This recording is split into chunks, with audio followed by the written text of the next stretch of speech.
Russell Raymond hails from a noble bloodline that has long since fallen into ruin. Now, he survives as a wandering mercenary, having lost both his family's honor and any remaining dream of restoring its former prestige.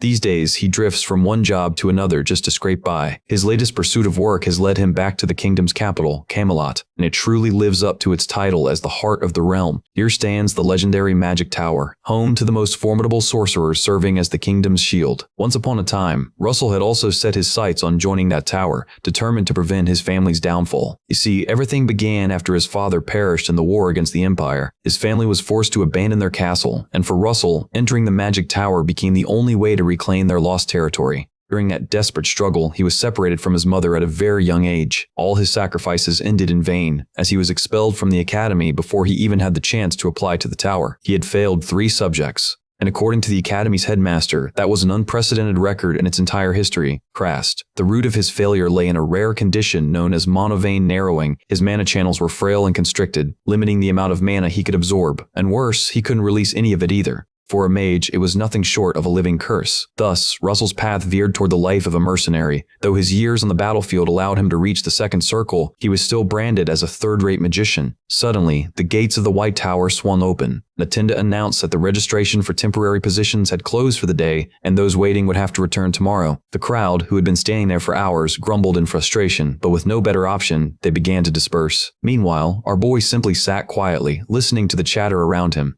Someone nearby mentioned a rumor that the museum was hiring temporary mages, though another scoffed that they were only looking for first circle novices for menial chores. It'd be humiliating to work there, the man said, but Russell didn't share that sentiment, especially now when his purse was almost empty. Soon after, he arrived at the renowned museum known as the Louvre. Inside, he followed the curator who was briefing the newly hired staff, including Russell. The man explained that many aristocrats would be visiting over the coming week, so everything had to be immaculate. He sternly reminded them to handle every item with utmost care, because any damage caused would come with dire consequences. As they made their way down the corridor, they passed displays filled with relics that looked suspiciously inauthentic. A plaque indicated it was the room of mythical species, and Russell couldn't shake the feeling he had seen this place somewhere before. Just then, his mother's ring began to tremble with a strange vibration. He found himself staring at the door, and before realizing it, his body moved on its own. He opened the door and stepped inside. Once inside, the vibration intensified, resonating through his hand. His thoughts slipped into memories of the past. To the time when he had visited this very museum alongside his mother. He recalled an unexplored section of the building that he never managed to see back then. Following that memory, he slowly made his way toward that area.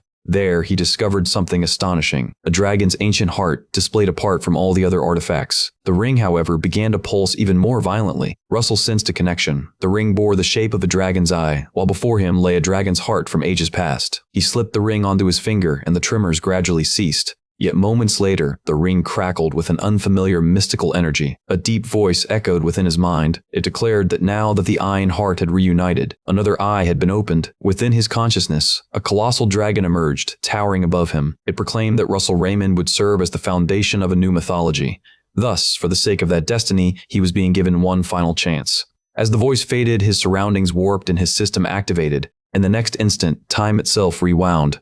Russell found himself hearing his teacher's furious shout, followed by the sharp thud of a book smacking against his skull. He jerked upright as the teacher scolded him for dozing off in class. Naturally, Russell was completely baffled, especially since Professor Hubert was supposed to be long dead. The last time he checked, Hubert's funeral had already passed. Russell looked around in disbelief, glancing at the students nearby and then down at his own body. It didn't take him long to realize he had somehow gone back in time. Meanwhile, Professor Hubert promptly kicked him out of the classroom as punishment. Russell, however, remained utterly puzzled as to what kind of magic could cause such a regression. The more he thought about it, the more convinced he became that it was the dragon's doing. Then he noticed the ring had vanished. For a fleeting moment, he wondered if his mother had something to do with it. Just then, the professor stormed out of the room. Although Russell apologized earnestly for his mistake, Hubert was far from satisfied and demanded a private talk in his office. Even though Russell knew he was in trouble, he couldn't help but feel oddly alive again. That brief feeling, however, was cut short by a sharp smack to the back of his head. Of course, it was a bunch of familiar bullies looking to mess with him. One of them, a blonde-haired punk, tried to slap him too,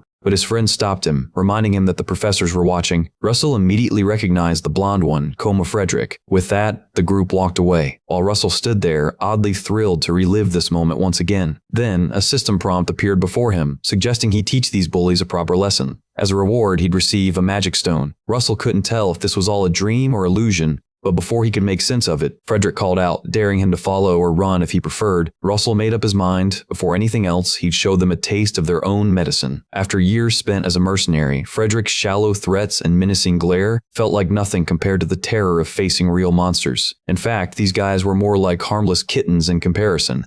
Anyway, once they reached the bathroom, Frederick threw a smug taunt at him, but the protagonist fired back with the same tone, calling him a bedbug bastard. The three bullies froze, surprised by his sudden confidence. Still, they weren't about to back down. One of them clenched his fist, ready to strike, but Russell slipped past him and landed a devastating blow, knocking the guy out cold. The second rushed forward in panic, only to be met with another crushing punch, strong enough to knock him out instantly. Even so, Frederick wasn't shaken. Instead, his arrogance grew. Tossing aside his smoking pipe, he prepared to fight. He jabbed toward Russell while sneering. He mocked that since Russell couldn't use magic, he must have picked up cheap brawling tricks, just what you'd expect from a ruined noble. Frederick then slid 4 enchanted rings onto his fingers, reminding him that while magic was technically forbidden, he had no qualms about breaking the rule. With that, he lunged toward Russell, but the protagonist swiftly caught. The protagonist twists Frederick's wrist with practiced precision. He watches as Frederick's knees buckle under the pain. Russell's cold, unwavering glare sends shivers crawling down Frederick's spine. Anger surges through him at the sheer audacity of this man daring to utter his family's name. With a decisive final punch, Russell ends the fight and leaves the bully crumpled.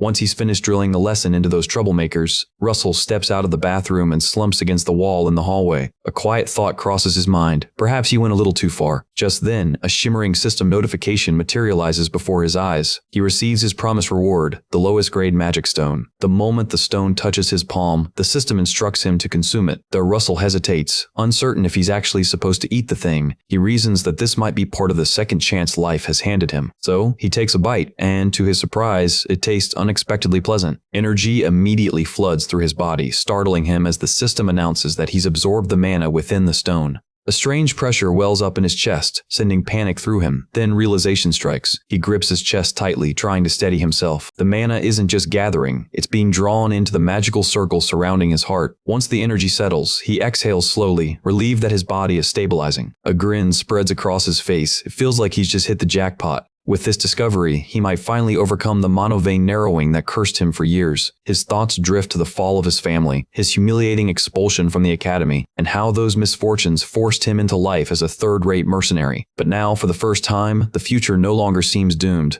With a spring in his step, he walks the corridor with renewed hope. A little later, Russell knocks on Professor Hubert's door, and the old man tells him to enter. He steps inside and takes a seat as the professor gestures. The elderly man calls his name in that stern, familiar tone reserved for students in trouble. Hubert comments that Russell doesn't seem like his usual self today. Trying to help, he begins guessing what the issue could be. "Are you dealing with something difficult?" the professor asks with genuine concern. He adds that he's heard rumors about classmates bullying Russell and wonders if that's the cause. Hearing those words, Russell remembers the old man's kindness from his previous life. He recalls how the professor never once gave up on him.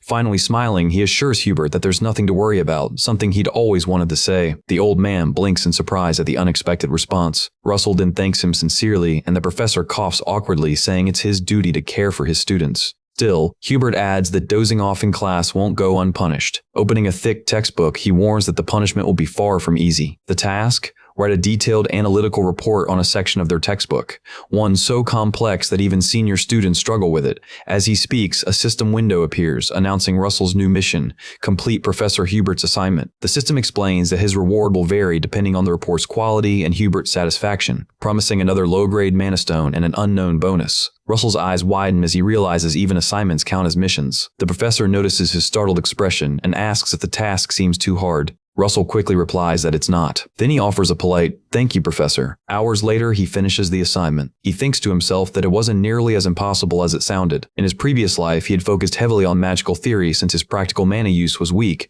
but this time there's another crucial factor, something equally important as studying. It's called monovein training. Russell recalls one of his mercenary missions running for his life from a raging monster. He narrates how monoveins are the channels that circulate mana throughout the body, absorbed with every breath. The mana then flows through those veins and gathers in the heart. In that memory, the monster closes in fast. It slams its enormous claw into the ground. Russell leaps aside and looks back, realizing it's charging again. He explains that when mana is reversed and released outward, that's called magic. In the flashback, he channels a magic circle and unleashes a burst of fire from his palms. The flames roar, engulfing the beast completely. The stronger the mana veins, the more mana a mage can store, and the faster they can release it. When the blaze fades, the monster stands unharmed. His fire was too weak to leave a mark. Panic sets in, he knows he's finished. He hastily tries to conjure a shield for defense, but the monster's tail whips across and strikes him like a hammer. It advances to deliver the final blow. Still in that flashback, Russell admits that his condition made battling monsters pure torment. Khan Rast and pile of rocks, barely conscious. The creature smashes him again, sending him tumbling deeper into the cavern. He wonders briefly if fate took pity on him or if luck simply intervened, because that brutal fall led him into a hidden underground site. Groaning, he forces himself up and searches for a way out. Inside, he discovers two ancient grimoires filled with strange knowledge. He steps closer and reaches for them. The first is titled Overvein and the other Wizard Body. Returning to the present, Russell is out jogging, continuing his monovein training. He explains that Overvein strengthens the physical body while expanding one's mana pathways. The book Wizard Body, on the other hand, teaches how to integrate muscle fibers into one's mana network. In short, the stronger the body, the tougher the mana veins become. He remembers that as an adult, the improvement was minor, but since he's young again, the results should be far greater this time. So our protagonist trains relentlessly, determined to overcome his mana vein curse once and for all. Before long, the sun begins to set, yet he's still pushing through the exercises. Exhausted, he collapses under a tree, admitting he can't take another step. He pats himself on the shoulder, thinking he's done enough for one day's regimen. Suddenly, a system window appears again. His Overvein mission requires a 5-kilometer run, but he's only covered 0.5 kilometers. The reward for completing it promises enhanced speed through the technique. Russell winces at the sight. To motivate him, the system notes that he can repeat this mission daily, with the distance increasing as he improves. Alarmed, Russell asks the system why it's rushing him so much. The tone of the message feels like a threat, so he chooses to keep training. After all, he's finally been given an opportunity he can't afford to waste. Soon he pushes farther, 1.4 kilometers, then 2.7 kilometers. His legs tremble violently. The pain in his knees forces him to pause. Checking the system, he sees 3.6 kilometers completed. Almost there. Gathering the last of his strength, he decides to give one final push. Our boy runs like a madman toward the finish line, refusing to quit. Late into the night, the notification finally appears. Mission complete, rewards earned. He collapses onto the ground, convinced he'll die if he moves another inch. But the sense of accomplishment brings a weary smile. He wonders how he'll even make it back to his dorm. The next morning, Professor Hubert reviews Russell's report and is stunned by its depth and precision. Looking up, he asks if Russell truly wrote it himself. The young man smirks and confirms he did. The professor studies his confident expression. Finally, Hubert nods, saying he's thoroughly impressed with the work. Instantly, another system alert pops up, mission complete. The rewards, one more low-grade mana stone, an additional gem, and increased understanding of beast summoning. With that understanding comes more power, less mana use, and faster casting. Russell realizes the deeper his comprehension grows, the stronger he'll become, and decides to make the most of it. The professor praises him again and dismisses him. Just before leaving, Russell gathers his courage and makes a request. Moments later, Hubert raises a brow, asking why he wants access to the faculty library. He reminds Russell that the student library should already meet his needs, but Russell confidently states he's read every single book in the student library, something hard to believe. Hubert questions him again, and Russell reaffirms it. The old man admits it's astonishing, though granting access to the faculty library is another matter entirely. The professor decides to test his qualifications first. Russell brightens and agrees that the condition sounds perfectly fair. Not long after, several mission windows appear on his screen, each urging the protagonist to complete the tasks assigned by the professor in order to claim their rewards. As he runs, he reflects on just how many assignments the professor has burdened him with, concluding that the man must be quite particular. Knowing that the deeper one's grasp of theory, the greater their magical strength, the young man resolves that the effort will be worthwhile. Determined, he vows to obtain the faculty's advanced knowledge no matter the cost. He then remembers that each mission also rewards a mana stone, making it a perfect opportunity to hit two goals at once. While taking a break and sipping his water, a voice suddenly calls out his full name from nearby. The boy, Anton Frederick, steps forward, revealing that he has ties to Coma. He bitterly mentions that Coma, his friend, had suffered because of Russell. Russell coldly snaps back, asking what of it, and pointedly questions if Anton has come to seek revenge. Anton bursts into laughter, claiming that avenging Coma would be pointless, and his companions snicker alongside him. Mocking him further, Anton tells Russell to stop living in delusion, sneering that no one would bother taking revenge on a worthless piece of trash like him. As he walks past, Anton deliberately bumps into him, tossing a reminder over his shoulder that they'll be seeing each other in class soon. Russell frowns, recalling that they indeed have a class together, and wonders what Anton finds so amusing about it. The realization hits him suddenly. The class in question is Practical Magic Combat Studies, where students are graded through one-on-one sparring matches. He grimly recalls that in his previous life, he had always been humiliated by Anton during those very sessions. Anton's mastery over fire magic had always left him defeated and looking up from the ground. He used to grin cruelly and mock Russell's poor mana veins. Now Russell can't believe he'd forgotten about this dreaded class. The young mage resolves that he must start preparing immediately, better late than never. Just then, a new mission notification flashes, instructing him to reach the second circle by deepening his understanding of his current elemental attributes. That day, Russell dedicates every waking hour to completing each of the professor's assignments. He works relentlessly until nightfall. The following morning, he arrives at the professor's office carrying a mountain of papers. The system rapidly notifies him of mission completions and rewards earned.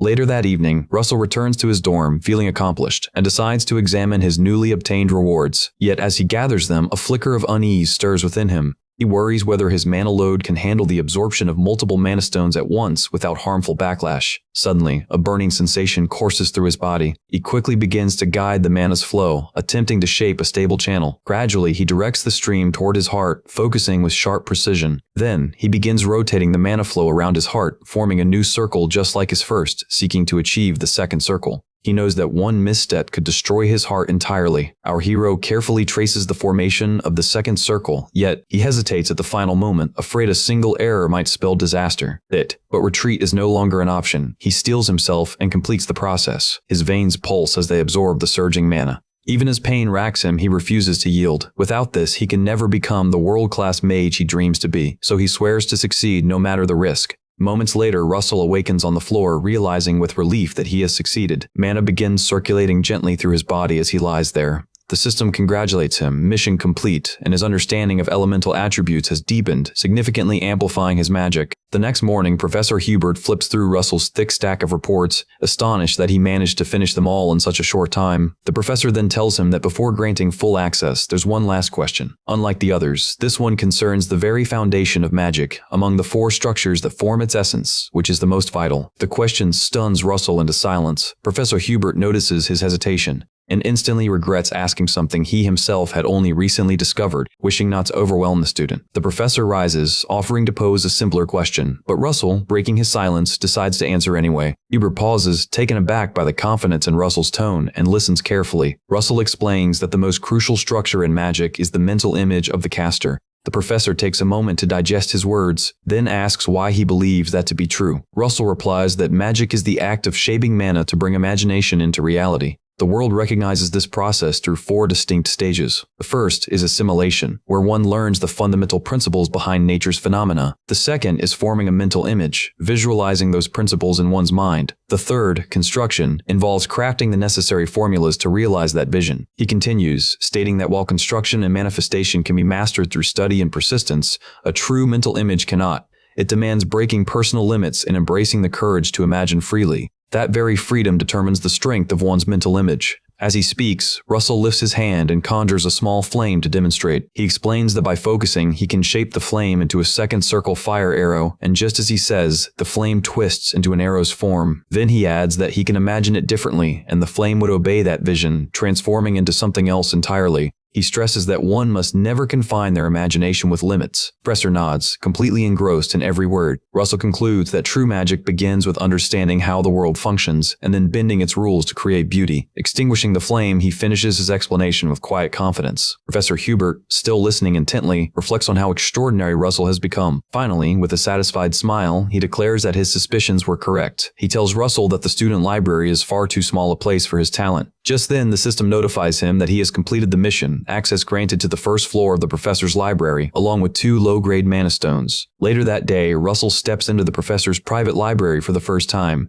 Even the first floor alone stretches vast and impressive, far beyond what he expected. The place feels nothing like the modest student library he's used to. Wasting no time, he begins browsing through the towering shelves and picks out several intriguing books. He settles into a seat and immerses himself in reading. Without warning, a woman enters quietly and observes him from behind. He eventually speaks up, remarking that the book he's reading is quite a fascinating choice. Startled, Russell drops the book and quickly turns around. No one stands there. A moment later, he realizes the woman has somehow appeared right in front of him. She gestures for him to look ahead. Dressed in a mage's robe, her presence immediately clicks in his mind. The woman smiles warmly. She is Daria Snow White, the master of the Flame Tower. Russell hurriedly bows and introduces himself. Despite his composure, tension knots inside him. After all, she stands at the 8th circle, a level so rare few across the world have ever reached. Though she is well over 80, she sustains her youthful form through immense mana control. As the head of the most powerful Red Tower faction, the Flame Tower, her reputation precedes her. Daria seems amused that he already knows who she is. Out of nowhere, she produces a large lollipop and begins to unwrap it. With a playful smile, she tells him not to be so stiff and nervous. Then, curious, she asks how a mere student managed to enter Professor Hubert's personal library. Russell answers that the professor himself granted him permission. Daria tilts her head, surprised, and chuckles softly, wondering aloud if the ever-strict Hubert truly allowed it. The young mage can't help but grin, silently agreeing that the professor is indeed quite uptight. As she studies him, Daria notices the remarkable purity of his mana and how evenly it flows throughout his body. She murmurs that it's exceedingly rare to find someone like him. Walking past him, she tells him not to worry. To ease his nerves, she assures him she isn't there to lecture or interfere. Russell bows again, expressing sincere gratitude. Suddenly, Daria raises her hand and strikes the air before him. A bright light bursts forth, and she tells him to continue growing to the fullest of his abilities. When he looks up, she's already gone. All that remains is the lingering radiance of her teleportation, leaving Russell frozen in awe at her overwhelming presence. Afterward, the young mage steps out of the professor's library, quietly closing the door behind him. Still dazed by what happened, he finds himself lost in thought. Then a familiar voice calls from behind, asking if it's him standing there. Turning around, Russell sees Anton and his gang. Anton's companion sneers, wondering why Russell's coming out of the professor's library and mocking who he thinks he is. Anton smirks, saying Russell must have kissed up to a professor, but even that won't make him any less pathetic. The group bursts into laughter as Anton walks away, tossing over his shoulder that Russell should keep trying his best. He glances back one last time, adding that it won't make a difference anyway. Soon after, all students gather in the Academy Stadium for their Practical Magic Battle Studies class. The first student called steps into the arena and selects an opponent. The overseeing professor typically calls upon the weakest student first. This allows each participant to face someone of comparable ability. The crowd's attention shifts to Russell. Everyone expects his name to be next. He mutters that, just like in his past life, he's always the first to be chosen. Some nearby students snicker, joking that Russell will be picked again, given his condition known as mana vein narrowing. The moment anticipation rises, one of the students starts pleading with Russell to pick him as an opponent once he's called, hoping to boost his grades for the semester. Another student immediately interjects, yelling for Russell to ignore that idiot and choose him instead. The professor, noticing the commotion, firmly orders everyone to settle down. Once silence returns, he proceeds to call out the first name. The crowd starts whispering among themselves, confident that it's going to be Russell, with a few snickering in advance. To everyone's astonishment, the professor calls out Anton Frederick's name instead. The class falls into stunned silence. The students murmur in confusion, wondering why he was chosen to go first. Anton strides proudly toward the professor, bowing with feigned gratitude as he thanks him for the opportunity. But the professor replies dryly that this is nothing compared to the favors he's received from the Frederick Merchant Association, making Anton smirk in smug satisfaction. Anton steps into the center of the arena and takes a long moment to scan the gathered students. His eyes lock on Russell. With a mocking smile, he points straight at him and orders, "You, come down here." Meanwhile, Professor Hubert receives an unexpected guest, his own mentor, and mutters that a little notice beforehand would have been appreciated. The visitor is none other than Daria Snow White herself. She calmly takes a seat, assuring him it's nothing serious, and remarks that there's no problem with a teacher visiting her own student. Remembering the young man she met earlier in the library, Daria casually asks whether Hubert was the one who gave a student named Russell permission to use his private collection. Hubert immediately confirms, then nervously asks if the boy did something wrong. Daria shakes her head and replies that he didn't. She just hasn't witnessed something that extraordinary in quite a long time. Hubert nods in agreement, mentioning that Russell's mana vein narrowing is already a rare condition across the continent. Daria gives him a sharp look and tells him he's a fool for assuming that's what she meant. Her words catch him completely off guard. She then clarifies that Russell has managed to overcome that very affliction. Hubert's eyes widen as he demands to know what she means. Daria remains silent for a while, sipping her tea with composed grace. Finally, she breaks the silence and informs him that the boy has successfully formed his second circle. Hubert is left speechless, struggling to comprehend how such a thing could be possible. Back at the arena, both boys take their positions, preparing for the duel in the Academy Stadium. Just before the match begins, a system window flashes before Russell's eyes. His next mission is to win the magic training match. The rewards include low-grade mana stones and a spatial compartment capable of holding up to 40 kilograms. Excitement flickers in him. A compartment spell is a luxury usually reserved for wealthy mages. It will be incredibly useful for storing his growing supply of mana stones. While he's still thinking about it, Anton sneers, calling him an insect and asking if he's frozen in fear. Russell simply chuckles in response.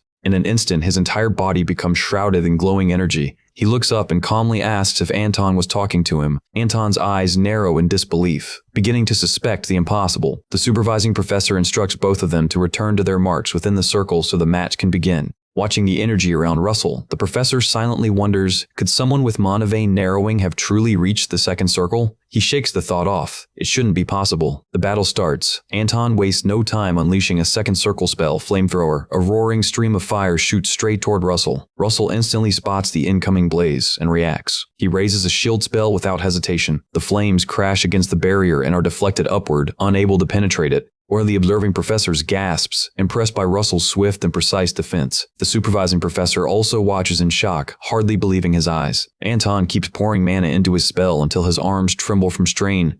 He can't believe Russell is still standing unscathed. At last, the flames sputter out as Anton's mana circulation falters. Frustrated, he curses under his breath. Russell, anticipating this very moment, immediately seizes the opening. He channels a second circle fire arrow spell. The blazing arrow forms in his hands and launches straight toward Anton. Anton's eyes widen. He can't believe it and scrambles to respond. He begins to suspect that Russell really has achieved the second circle. Quickly, he casts a shield to block the attack. The arrow slams into it with explosive force but doesn't break through. The impact rattles him. He grits his teeth, unable to comprehend how an insect could strike with such power. As he steadies his shield, he suddenly realizes Russell was already conjuring another fire arrow right in front of him. The second arrow flies forward without hesitation. It slams into Anton's barrier again, giving him no chance to breathe. The overseeing professor stares in disbelief, muttering, "Is this double casting?" Another professor shakes his head, replying that it's not double casting. Russell's casting speed is simply that fast. Even as they talk, Russell conjures a third fire arrow. Anton scoffs and mutters that if all Russell can do is spam fire arrows, he'll end this easily. He then formulates a countermeasure.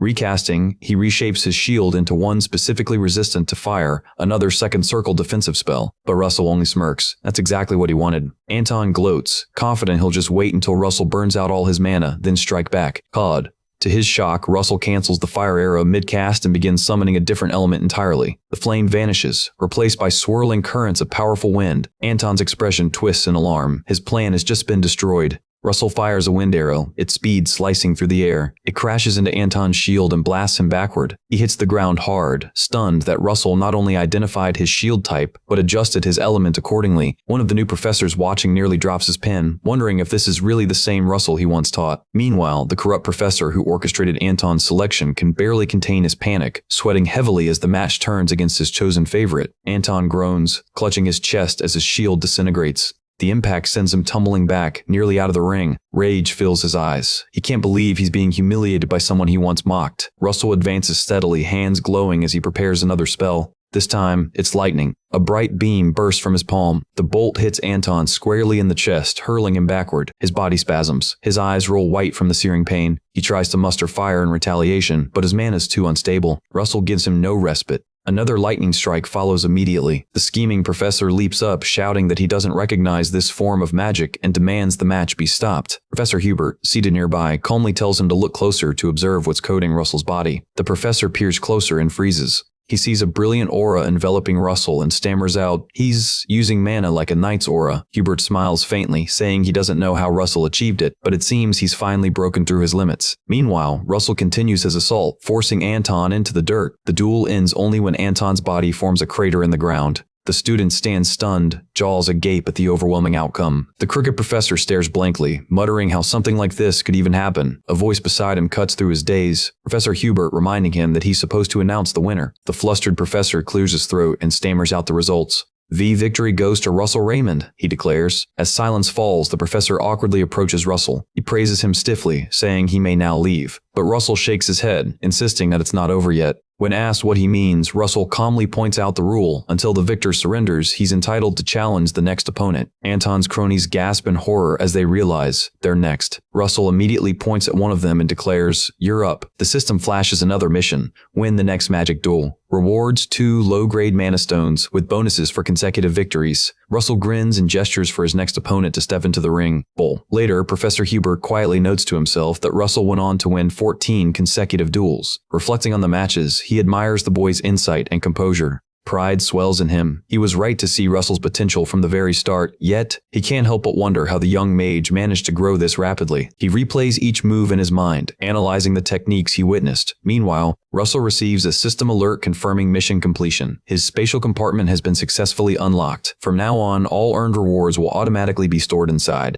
Among the items, he notices a bundle of mana stones and something else unfamiliar. The system lists it as an unknown reward. Curious, he decides to check it. He summons the compartment and reaches inside. His hand brushes against a smooth, folded object. Pulling it out, he discovers it's a map, and on it, an X clearly marks a single location. Another notification flickers to life, revealing a new mission that instructs him to travel to a specific location marked on the map and complete the task assigned there. The system informs him that a trail of guiding lights will appear once he nears the site. The mission's reward includes something unknown and 5 intermediate-grade mana stones. Along with that, a warning appears, advising that the mission should only be attempted after reaching the third circle. Russell stares the message, startled to see that it demands he reach the third circle first. The mention of the third circle makes him recall the countless times he had tried to reach it in his previous life, each attempt ending in failure. Another problem soon arises. He doesn't even know where this mysterious location is, and the vague map offers him no clue whatsoever. Determined to figure it out, he rushes to the professor's library, hoping to uncover any piece of information that might point him toward the destination. He slams a stack of heavy books onto the table, determined to dig through them in search of a single clue. The first book he grabs is titled Endymion Kingdom's Outer Territories. He flips through its pages eagerly, but nothing within gives him what he needs. Frustrated, he reaches for the next. No success with that one either, so he grabs another and continues searching. Once again, nothing useful appears. He checks yet another volume, still no trace of the location. After rifling through dozens of books, Russell lets out a weary groan, realizing none of the entries describe the place he's looking for. With a curse under his breath, he storms out of the library, annoyed that he's wasted so much time for nothing. In the end, he decides it's wiser to focus on reaching the third circle before pursuing the mission any further. As he walks through the corridor, several students flinch and step aside, still shaken by the overwhelming display of power he showed earlier in the stadium. The only downside, he's still very much alone. While he's lost in thought, a familiar voice calls out to him from behind. He turns around to see who it is, and finds Professor Hubert smiling warmly, inviting him to stop by his office for a chat. Russell gladly agrees, following him there with an eager expression. Once they arrive, Professor Hubert comments that summer break is already approaching. He pours tea for them both, then casually asks Russell if he has made any plans for the vacation. Russell replies honestly that he hasn't decided on anything yet. Upon hearing that, Professor Hubert surprises him by offering a chance to collaborate on a research project. The proposal leaves Russell momentarily stunned. Professor adds that depending on how well he performs, his name might even appear right next to his own as co-author. Curious, Russell picks up the research paper and studies the illustration printed on it. His eyes widen, he recognizes the location instantly. Seeing the sudden look of surprise on the boy's face, Professor Hubert asks what's going through his mind. Russell quickly apologizes, then explains that he actually does have plans for the break after all. The professor looks puzzled, remembering that he had just said the opposite moments ago. Russell sets the book down and tells him that his plan is to visit the place depicted on the paper's cover. He also takes out the mysterious map he received and hands it over. Professor Hubert studies the markings and soon realizes the location. It's a place known as Maldiva. Sometime later, when the summer vacation finally begins, Russell departs on his journey to Maldiva. He sits at the back of a carriage, quietly admiring the scenery passing by the window. A bit later, he opens his storage compartment once again. From it, he retrieves a mana stone and pops it into his mouth. He mutters to himself that it should be enough to keep him energized for the long trip ahead. He sets a personal goal to reach the third circle before he even arrives in Maldiva. Meanwhile, Professor Hubert can't help but think about how strange Russell's sudden trip seems. What makes it stranger is that another person happens to be in Maldiva at the same time. He suspects that Daria, his mentor, must already be there, and perhaps it's a good thing that Russell's heading in that direction. At that very moment, near the Endymion Maldiva Sea, Daria lies under the sun at the beach, enjoying her well-deserved vacation. She murmurs softly to herself that although this land is her hometown, it never ceases to appear beautiful in her eyes. Taking a sip of her drink, she wonders how long it's been since she last took a proper break.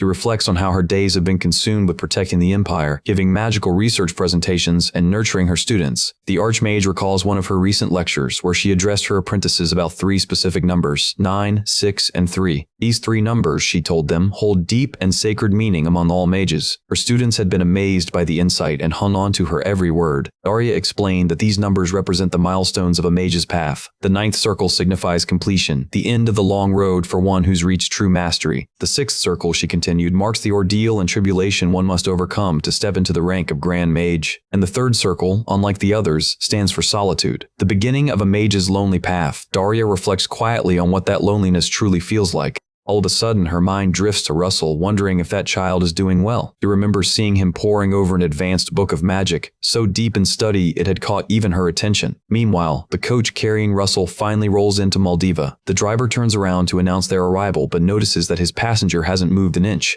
After waiting a bit, curiosity drives him to the back to check.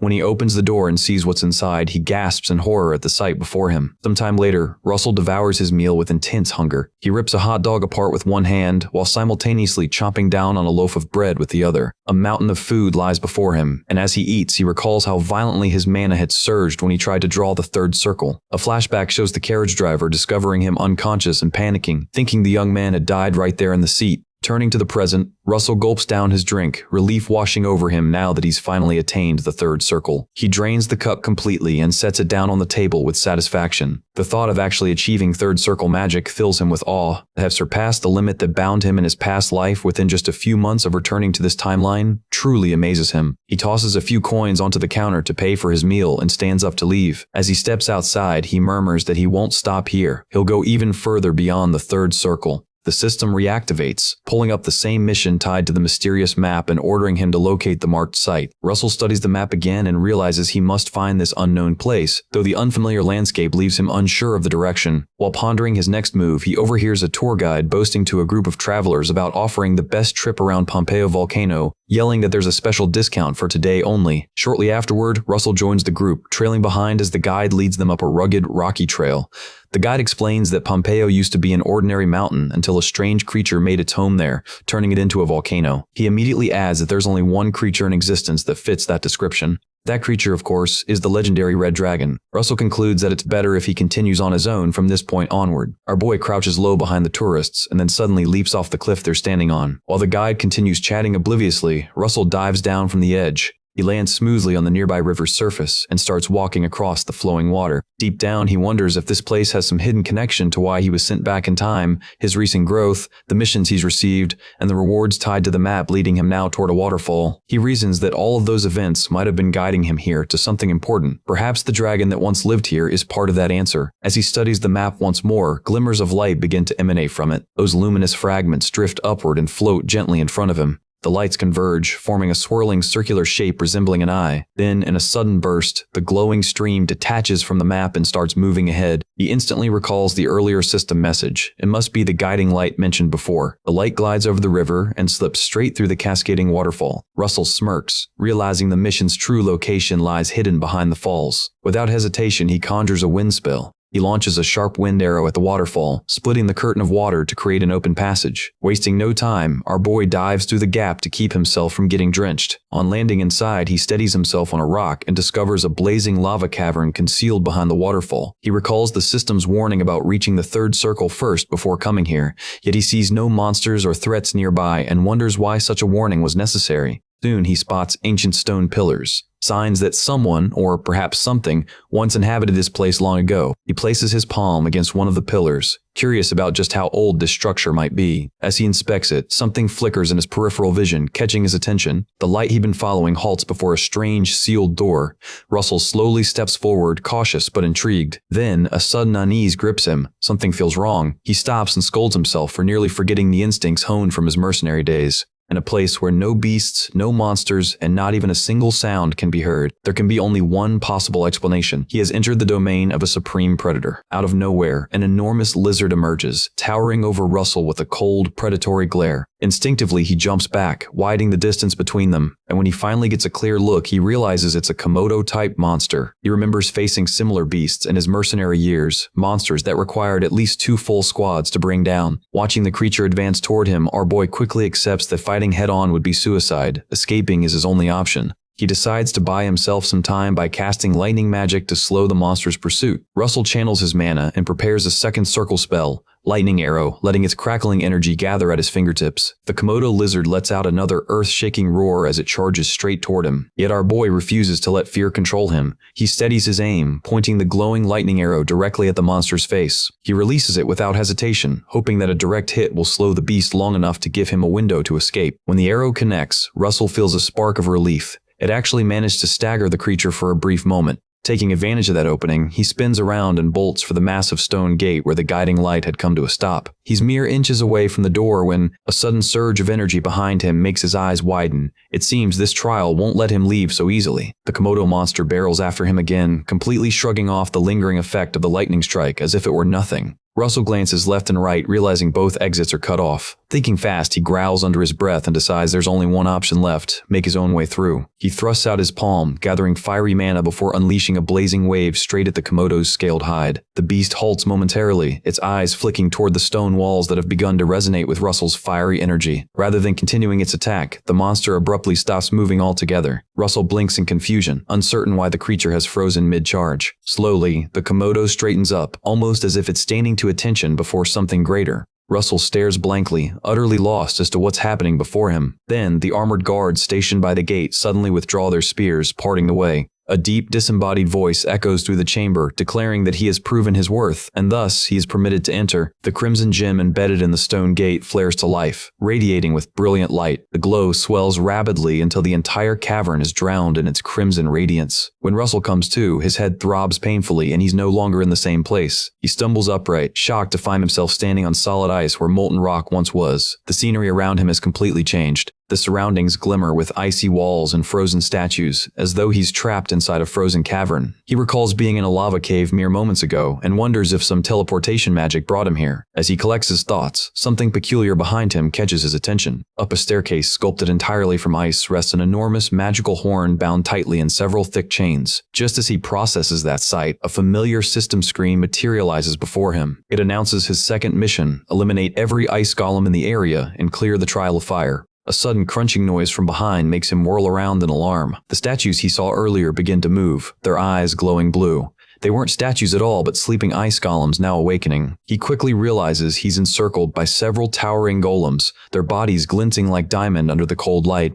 The thought of defeating all of them alone seems insane. But there's no time to hesitate. He raises both hands and begins conjuring fire magic in his palms. Damn it, this mission's brutal, he mutters through clenched teeth, but he knows retreat isn't an option. A roaring firebolt shoots across the icy cavern, striking one of the golems square in the chest. Fire should naturally counter ice, so the hit ought to have dealt heavy damage. Russell recalls that the key to destroying a golem lies in shattering its core. However, when the smoke clears, the golem appears completely unfazed. Its glare almost seems to mock him, as if to say, was that supposed to hurt? His attack barely managed to carve a thin crack into its icy chest. It feels like the end of the line. Russell grimaces, realizing he might become frozen rubble at this rate. He wonders just how cold this creature truly is, deciding he needs a different approach since fire alone isn't cutting it. He gathers air around his hands, attempting to form a wind spell next, but something's off the air refuses to respond to his command. Shock flashes across his face. What the? Why won't wine magic work? He mutters, still trying to manipulate it. Just then, a golem lunges forward, aiming to crush his skull with a single strike. Russell snaps back to focus, abandoning wind entirely and switching to lightning magic instead.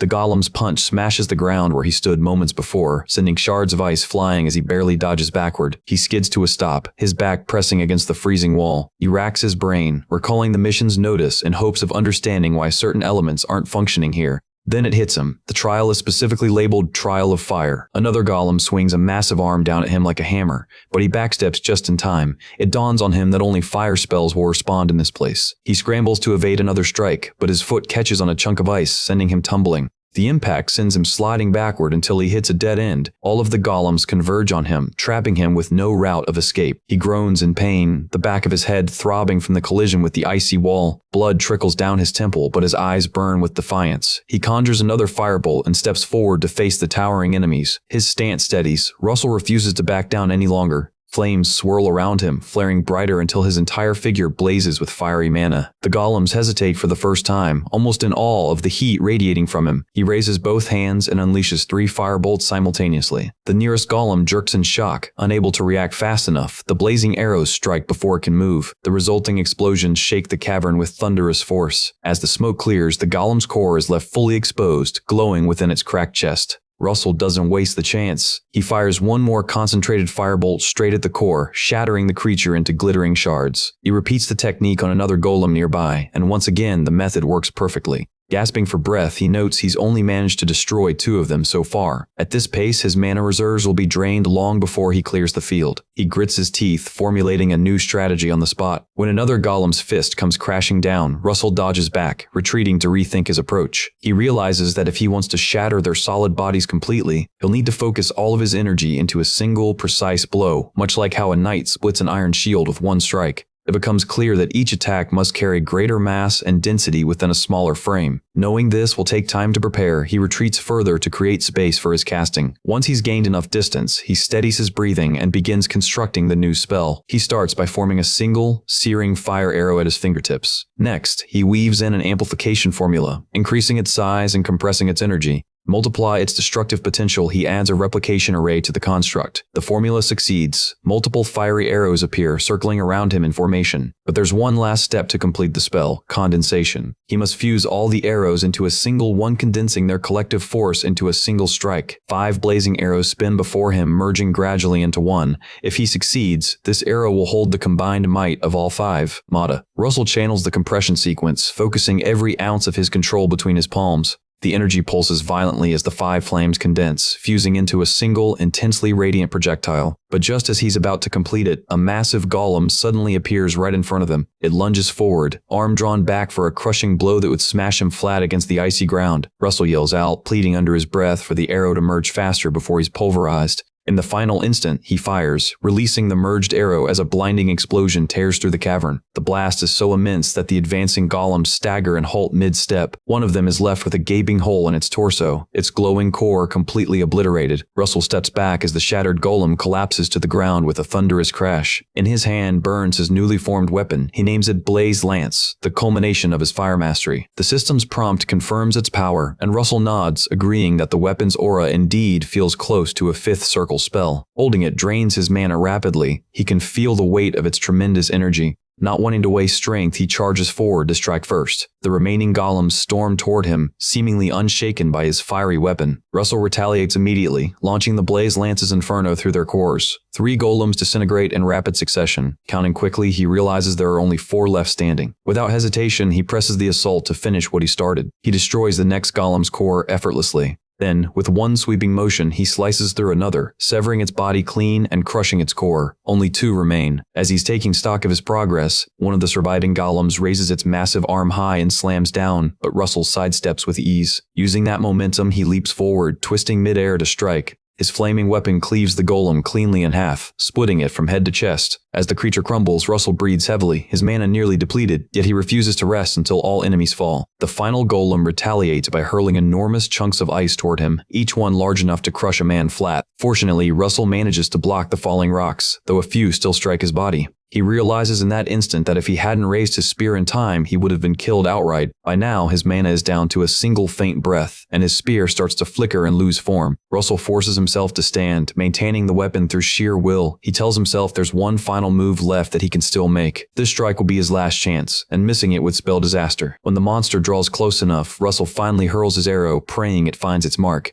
The arrow tears through the icy barrier and strikes right into the monster's core. Russell remains still after throwing it, quietly watching the projectile sink deep into the creature. He keeps his gaze fixed, peering through the gaping wound that's now open across the monster's chest. In that moment, he realizes that he's destroyed every single one of them. His body gives out and he collapses to the frozen ground. The system reappears, announcing that the mission is complete and listing his rewards: 2 low-grade mana stones, 3 of the lowest-grade mana stones, and a mysterious item known as the Forgotten King's Horn. It turns out that the strange chained object Russell saw earlier is none other than the Forgotten King's Horn. Flames suddenly engulf the horn, and the interface flashes again, identifying it as the same legendary relic. It carries the essence of fire, and the horn releases an overwhelming light that fills the whole icy cavern. The brilliance floods the cave, but Russell doesn't notice. He's already fallen unconscious from exhaustion. The system states that he must enter the Forgotten King's thoughts to claim his true reward. Soon after, he finds himself in a strange realm, his body bound tightly by chains as he struggles to recognize the surroundings. A screen materializes before him, showing that he has acquired the Forgotten King's Horn infused with fire essence. It also instructs him once again to enter the king's thoughts to receive his reward. As he glances at the chains restraining him, he can't help but wonder what kind of reward involves being tortured like this. Then, the deep, echoing voice of the Forgotten King reverberates through the air. It tells him that he will be granted something called the King's Fragment. The horn manifests before him once more, completely covered in flames. Its sharp tip begins to approach his chest, and Russell's eyes widen in shock as he realizes what's about to happen. Just as he feared, the blazing horn drives itself straight through him.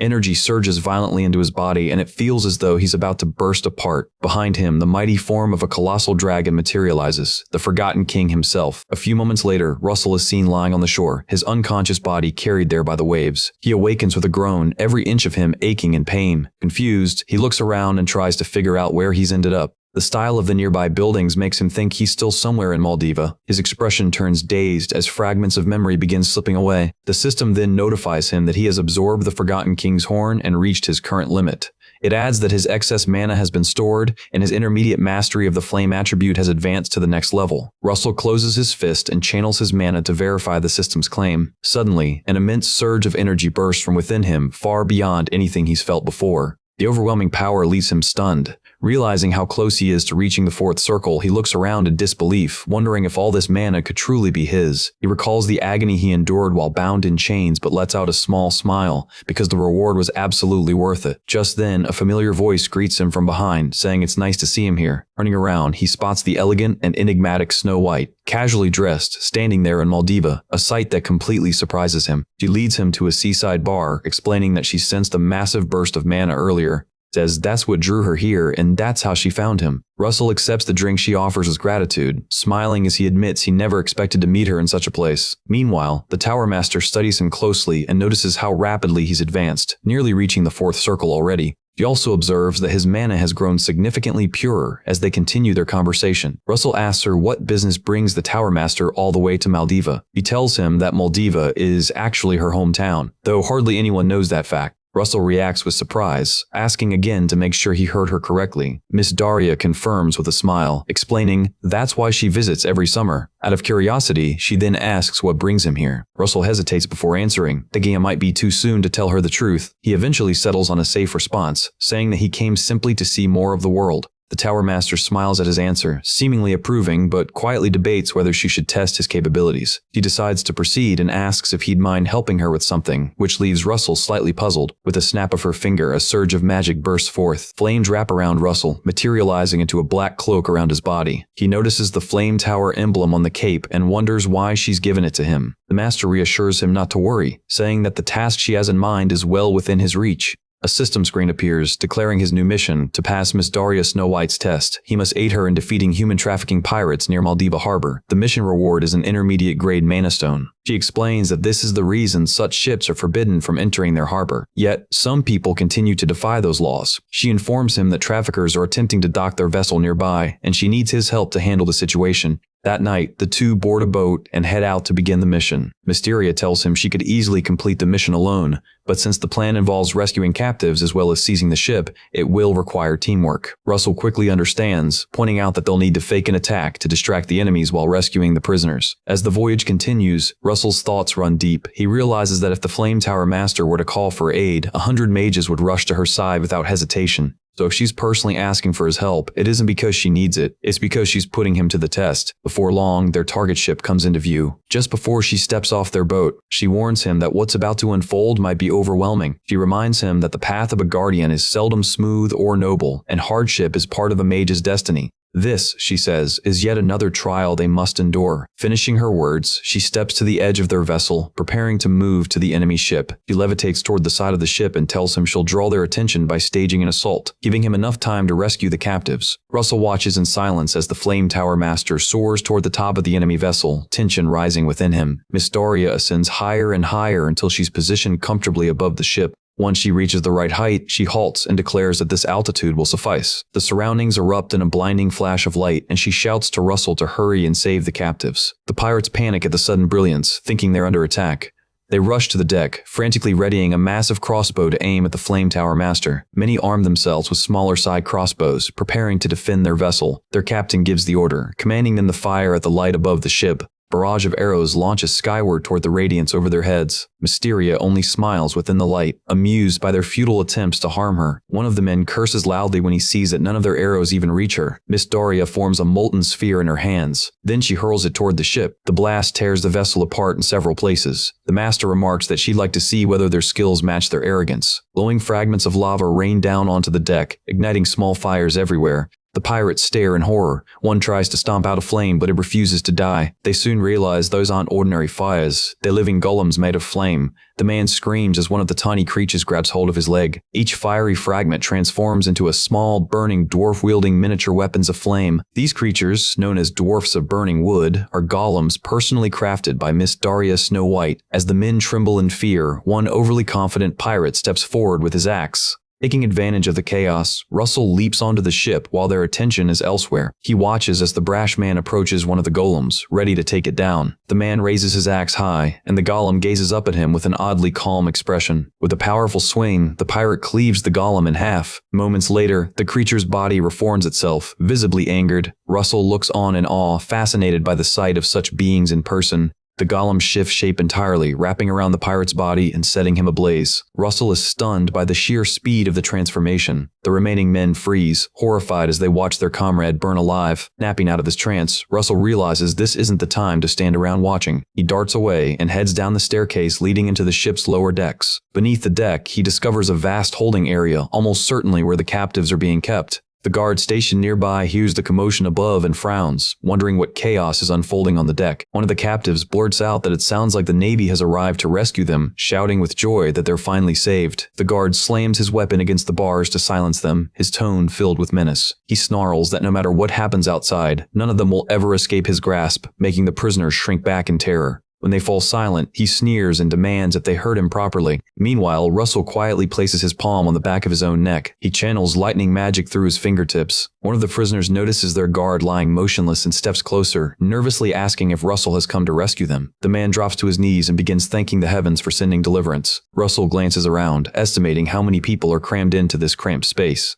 As he observes, something catches his eye that deeply unsettles him. In one corner, he spots a young boy huddled in a cell and feels sickened that these pirates even trade children as slaves. Moments later, several other pirates arrive at the prison block and spot Russell standing there. Their eyes immediately fall on the unconscious body of their fellow guard lying on the ground. They quickly realize the ship's been infiltrated by an enemy. One of them shouts for the others to capture the intruder. All three draw their swords and charge straight toward Russell. Furious that they would stoop so low as to abduct a child, he declares that they're the ones who will be captured tonight, and lightning begins to coil around his hands, forming a chain. He casts a second circle spell, chain lightning hurling the glowing chain at them. It ricochets from one man to the next, electrocuting all three where they stand. Electricity surges through their bodies until they all collapse, unconscious. One of them weakly threatens that their captain will make him regret this. Russell ignores the warning and moves deeper into the prison section. He peers into a pitch-black cell and mutters, wondering what's hidden inside. From within, a voice asks if he's a mage from the flame tower. Russell raises a hand and conjures a ball of light to illuminate the cell. The sight shocks him. It's filled with several elves. The male elf repeats his question, asking again if Russell is a mage from the flame tower. Russell realizes the question must be because of the emblem on his cape.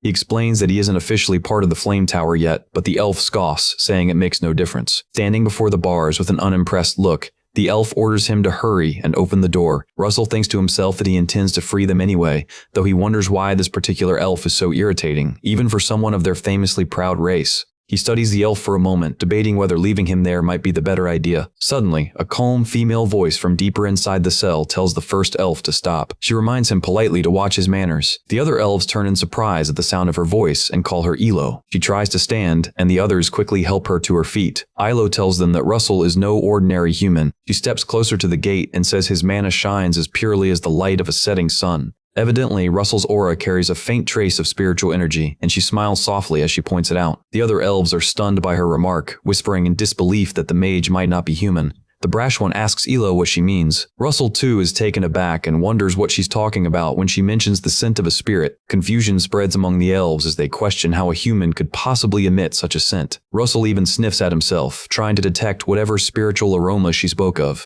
While he's doing that, the outspoken elf calls out to him again. He asks, almost pleading, that Russell free them from this place. Then, unexpectedly, he bows his head. One by one, all the elves follow his lead and begin to beg for his help. The sudden humility of a race known for its pride makes Russell feel awkward. He realizes how drastically their attitude shifted after one sentence from the female elf. He studies her carefully and begins to wonder if she's a high elf. As he thinks this, Elo calls him guardian and asks if he's already defeated the pirates and their bosses. Russell frowns, puzzled by her use of the word bosses. Inside the hidden chamber, Elo explains that the bosses are elite opponents, stronger even than her best magic using warriors. Meanwhile, up above, the ship's vice captain notices the bodies littering the floor and sees that another compartment's door has been forced open. A wicked grin creeps across his face as he imagines what he'll do to the intruder. On the deck, the pirates continue battling the fiery golems, while their captain works to steady the swaying vessel. At last, the captain regains control of the ship's balance. Then he draws his blade with a sharp grin. Without hesitation, he storms down to the lower decks, eager to join the fray.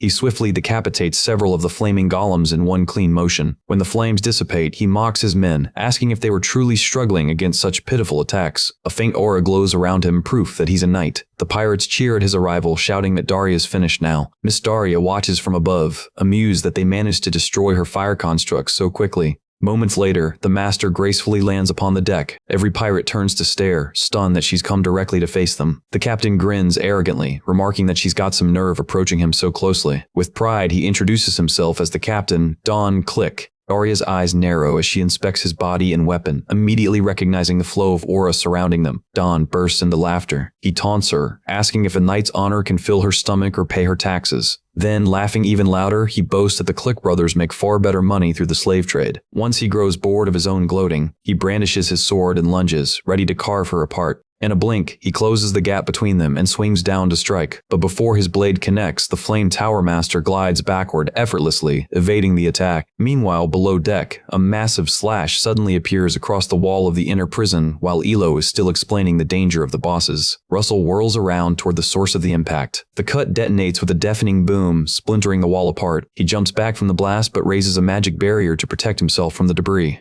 A mocking voice belonging to the second Click brother notes how impressive it is that Russell managed to block his strike. The knight retrieves his blade and steps forward, realizing from Russell's stance that he's a mage. Russell, in turn, recognizes the shimmering aura coating the man's sword, something only knights can wield. Elo tenses, her expression tightening as she warns Russell to stay alert. She explains that this man is the ship's vice captain, the second Click brother, and far from ordinary. He unsheathes his strange blade, grinning with anticipation. He scoffs that Russell may be a mage, but he's still just a kid. As he advances, he asks why Russell only knocked the others out. With a cruel smile, he tells him he should have killed them instead and that he'll demonstrate how it's done. Russell steadies himself and channels his mana, forming his own aura. He reasons that using fire magic in a wooden ship would be reckless, so he'll rely on lightning, especially since the opponent wears iron armor. He releases a spell, sending bolts of lightning streaking toward the vice captain. The knight spots the attack instantly and raises his blade to intercept. Before the bolts can strike, he stomps the floor, breaking apart the planks beneath him. He flings the shattered fragments upward to block the lightning and even praises Russell's awareness, realizing that the boy knew his armor should have been conductive.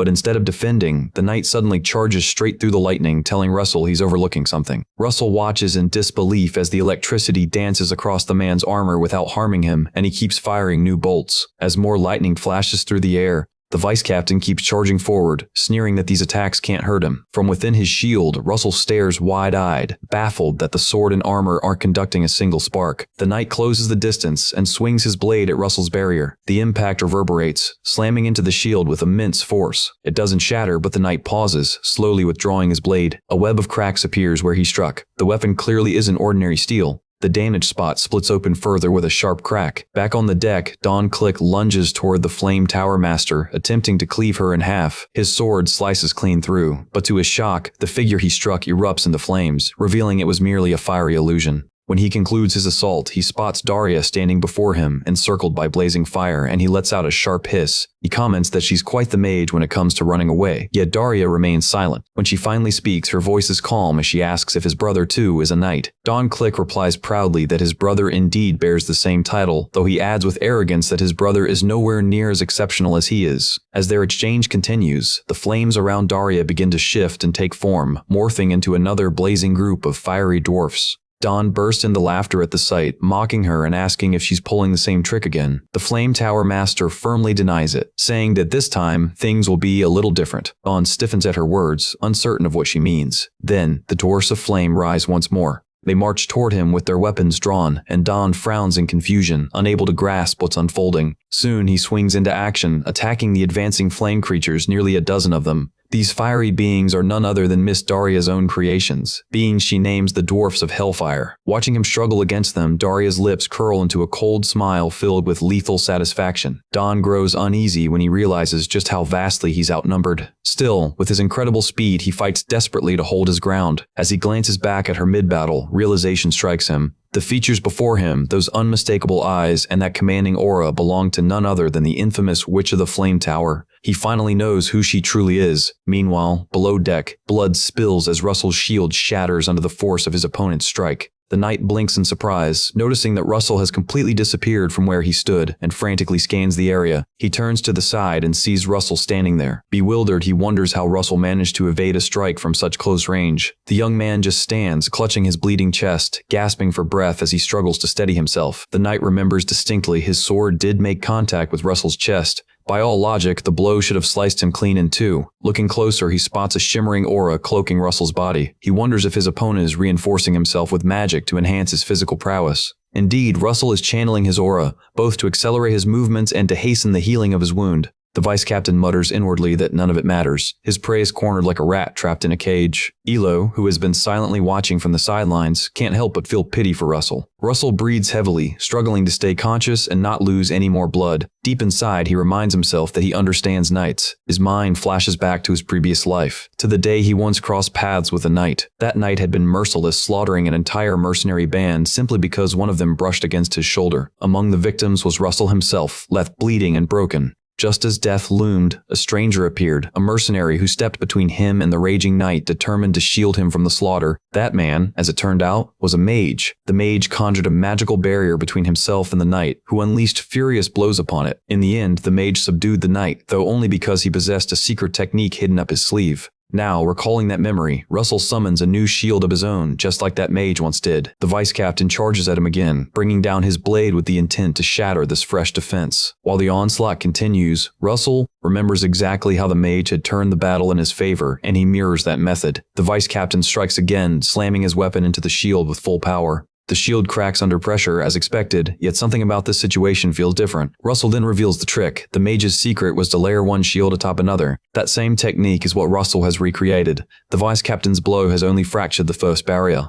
Expecting it to crumble entirely, the knight pulls back, confused. In that brief pause, Russell conjures a second circle spell, a wind arrow, and fires it straight into the knight's chest. The impact is explosive, flinging the armored man across the chamber. Russell staggers where he stands, still weakened from the gash in his chest. Though his wound is closing, the pain lingers, and he worries he might have already lost too much blood. Without wasting time, he breaks open the heated lock securing the prisoners' quarters to release the elves. As the elves emerge, they express their gratitude. Russell, our steadfast guardian, urges them to follow him out so they can escape the ship. Suddenly, the vice captain's enraged voice booms. He calls Russell a little brat. The man pushes himself up, seemingly having recovered faster than expected. His expression burns with fury as he sneers that Russell should have aimed for his head when he had the chance. Russell, bewildered, wonders how the knight could still be alive despite replicating the same devastating technique used by that mage long ago. But he shakes the thought aside. It no longer matters. He quickly instructs Elo to lead the other captives upstairs to safety. The vice captain chuckles darkly, mocking Russell for daring to play hero. He asks if the boy truly thinks he has time to save anyone.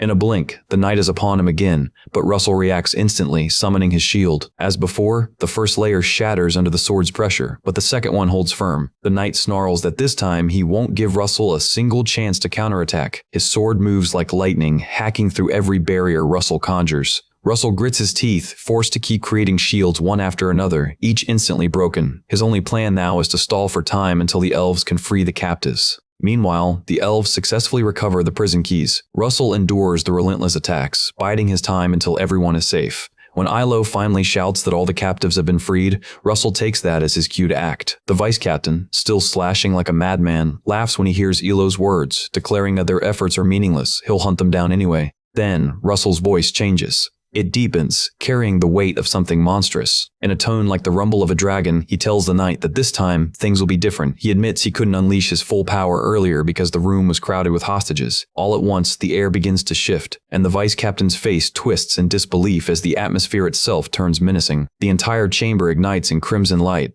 The knight's eyes widen when he sees Russell's pupils morph into reptilian slits, sending a chill through his spine. He instantly retreats, raising his sword in defense. A nervous chuckle escapes him as he wonders aloud if Russell has finally decided to stop holding back and intends to kill. Deciding not to wait for an answer, he lunges first. His movement is fast, almost instantaneous, until Russell braces himself, ready to pierce both the man and his weapon in one go. Just as the knight nears, a searing light bursts forth, forcing him to hesitate. The moment the glow clears, Russell lowers his shield, revealing in his hand a weapon of his own design. It's the same weapon he once used to obliterate the ice golems, his blaze lance. The knight charges on, determined to impale him regardless, scoffing at what he assumes is just another fire spear. But as the aura radiates from it, he realizes this isn't an ordinary weapon. It's far superior, pulsing with power leagues beyond any basic fire spell. Charging recklessly, he rushes straight into Russell's trap. As soon as he's in range, Russell thrusts the blaze lance forward and the world erupts in a blinding flash. Above deck, Don Click continues his desperate battle against the dwarfs of Hellfire. He starts cursing under his breath as exhaustion sets in.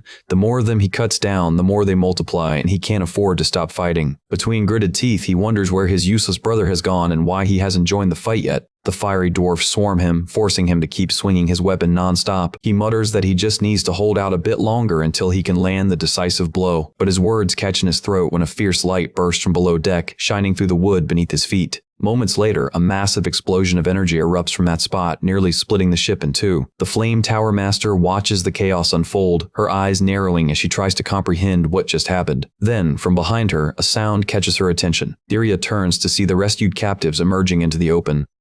Below deck, Russell lies amid the wreckage, motionless and covered in dust. His eyes remain closed, his body limp as if unconscious. Upon seeing their captain down, the remaining pirates scramble to smaller guard ships, preparing to retaliate and regain control. Miss Daria catches wind of their movements and lets out a quiet laugh as she raises her staff. Channeling her power, she summons the remaining flame dwarfs. They rise into the air, glowing in shifting form. They begin to swell, transforming into blazing spheres ready to obliterate the enemy fleet. She hurls the burning golems toward the guard ships. The dwarfs of Hellfire crash into the vessels, annihilating everything nearby. Meanwhile, in the ruins below, someone kneels beside Russell and begins to heal him. Time passes quietly. Russell slowly regains consciousness and asks what happened. As he tries to move, Elo quickly tells him not to. She continues her healing, explaining softly that her mana hasn't fully returned yet, so her powers aren't as strong as before. When the Flame Tower Master notices Russell's revival, she commends him for single-handedly defeating 2 knights. Russell blinks, uncertain of what she's referring to.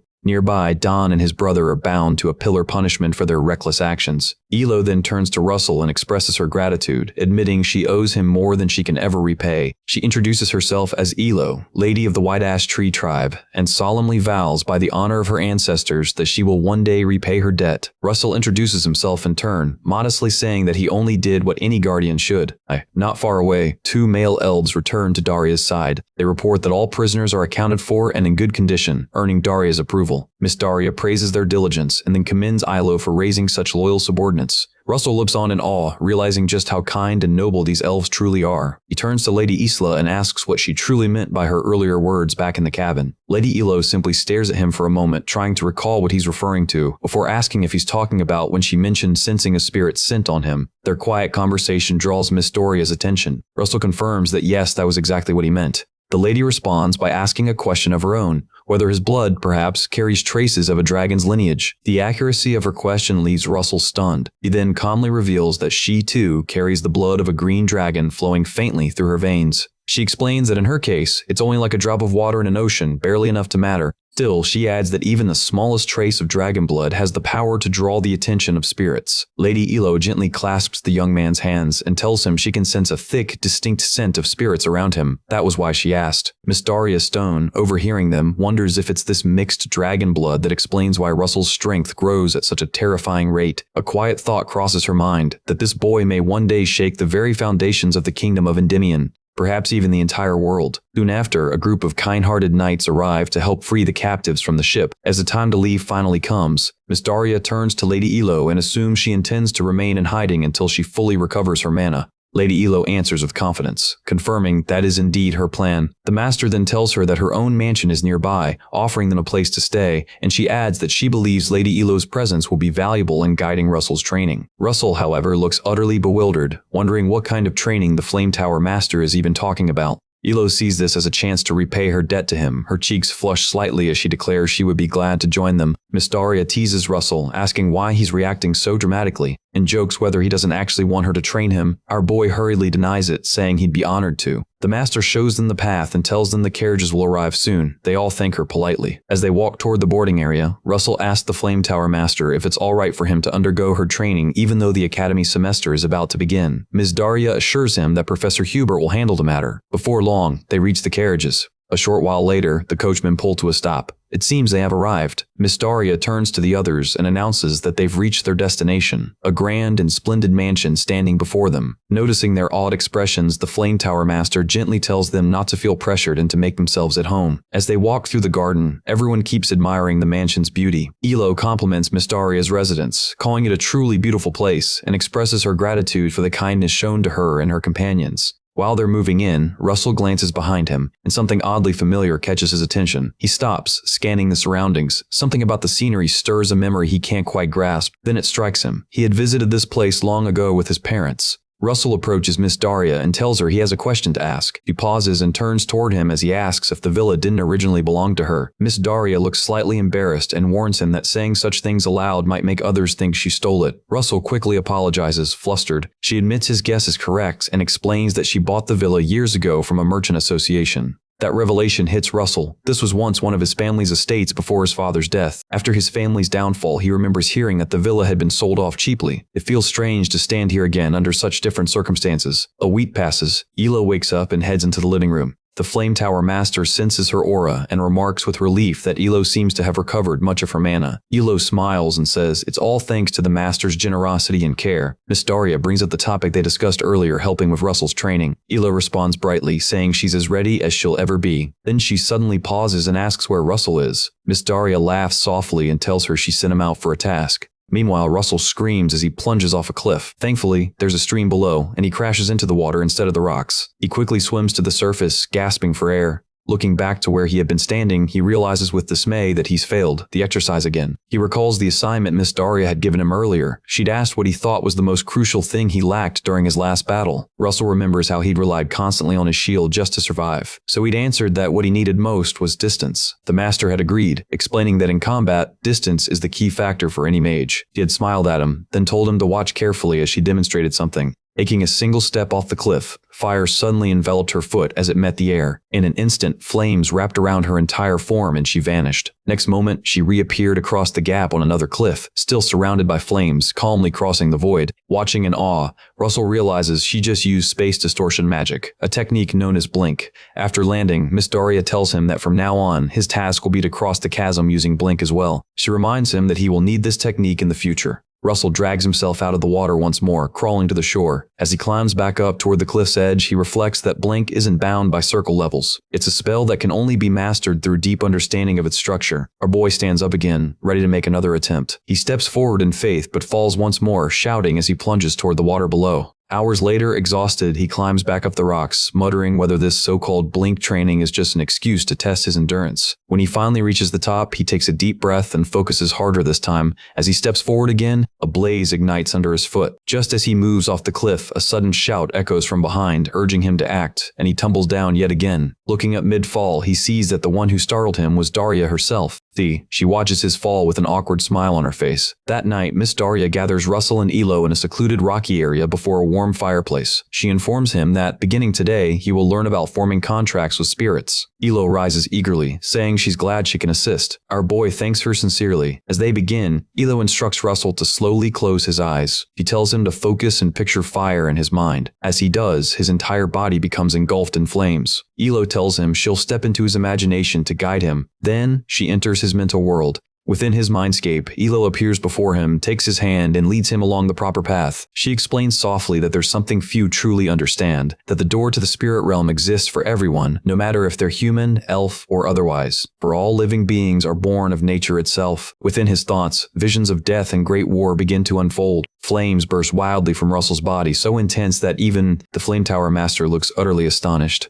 As she peers deeper, she sees a horrifying image, a man being slain before her eyes. The vision is overwhelming. She continues, searching deeper into his consciousness, reaching the gate of the spirit world. There, an immense torrent of water roars between them and the gate itself. She wonders what that torrent represents, while behind her, Russell stands trembling, tears streaming down his face. Reading his emotions, she feels the weight of his anguish. At first, it feels like hatred, but upon closer look, it's something far deeper. In the real world, Russell's face contorts in pain as he relives the traumas of his past. The mana surrounding both him and Elo surges violently, their combined light growing blinding. Realizing they're nearing a dangerous threshold, she acts quickly to stop them from going further. As their mana continues to spiral out of control, Miss Daria casts a protective spell to shield them both. Russell opens his eyes to see the Flame Tower Master standing beside him and is shocked by her sudden presence. He awakens fully, clutching his head, asking her what just happened to him. He explains that it felt as if his mana had suddenly erupted inside him. As he speaks, Lady Elo enters the room. Russell notices the bandages wrapped around her arms and quickly asks what happened to her. Lady Elo tries to calm Russell down, assuring him that she's perfectly fine. But Russell looks crushed with guilt, apologizing over and over for hurting her. That night, unable to rest, he steps outside to clear his thoughts and quietly stares up at the stars.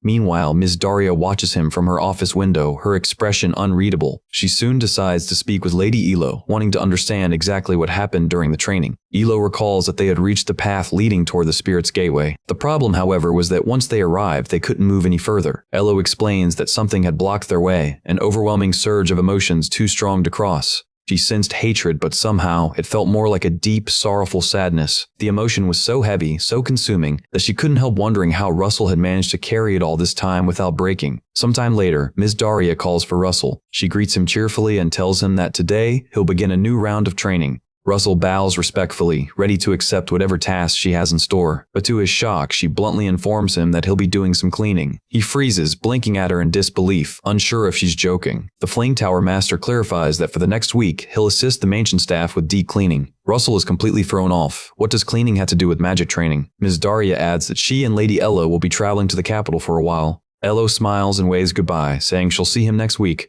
Russell quickly nods and tells them to take care. Before leaving, Ms. Daria makes sure to remind him that this isn't a punishment. He agrees to follow her orders but quietly decides to train on his own. He'll clean and practice the blink technique whenever possible. Just before leaving, the Magic Tower Master gives one last rule. He's forbidden from using magic this entire week. Russell is left dumbfounded. When the chariot finally rolls away, he just sighs, accepting his strange fate. Later, Russell picks up a mop and starts cleaning the hallway. Since he can't use magic, our boy comes up with another plan. He dashes through the hall, swinging the mop with energy, convincing himself this could double as physical training. But as he's racing ahead, his foot slips on a puddle. He crashes down, accidentally kicking a nearby vase into the air. The vase shatters beside him the moment he hits the floor. Suddenly, the headmaid appears behind him, asking why he was cleaning like his life depended on it. She adds that the vase he just destroyed was one of Ms. Daria's favorites. Russell remembers Daria's earlier words. Just obey the headmaid's orders and everything will be fine. Now, with the headmaid towering over him, he gulps and starts cleaning up the mess he made. He hurriedly picks up the shards by hand, apologizing repeatedly. The headmaid slips on gloves and calmly reminds him that she knows he can't use magic for a week. She gives him a cloth and tells him to follow her directions carefully.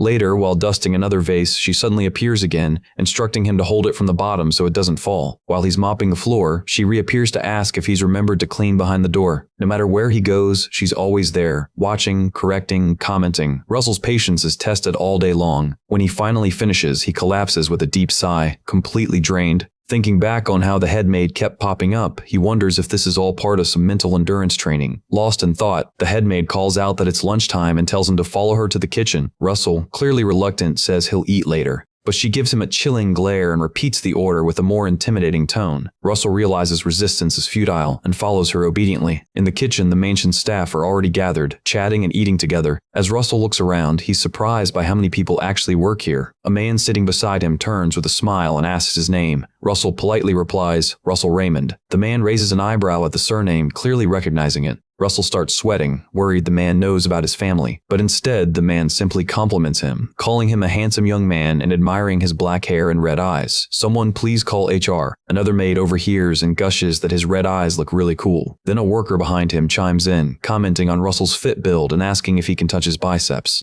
When he actually does, Russell nearly jumps out of his skin. It's awkward, to say the least.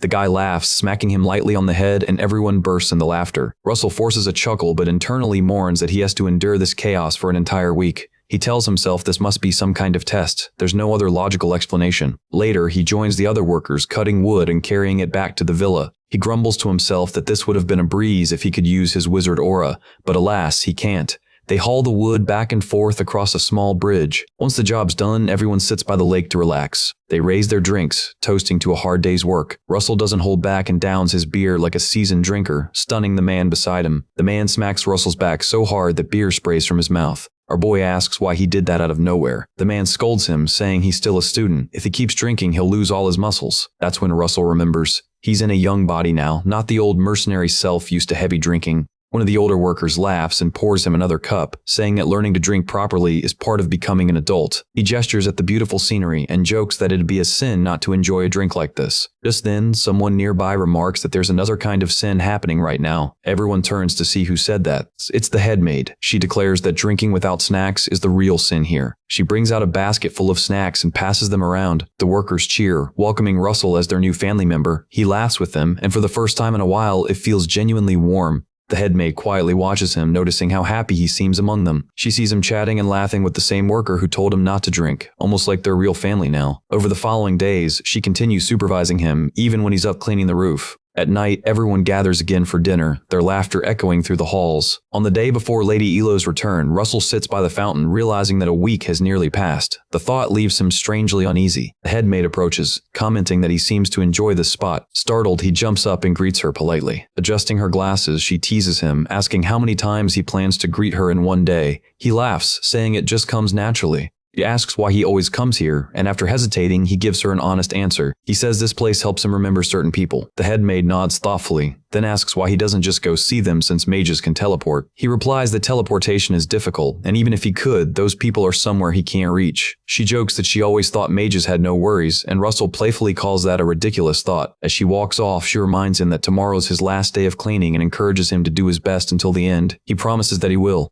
Before leaving, she adds that she doesn't know much about magic, but she believes he's a good person. This time, she doesn't call him Mr. Russell, just Russell. He's moved, standing there speechless. She chuckles, saying that even if he doesn't become a great mage, she'd gladly keep him as a great servant. Our boy laughs and says he'll think about it. The next morning, Russell heads out to welcome Miss Daria and Lady Elo back. They ask how he's been, and he assures them that he's doing fine. Miss Daria then gestures for him to walk with her. As they stroll through the garden, she mentions that she knows he's had a tough week, though he modestly denies it. She explains that it took quite some time to find medicine to restore Elo's lost mana after the Spirit Gate incident. She also says she checked the archives and discovered something. This villa once belonged to the Raymond family. Russell looks down silently, his expression darkening. The Flame Tower Master tells him that Elo mentioned a great torrent of emotion inside his heart, preventing access to the spirit's door. She gently asks if he feels anger or maybe sadness. Russell keeps his eyes down and admits he feels both, all tangled together. Ms. Daria says it reminds her of when she first saw him in the library, studying so intensely to improve his magic. Looking back now, she realizes he was fighting alone all this time. He tells him that after much thought, she believes he's a lonely patriarch, someone trying to rebuild a broken family. Then, Ms. Daria makes him an unexpected offer. She asks him to take ownership of the property.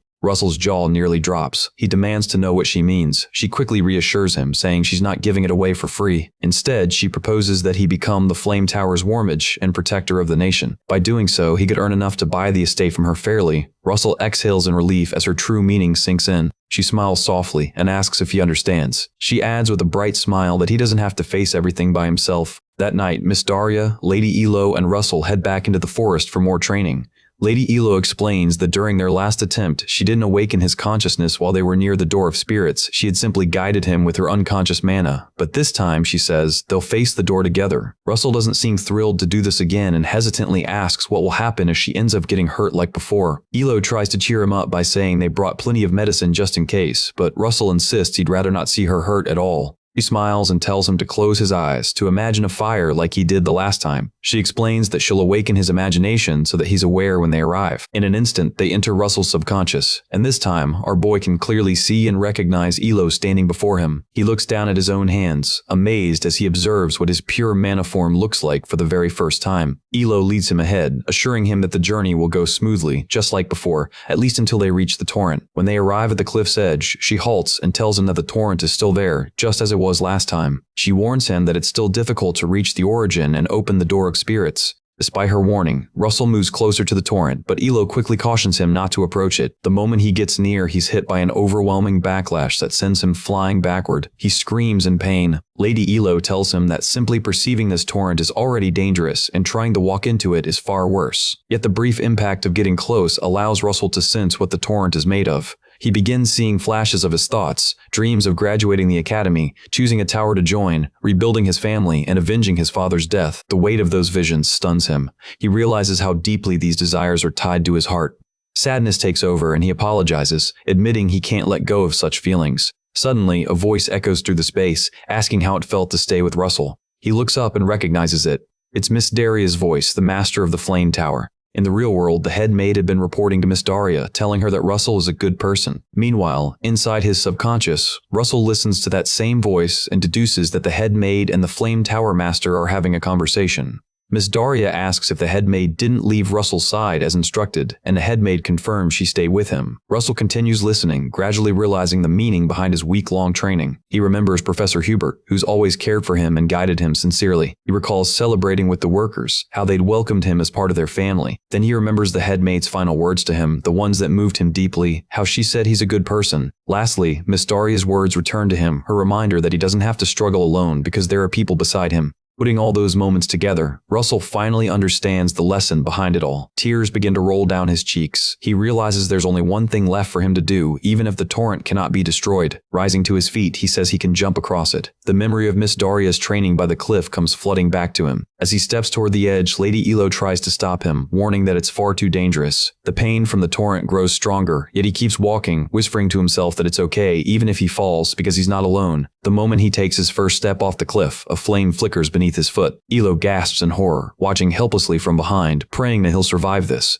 In that instant, Russell activates the blink method. His body vanishes, leaving behind a blazing trail of fire. Lady Elo searches desperately for him but doesn't see him anywhere. She looks across the cliff, hoping he somehow made it to the other side. To her relief, Russell reappears across the gorge, standing within a pool of fire. Lady Elo shouts that he really did it, but Russell just smiles back silently, unable to hear her. Behind him, the torrent continues to rage endlessly. The message is clear: sometimes you don't face your fears head on, you rise above them. And then a notification screen appears, announcing that he has cleared the mission and earned an intermediate grade mana stone as a reward. Russell stands proudly before the great door, thrilled that he made it across, though uncertain about what to do next. Out of nowhere, Elo's voice echoes in his mind, telling him to approach the door of light ahead. Shocked, he wonders how he can hear her, and she explains that their mana is still linked, allowing them to communicate. Another screen materializes, showing a new mission: form a contract with a spirit. He's instructed to summon one, just as Elo explained earlier. Lady Ilo tells him to place his hand on the door, and he obeys. After doing so, he asks what happens next, saying he doesn't feel anything. She replies that the rest is up to the spirits now. No one knows what might happen, so he just keeps his hand there, waiting. Elo tells him again that no one can predict which spirit will come, or if any will come at all. She gently urges him to stay patient. Meanwhile, in the real world, Miss Daria watches over Russell's body as he remains in a trance, while Lady Elo reminds him that all they can do is wait. Remembering the dragon spirit he once met, Russell tries speaking from his heart, telling it that it's okay if it can't come. He adds softly that he won't be upset either way. Suddenly, a huge red dragon manifests before him, coiling within a glowing magic circle. Seeing the dragon, Russell expresses his gratitude for everything that has led him to this moment. The dragon lowers its head, touches his hand, and their contract is formed. In the next instant, everything dissolves. They're pulled out of that world, and Russell jolts awake. He blinks rapidly, trying to understand what just happened. When his vision clears, he finds a small red dragon curled up on his lap. The tiny creature lets out a soft growl, and our boy blinks in disbelief, wondering if this is what spirits actually look like.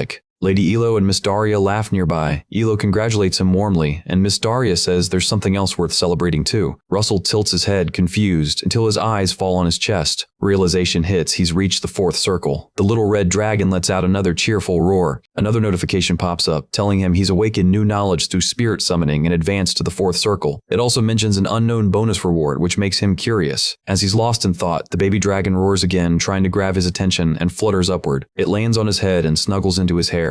Then it starts biting his hair playfully, letting out more cute little roars. Elo comes over to pet it, laughing at this definitely isn't a normal spirit. She asks if he plans to give it a proper name. She reminds him that naming it will complete their contract. Miss Daria agrees and encourages him to give it a fitting name. Russell studies the little dragon and thinks for a while. Noting its red color, he suggests calling it Bacon. The two women freeze, staring at him with open mouths. Russell realizes how that sounded and chuckles awkwardly. He tries again, asking what they think about the name Pepper. The tiny dragon lets out a happy roar. It seems to like that one. Elo gushes over how adorable the name sounds, and Miss Daria admits it's actually not bad. Russell privately thinks that Pepper could also stand for pepperoni, but wisely keeps that to himself. Miss Daria suggests they go celebrate, and that tomorrow, the real special training will begin. Russell smiles and says he's looking forward to it. He continues playing with Pepper, who keeps testing his voice with soft, cheerful growls. Russell pats him gently and says, "It's nice to meet him." A month later, the story returns to the academy. In front of the main gate, all the professors line up to greet the important guests arriving for the day. The towers finally choose their new students. One professor wonders how many graduates will be picked this year, while another remarks that the results are practically decided already. As they speak, an announcement echoes. The White Tower's judge from the kingdom has arrived. The judge appears alongside a student, and a teacher nearby comments that each tower had already been training its chosen candidates throughout the semester. Soon after, the Yellow Tower's judge arrives, bringing along their trainee. Moments later, the Spear Tower's judge shows up with a female student. The professors continue chatting, and one suggests they should do something special for these shortlisted students. The others agree immediately, but when they notice Professor Hubert frowning at them, they quickly backtrack, saying they meant something special for all students, not just a select few. Hubert glares at them and demands to know how they can call these kids their students if they only favor the most talented ones. The nearby students grow tense. After all, the Flame Tower is one of the kingdom's most powerful institutions. Then, to everyone's surprise, a man named Vermilion Olsen steps down from the Flame Tower's carriage instead of Miss Daria. Professor Hubert narrows his eyes at Vermilion, puzzled about why he's here. Vermilion looks every bit the hardened fighter and scans the area for Russell. Not spotting him anywhere, he mutters that it seems Russell hasn't arrived yet. Professor Hubert begins to worry. It looks like Miss Daria might not plan to select Russell after all, since she sent Vermilion as her representative. Meanwhile, far above the academy, a burst of fire streaks across the sky. Someone's teleporting at full speed. It's Russell, racing toward the ceremony before it begins. Vermilion senses the heat of mana and glances up to see who it is. Russell lands nearby and exhales deeply in relief. He realizes how close he came to being late, thankful that he made it in time. When his eyes meet Vermilion's, he's caught off guard to see him there. Vermilion just stares blankly, as if he doesn't recognize him. Then, with a faint smirk, he walks past the line of professors toward the academy gates. That smirk twists darker. He murmurs to himself that breaking Russell will be fun. A flashback takes us back to the moment Russell left Maldiva for the academy. He thanks Mr. Rhea, Lady Elo, and the head maid for everything they've done for him. He wishes Lady Elo safe travels as she returns to her hometown, and she smiles, thanking him for his kindness. Before leaving, he has a message for the head maid. He tells her that he'll come back as the rightful owner of the estate and asks her to take good care of it until then.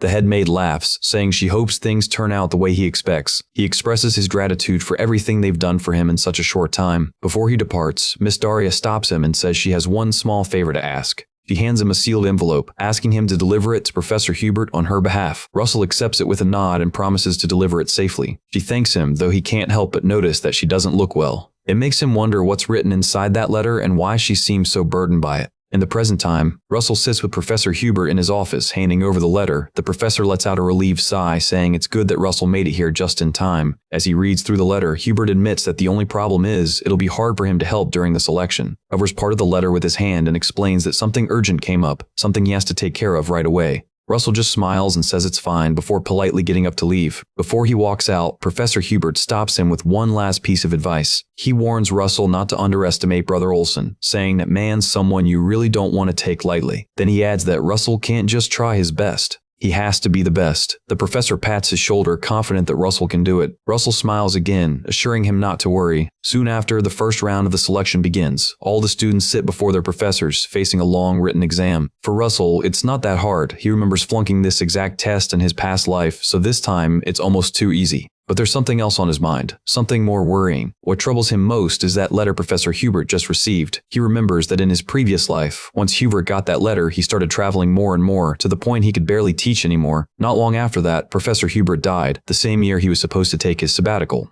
After finishing the test, Russell steps outside. He wonders what exactly happened back then. He's certain it was because of a dangerous mission, a task so risky it could only be given to a high-ranking mage from the Flame Tower. When the results come in, the top scorer in the written exam is announced, Russell Raymond. The room goes quiet for a moment, then bursts with mixed reactions. Some are shocked, others impressed, and a few clearly jealous. But Russell isn't even paying attention to the praise. His thoughts drift elsewhere to the death of the professors that's about to happen again. And he quietly wonders, can he stop it this time? Soon, the second round of the selection begins. The students are told this part will be an interview test. Everyone waits outside until their names are called. After several interviews, it's finally Russell's turn. He walks into the hall and spots Professor Hubert on his left, with 10 judges seated right in front of him. To Russell, that sight alone is proof. He's already changed something in the past, because he doesn't remember seeing Brother Olsen as a judge in his previous life, which means if he can change this much, he might be able to stop the professor's deaths too. But for that, he first needs to be acknowledged by the judges. Meanwhile, Vermilion Olsen just stares at him with open contempt. The professors explain the rules. The judges will ask a series of questions, and he must answer verbally, no hesitation. The White Tower judge wastes no time, starting with a question about a formula made by Mage Oregon Gong 3 years ago. More questions follow, one after another, and Russell answers each one calmly and precisely. But the hardest part isn't the questions, it's the hidden second test. Suddenly, the judge's seats start glowing as they release waves of mana to test his composure under pressure.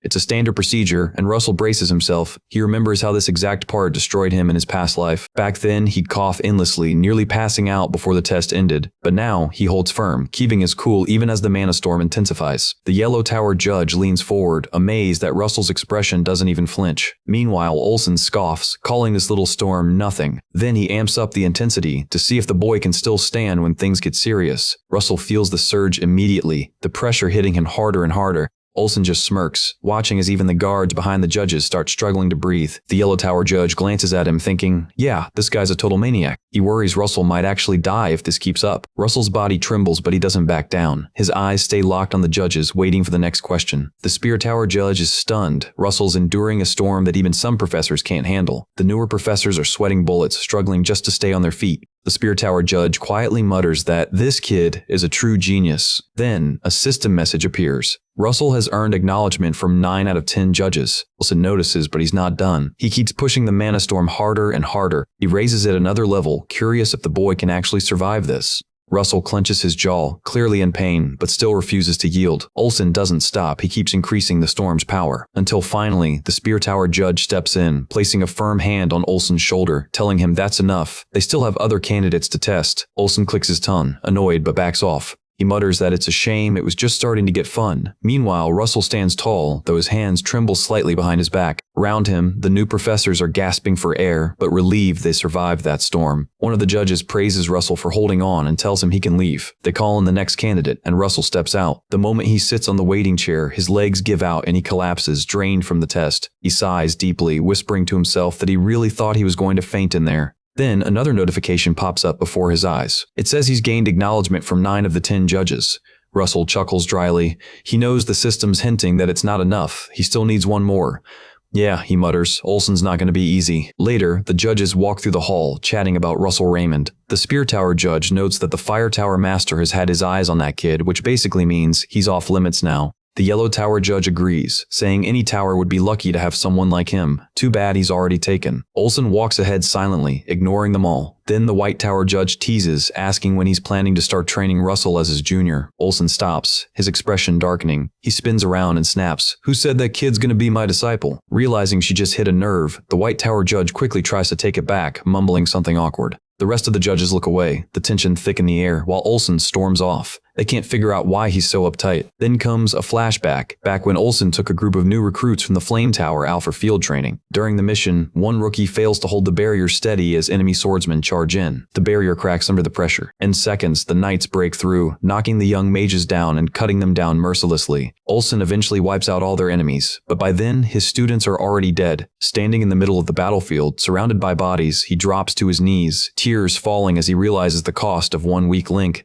Back to the present, he remembers that moment all too well. If one of them falls, they all fall. That's why he's so harsh on Russell. Soon after, the third round of testing begins. The students gather outside once again. The proctor announces that this next challenge will be like a treasure hunt. They'll head into Walker Hill Forest to find green mana stones. Points will be awarded based on how many stones they collect and how fast they return. Russell figures some students will try stealing from others, so he decides to stay cautious. As everyone lines up, a system window appears again. The message says, "Final mission, earn Olsen's approval." Russell stares at the screen blankly, wondering if Olsen will ever acknowledge him. Given how things have gone so far, it doesn't seem likely. But before he can overthink it, the instructor yells for them to start. The students dash into the forest, spreading out to search for stones. Russell joins them, moving swiftly between the trees. After a moment, he gets an idea. There's a faster way to do this. He summons his fire spirit, Pepper. In a burst of light, Pepper appears, landing right into his arms. Russell smiles and apologizes for not calling him sooner, explaining that he couldn't use magic at school. Pepper seems happy to see him again, letting out his playful little roar. Russell laughs and tells him he needs a favor. He opens his magic compartment and pulls out a red mana stone, showing it to Pepper. "I need you to find stones that look like this one," he says. Pepper sniffs it carefully, then flaps his wings and darts off through the trees.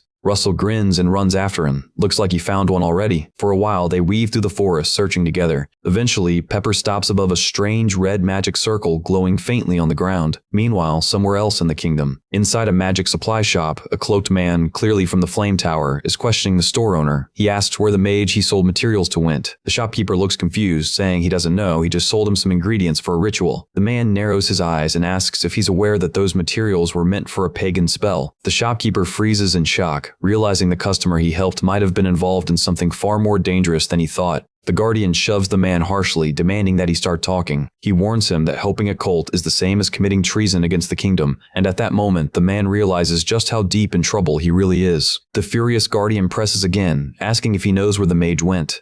The man stutters nervously, insisting that he truly doesn't know. He explains that he only heard rumors about a fierce woman who kills people by burning them alive, and that this mage they're looking for supposedly went to investigate her after hearing she had taken on a disciple. In a flashback, that very mage is seen watching as Miss Daria speaks with Russell in Maldiva. He observes the moment when Russell receives the Flame Tower Guardian's cape from the Flame Tower Master. The Guardian then lets go of the man, piecing everything together, realizing that the person this cult bears a grudge against is none other than his own teacher. When he removes his hood, his face becomes clear. It's Professor Hubert. The professor rushes outside, realizing that Russell is in danger. Flames engulf his body as he activates his teleportation magic, racing away to warn the academy about the peril surrounding the ongoing screening test. Meanwhile, a student elsewhere scans his surroundings, cursing under his breath when he can't find a single mana stone. He grumbles that he can't use light magic either, since it would just draw unwanted attention and turn him into an easy target for the others. He freezes when he suddenly spots a figure moving nearby, letting out a startled shout. He quickly fires a wind arrow at the strange figure, but nothing happens. The attack doesn't even scratch it.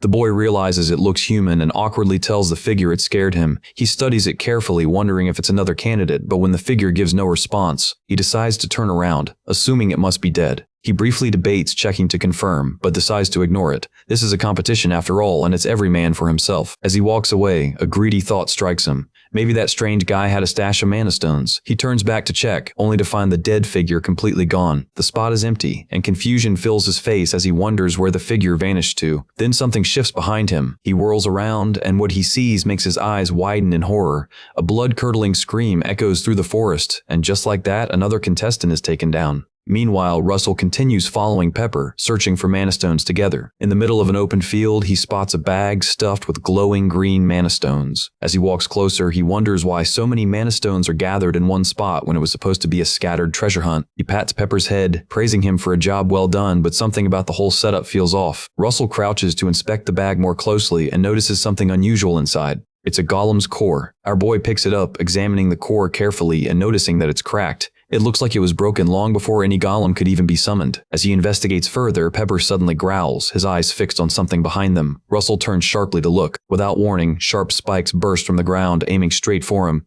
More spikes erupt, advancing rapidly toward where he was just crouching. Russell stares in shock, wondering what the hell is going on as the spikes shoot upward like deadly lances. He quickly activates his wizard body aura and leaps aside, dodging the spikes just in time. But right after, beams of light magic rain down, and Russell realizes his attacker is switching between different elements at incredible speed. Spheres of light hover in the air, firing destructive beams toward the ground, all aimed at him. Russell manages to dodge each one, his movements sharp and fast thanks to his aura. As the barrage continues, he realizes he's being attacked by more than one person. Suddenly, several magic spears are hurled toward him from another direction, but Pepper spots them first. He opens his mouth and unleashes a burst of fire, burning the spears to ash before they can reach Russell. Russell glances back, realizing what just happened, and praises Pepper for saving him. Our boy wastes no time. He summons his firebolt. He fires a series of blazing bolts at the floating light spheres, shattering them one by one. The explosions are massive, filling the area with thick smoke and fire. Russell peers into the haze, trying to make out who attacked him. The assault stops abruptly, leaving only silence, but Russell keeps his firebolt ready, unwilling to drop his guard. Balls. As the smoke clears, he finally spots 3 mages hiding among the bushes. Looking closely, he recognizes them, the honor students handpicked by the various towers. Nearby, he also spots the White Tower honor student, crouched in another bush, the one who had been using light magic. Russell notices the Spear Tower student as well, and questions why they're resorting to such cowardly tricks. The guy answers bluntly, saying they were certain only their group knew about the Mana Stone's location. When he notices Pepper behind Russell, his expression changes. Realizing that Russell has a spirit companion, the Spirit Tower honor student catches on too, claiming she now understands how he found the Mana Stone so fast. The White Tower student stares in disbelief, wondering how Russell managed to keep this level of skill, a spirit contract, hidden from them. Russell chuckles and asks what's so special about finding the Mana Stones quickly. He adds that the way they're talking makes it sound like he wasn't even supposed to find them. Then, as something clicks in his mind, he tells them he's figured it out. He accuses them of secretly making a deal with certain professors to have all the Mana Stones gathered in one place, a location only they would know about. The Yellow Tower honor student stays silent but admits to himself that Russell is frighteningly sharp. Our boy tells them he has no intention of interfering with their shady deal, he just wants them out of his way. The Yellow Tower student loses his temper, unleashing his aura as he charges straight at Russell. In a blink, Russell vanishes and reappears behind him. With a calm smile, he whispers that they'll regret it if they don't let him pass, shocking everyone. The Spear Tower student's eyes widen in disbelief. The White Tower student's jaw drops as he realizes Russell just used blink teleportation magic. Before they can recover, Pepper starts growling again. Something's lurking in the woods. Russell notices and asks what's wrong. Then it hits him. They're not alone. He narrows his eyes and peers into the forest. The trees are shaking. Russell turns to the Yellow Tower student and asks if their professor allies mentioned destroying a golem core as part of their plan. The Yellow Tower student nervously says no. The others step closer, saying they also found it strange that a broken golem core was sitting in the bag. Russell immediately lets go of the student, realizing something serious is about to happen. He hears a noise from deep within the forest and quickly conjures another firebolt. Focusing his gaze, he warns the others, something is coming. Moments later, a pack of terrifying dark creatures with glowing green eyes bursts out from the trees. Russell's eyes widen as he shouts out, "They're undead." The Spear Tower student yells in panic, wondering how the undead even got into the test grounds. The others look equally terrified. The Yellow Tower student freezes completely, whispering that he needs to run. He turns to escape, only to find there's nowhere to go. He stops, despair flooding his face as the undead form a tightening circle around them. They're completely surrounded. Then suddenly, Russell summons a blazing firewall, encircling their group while Pepper charges at the beast that managed to get close. The Yellow Tower student stares in awe, realizing Russell is using fourth circle magic, a level none of them have reached. Russell commands them to each take a direction and prepare to fight whatever breaks through, but the students stand frozen, paralyzed by fear. Our boy yells, demanding they snap out of it and respond. They're running out of time. They stammer out nervous answers, realizing too late that they're the ones who got ambushed. The Yellow Tower student curses himself. What were they thinking picking a fight with someone like him? If they had gone any further, they would have been done for. While he's lost in thought, an undead breaks through the wall right in front of him. As it crosses over, Russell's fire arrows pierce straight into it, dropping it instantly thanks to his quick reaction. He tells the others that the firewall is just a temporary defense. They need to find whoever summoned these undead beasts. Deep in the woods, 2 hidden sorcerers controlling the monsters talk quietly. One says that the child from the flame tower is here, meaning Russell. The other chuckles darkly, wondering how long the boy will survive. Back inside the burning circle, the undead continue to claw their way through the firewall. One massive zombie breaks through again. It's immediately blasted in the head by a firebolt, leaving a smoking hole where its skull used to be. Russell stands before the fallen corpse, wondering how these undead creatures even appeared here. His thoughts drift to the heretics who practice forbidden magic. He remembers how the Flame Tower Master once wiped out a heretic cult in the past. Maybe these undead are remnants, survivors of that annihilation. 3 more undead push through the flames, charging at him. Russell fires another firebolt, burning gaping holes through their heads. He forces himself to stay focused. Now's not the time to get lost in thought. He analyzes their magic and concludes it's curse-based, remembering that such curses consume minimal mana, which means the longer this fight drags on, the worse it'll get for them. They're burning through mana too fast against an endless swarm. He turns to the others and tells them to conserve their energy. They can do it by lowering their firepower and targeting the undead's weak points instead of blasting away randomly. The Yellow Tower student scoffs, saying that's easier said than done. The White Tower student agrees, adding that the selection judges will show up soon anyway. They just have to hold out till then. The Spear Tower student shakes her head, warning them that the judges are coming.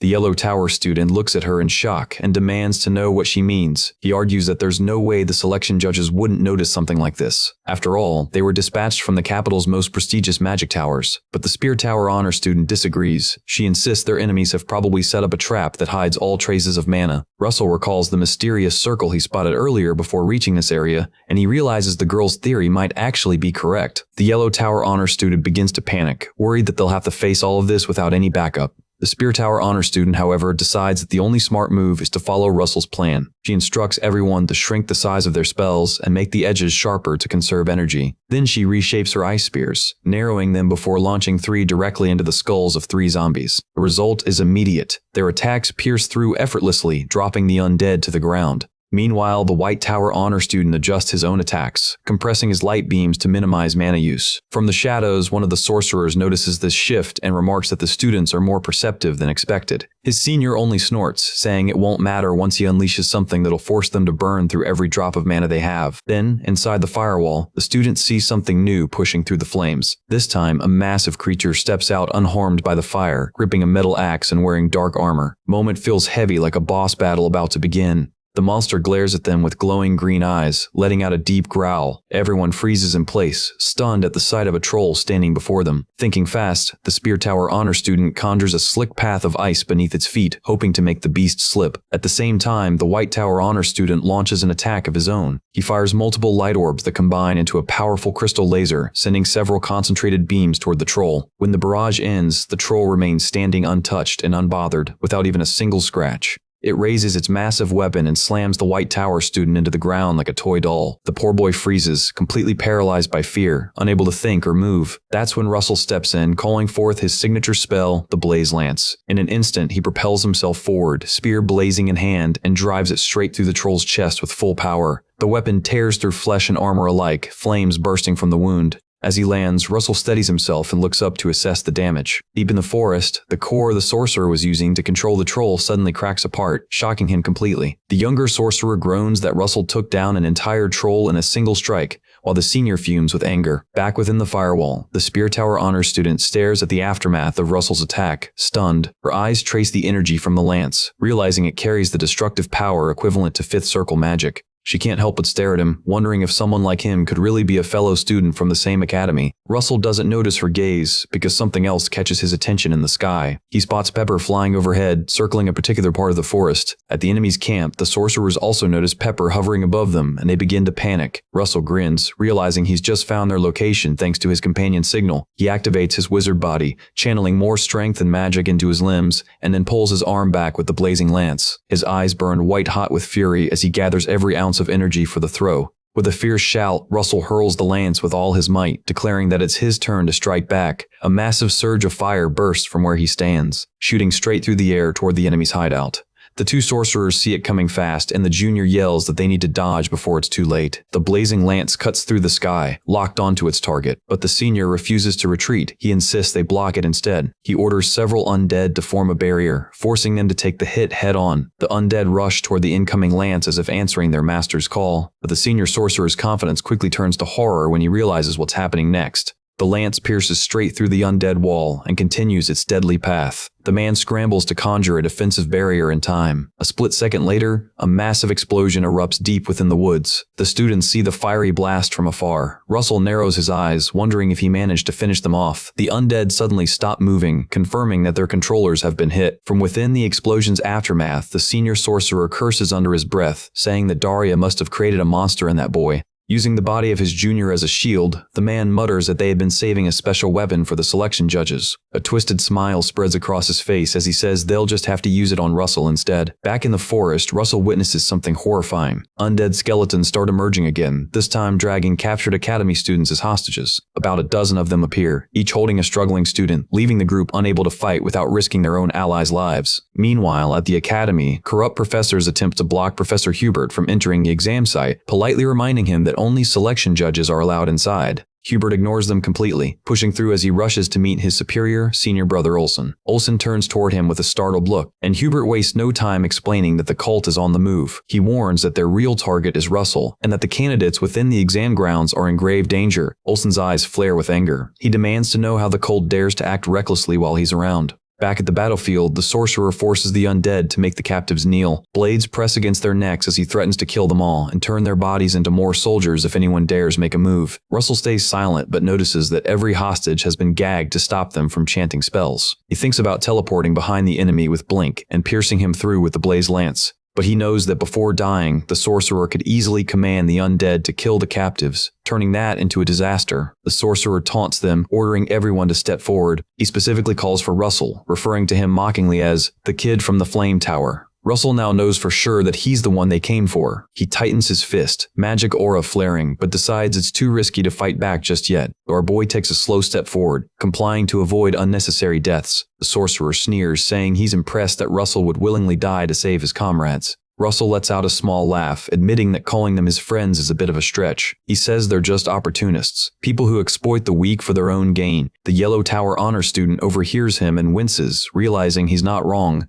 The Spear Tower honor student lowers her head, guilt washing over her. Russell continues, saying that all he ever received from others was scorn, hatred, and jealousy. Everyone around him only knew how to envy, never how to understand. His blunt honesty shocks the rest of the group. They had expected anger or hate, not this strange calmness. The sorcerer frowns, unable to understand how someone could still talk about justice and duty in a world where the strong crush the weak. He says such lofty ideals don't belong in the mouths of the powerless. Russell chuckles, replying that it's funny hearing that from someone who spent all day hiding behind his minions, too scared to fight on his own. The insult hits hard. The sorcerer tries to keep his composure but eventually snaps, deciding to grant Russell's wish. One of the undead grabs Russell from behind, binding his arms tight. Another forces a gag into his mouth to keep him from casting. The sorcerer grins, saying he'll kill him personally since that's what he seems to want. He calls him the Flame Tower Kid as a sinister dark aura begins to swirl around him. Once Russell is restrained, the man draws a strange green blade, joking that it's too bad he won't get to hear his screams. Still, he says, that can't be helped. He steps forward, raising the weapon to strike. That's when Russell remembers there's a kind of magic that doesn't require chanting. It's mental magic spells that can be triggered through pure thought.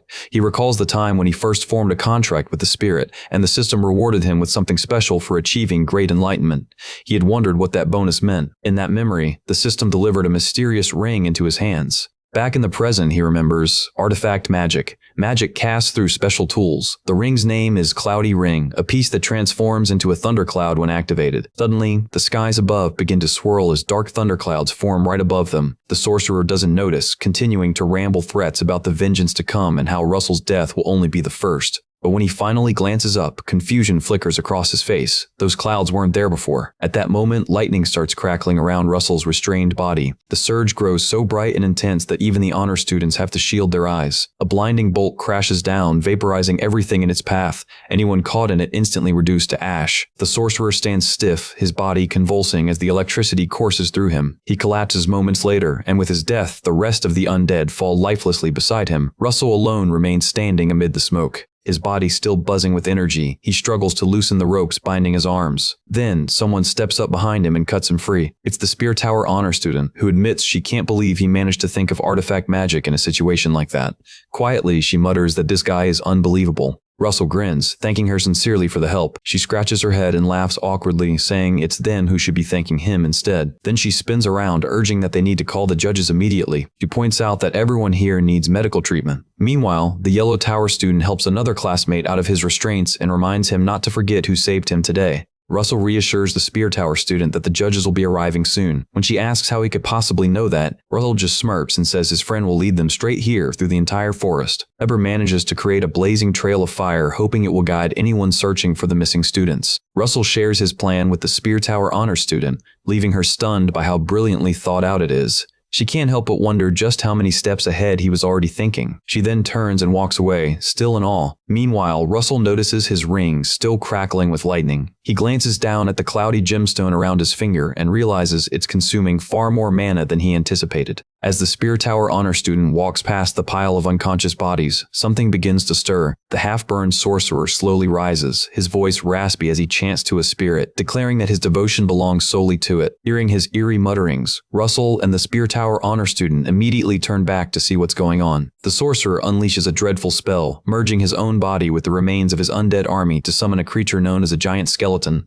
Moments later, a massive undead figure emerges, radiating vengeance. Russell squints from the brightness of its aura and realizes that this thing is way beyond the fifth circle in power. The Spear Tower honor student urgently tells everyone to retreat into the forest. This new enemy is far too dangerous. The Yellow Tower honor student is the first to bolt and run. The Spear honor student notices Russell hasn't moved and demands to know why he's still standing there, choosing to fight. Meanwhile, Olsen and Professor Hubert rush toward the training field after sensing the commotion. The girl watching reasons that Russell must be running out of mana by now and wonders what he could possibly plan to do next. The giant skeleton suddenly raises one of its claws. It slams down hard, crushing the spot where Russell had just been standing, but Russell teleports away at the last second. There's no way a shield could have blocked that blow. He readies his blaze lance, concluding that even a single hit from that thing would be fatal, so he decides to go all out and strike fast. The impact lands, but the monster refuses to fall. Russell observes that while the attack did some damage, this fight's going to be far tougher than he expected. He sees the creature's flesh slowly regenerating and mutters in disbelief,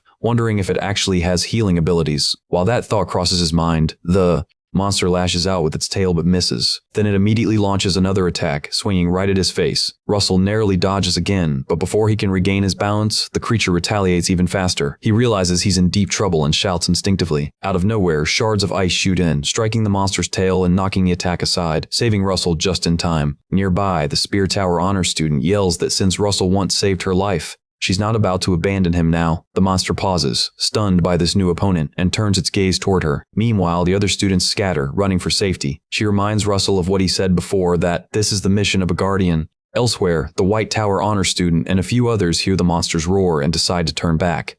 The Yellow Tower student stares at them like they've lost their minds. He scoffs that if they die doing something stupid, it's not his problem. At that same moment, the junior sorcerer wakes up. Apparently he wasn't dead after all. He spots the giant skeleton and wonders if this might be a sacrificial spell his senior cast. He then laughs mockingly at Russell, sneering that he got exactly what he deserved. Meanwhile, the returning students rally beside Russell. The White Tower honor student apologizes for arriving late, and Russell, surprised they came back, just looks at them, momentarily speechless. Then he smiles, genuinely glad to have them by his side. He summons another blaze lance and tells them with a grin that since they've chosen to fight together, he won't stop them. But he also warns that if they want to make it out alive and actually win, they'll have to follow his lead. While the Spear Tower honor student continues clashing with the monster, Russell tells the others that he'll create an opening with his blaze lance, and they must pour everything they have into that moment. He throws the lance once again, aiming straight for the monster's face. Just as it's about to hit, he signals everyone to unleash their attacks. Their combined magic explodes on impact, creating a massive blast.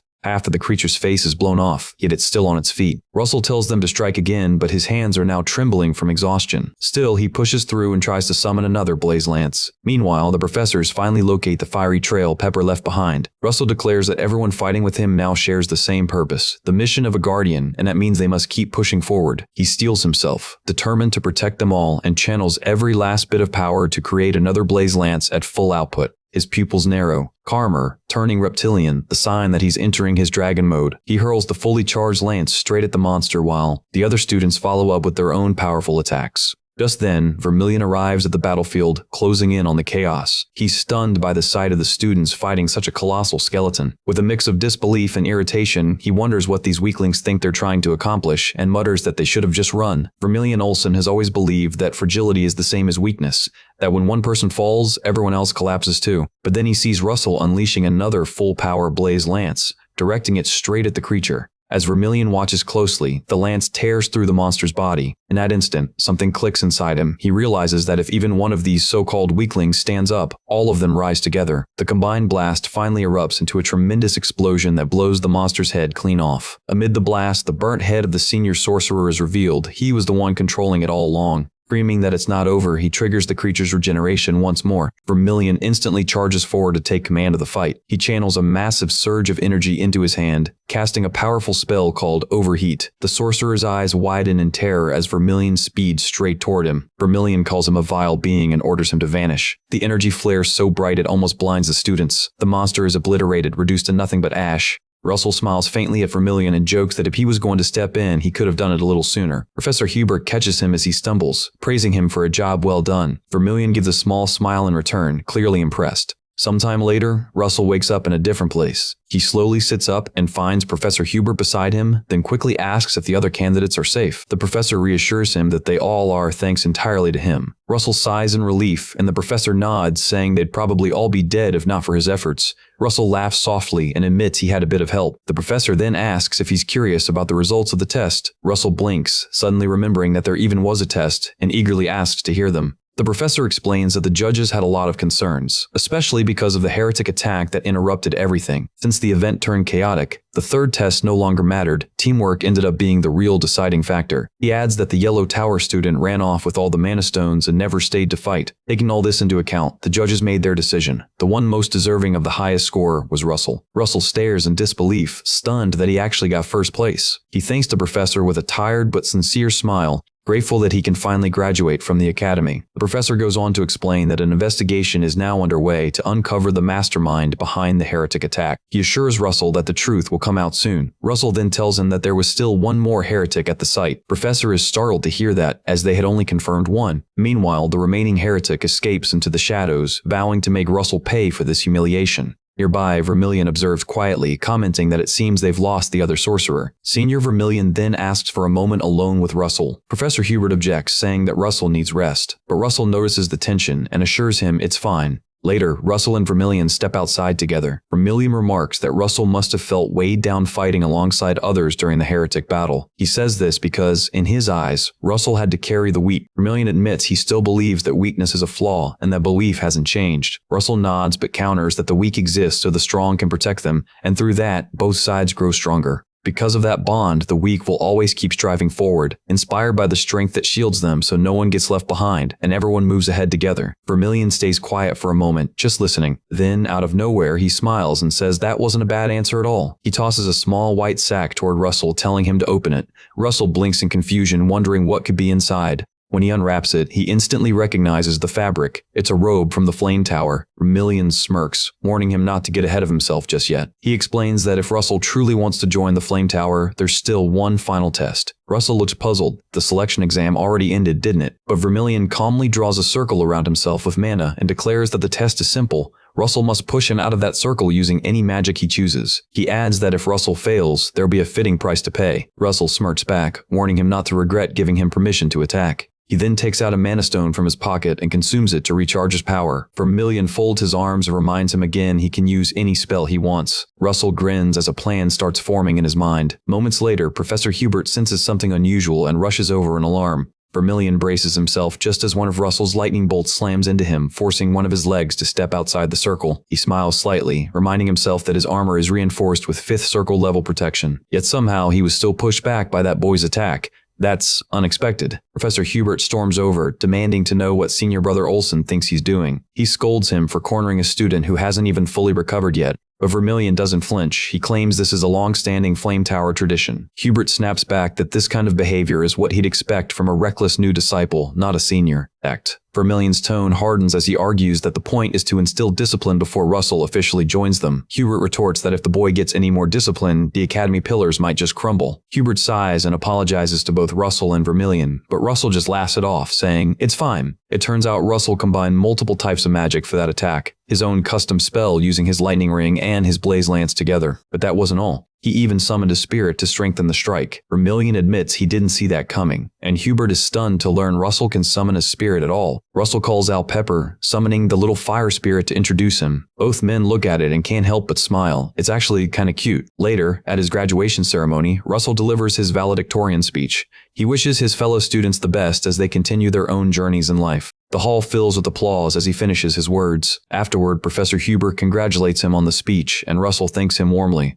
Hubert chuckles and reminds him that he's no longer a student, he should start calling him senior brother now. Russell nods and does just that, calling him senior brother. Hubert smiles and casually asks if Russell already has a place to stay in the capital. Russell says he's thinking of renting a small room on the outskirts, but Hubert insists that's unnecessary. He should just stay with him since Hubert can't return home until his contract with the academy ends anyway. Russell's eyes widen with excitement, and he asks if that's really okay.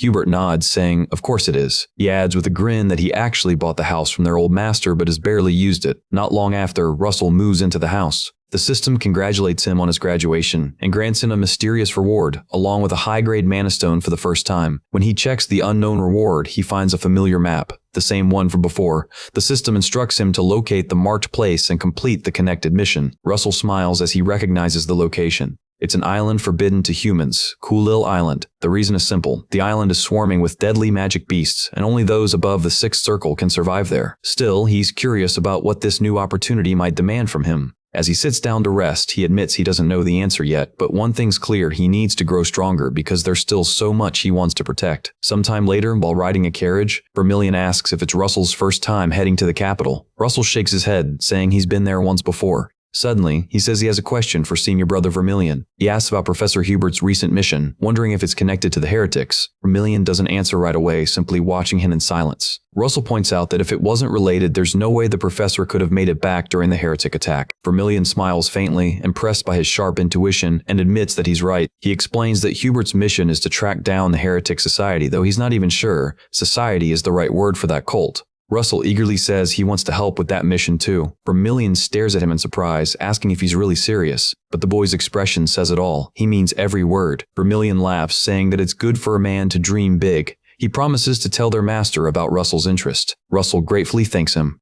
Vermilion adds, half joking, that he'll only do it if Russell manages to learn a certain spell before they reach the capital. Russell chuckles, realizing senior brother Vermilion really loves making bets. The spell's name? Overheat. Vermilion grins and calls it a one-hit kill spell. He activates it, explaining that Overheat works by focusing all your mana into one point. It's powerful, but short-lived. He compares it to pulling back your mana like a slingshot before releasing it all at once. With a teasing smirk, he asks Russell if he thinks he can pull it off. Later, they step off the coach to test it out. Russell steadies his breath, gathering all his mana into one palm. Then, he aims at a large rock and releases the spell. When the smoke clears, there's a massive hole where the rock used to be. Looks like a success. Vermilion smiles quietly to himself, impressed beyond expectations. He realizes that Russell managed to merge Overheat with his own origin magic fire and can't remember ever seeing anyone else pull that off. Russell's hand starts trembling, and Vermilion warns him that Overheat drains the body fast. He advises him to be careful, since it leaves him unable to attack immediately after using it. Russell nods, noting that it's risky to use against a tough opponent. Vermilion smirks and says that's not always true. After all, the best defense is a strong offense.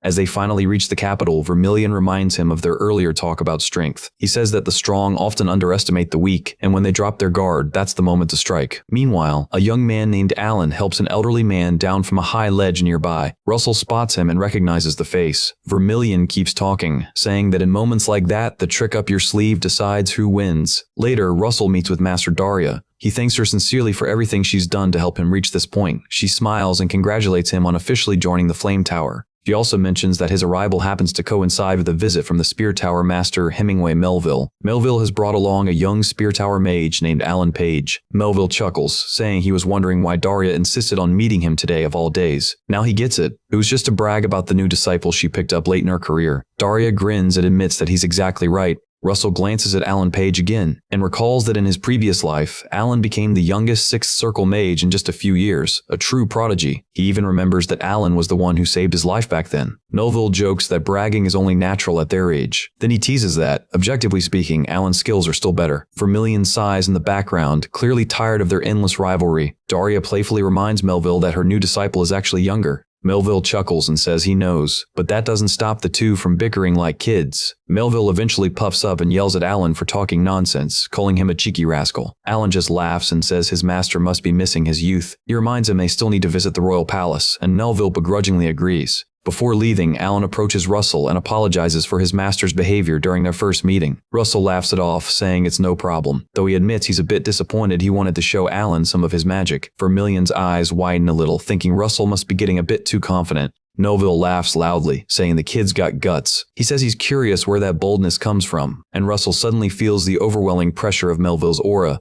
It's so powerful it feels like he's standing deep under the ocean. Master Melville laughs at Russell's remark, saying he never thought anything could still surprise him at his age. As he rises to leave, he suddenly turns to Daria and suggests they make a bet. This catches her off guard.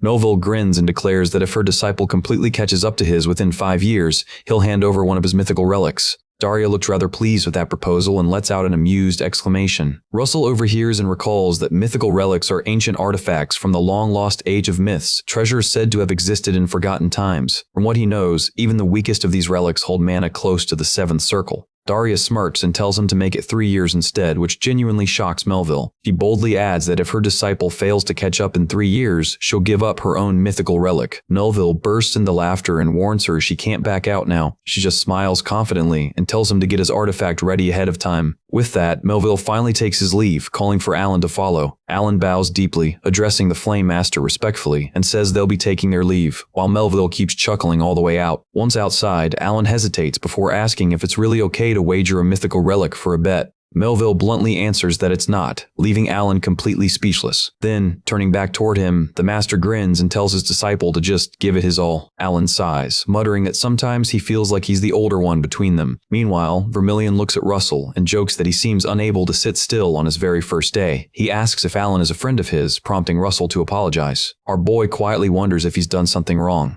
Later that day, Miss Daria calls Russell over and tells him that Olsen mentioned he wants to assist in tracking down the cult members. Russell confirms that he does. The master nods and says he came at the right time. She's just received new reports from their spies. She explains that they found traces of the cultist who attacked the academy. The suspect was sighted somewhere in Sudra, a neutral city. It seems he's trying to escape there all alone. Russell recalls that Sudra is known as a paradise for criminals, which explains why the fugitive would choose that place to hide. Daria tells him that since he's faced the offender before, tracking him down should be easier for him. Still, she warns that the man will likely be well prepared to fight again. She looks at Russell and asks if he's still willing to take that risk. Russell surprises her by saying he'll fulfill his duty as a guardian of the kingdom. The master smiles approvingly and informs him that he'll set out the next morning. She promises to prepare a teleportation portal and reminds him not to forget his supplies. Our boy feels relieved and grateful for her permission, thinking this is his first real step toward preventing Professor Hubert's death. The next morning, Russell departs for Sudra by coach. Inside, he's surprised to find 2 of the highest grade potions, items so rare and expensive that he's never had the chance to use them. He figures that despite her calm demeanor, the master must be worried. After all, he's her youngest disciple. As he travels, a certain building catches his attention, prompting him to stop for a moment. It's the Louvre Museum, the very place where his time travel first began.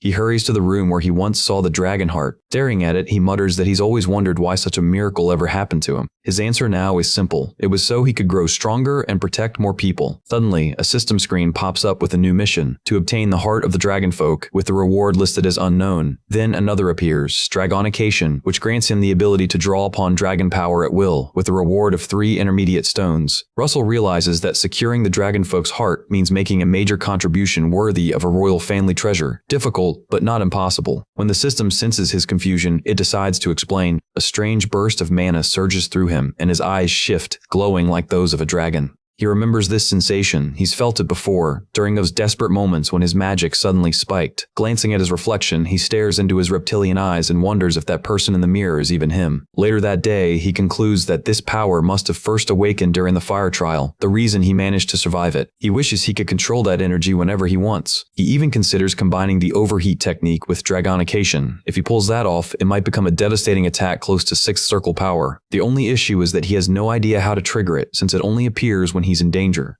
Pepper overhears him grumbling about not having enough time to train before the mission, realizing that regular training won't be enough to summon Dragonication. The little dragon suddenly gets an idea and starts dragging Russell away. Still frustrated, Russell mutters that no matter how hard he focuses, he just can't recreate that same life or death tension. Pepper, annoyed by his stubbornness, begins to grow angry. Russell looks up when he hears a guttural growl, Pepper is speaking in dragon tongue. Russell laughs, asking if he's offering to help him out. Pepper grins and growls in agreement. Later, Russell sits calmly with Pepper perched on his head. He tries to enter the Manhwa world the same way Lady Ilo taught him. Before long, his consciousness drifts into that realm, a place he remembers being with Ilo. Time flows differently here, making it a perfect place for magic training. The only problem is, he doesn't have anyone to spar with. Suddenly, he flinches. Something massive looms behind him. A huge dragon appears, unmistakably Pepper's true form. Russell can hardly believe his eyes. But Pepper just nudges him playfully, as if inviting him to fight. Russell chuckles and thanks him, though he admits he's not exactly comfortable fighting a dragon. That's when he notices Pepper has brought other spirit beings for him to battle instead. He laughs, realizing he'd been worried for nothing. One of the spirits looks human, and Russell grins as he sizes him up. Cracking his knuckles, he asks Pepper to do him a favor. Meanwhile, inside a pub in Sudra, a group of spies report to their captain that the pagans have left the city and ask if they should pursue. The captain orders everyone to mobilize and chase them down. He then tells a man named Jackson to inform Miss Daria that the situation has changed. Jackson acknowledges the order and reminds the team to stay sharp. The captain smirks, saying there's no need to worry. He mentions hearing that a divinity trained personally by Daria is coming to assist, but he won't let anyone steal his chance to have some fun. With that, he orders the men to move out.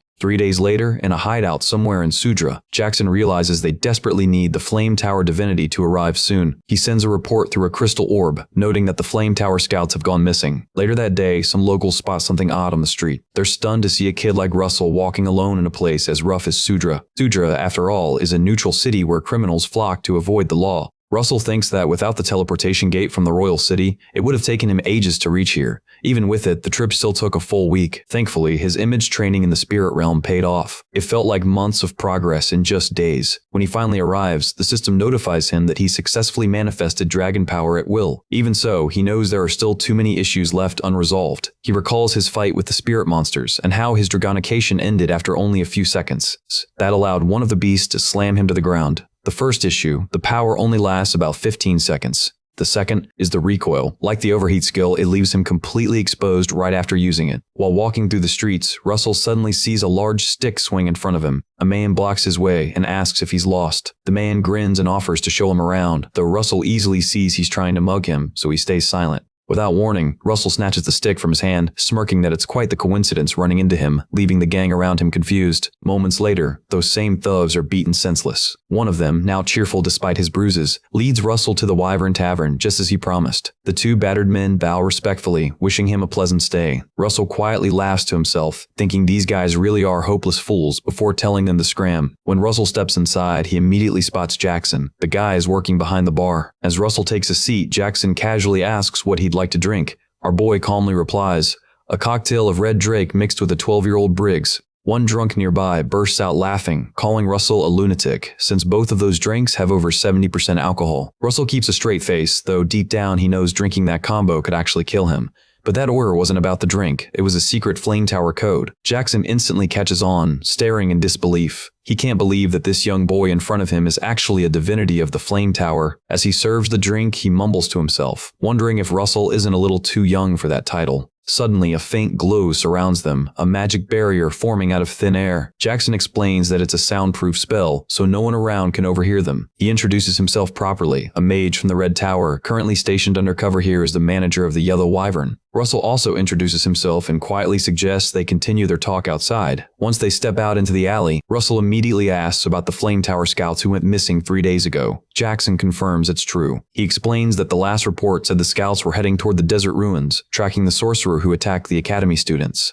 Russell asks if they might have fallen into a trap. Jackson shakes his head. Those men don't act rashly. They wouldn't fall for something that obvious. Russell then asks if he's got a map to the ruins. When Jackson hesitates, Russell says flatly that he needs it. He's going to rescue them. Jackson frowns and warns him that place isn't somewhere he can go alone. The ruins lie near the Empire's border, dangerous territory. Russell can tell Jackson doesn't trust his strength. Jackson insists he wait for reinforcements. Without saying a word, Russell releases his mana aura. The air instantly trembles. Jackson's eyes widen. He'd heard Russell was only 4th circle, but the energy radiating off him now feels like 5th circle magic, and he's controlling it effortlessly. The pressure makes Jackson cough, and he admits he might have underestimated him. "Fine," he says. "I'll tell you how to get there." Russell smiles faintly, realizing his little show of power worked. Not far away, 2 hidden cultists watch the scene, whispering praise at the boy's fine work. They grin, saying they can already smell the blood of the fools coming to investigate. The next morning, Russell makes his way toward the desert ruins. The sun's brutal, and as he gulps down water, he mutters that he should have practiced more ice magic.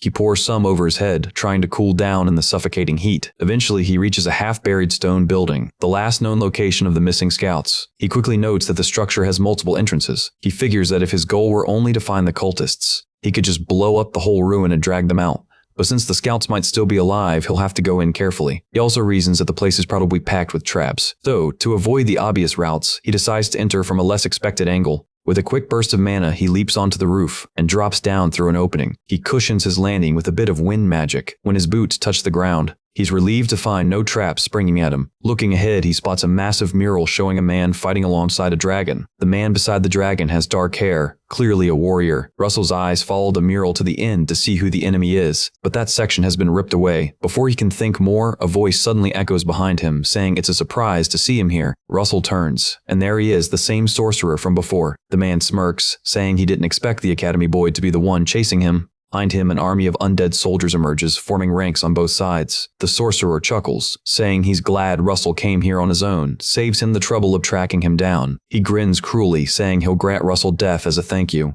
Russell laughs back, asking if he's not embarrassed, running so far just to talk big. The sorcerer snarls and gives the order to attack, sending the undead army charging forward. He notes proudly that these are the corpses of elite soldiers, much stronger than the ones Russell fought last time. He grins to himself, thinking, but before he can finish that thought, Russell acts. Flames burst around him, forming a blazing firewall just like before. The sorcerer gasps, asking if he's really using the same magic again. Russell smirks. Not the same, this time's different. Channeling his training, he begins expanding the firewall outward. Then he embeds a vector formula, giving it movement. The wall of fire surges forward, turning into a wave, spreads outward, engulfing the undead soldiers in a burning tide. The sorcerer watches in disbelief as his army burns to ash. It's far too easy. He suddenly realizes Russell can see him through his invisibility cloak. He tries to flee, but it's too late. Russell rushes in with a wild grin. Too late to run now. His magic slams into the sorcerer. A massive explosion shakes the entire ruin. When the dust settles, the man isn't dead. He's on his knees, coughing violently as blood spills from his mouth. He mutters weakly, wondering if this is really all he's capable of. Russell steps closer, telling him to surrender. It'll save them both some trouble. But the man shakes his head, saying he can't. He stumbles to his feet and says his soul isn't his anymore, and neither is his family. He screams that he's already given up everything that ever belonged to him. Suddenly, two figures appear above the ruins. They drop through the hole, a woman named Beth and a man beside her. Beth uses demonic claw, and the man unleashes nightmare tail. They must be the ones the sorcerer was reporting to. Russell spins around just in time to see the two charging at him.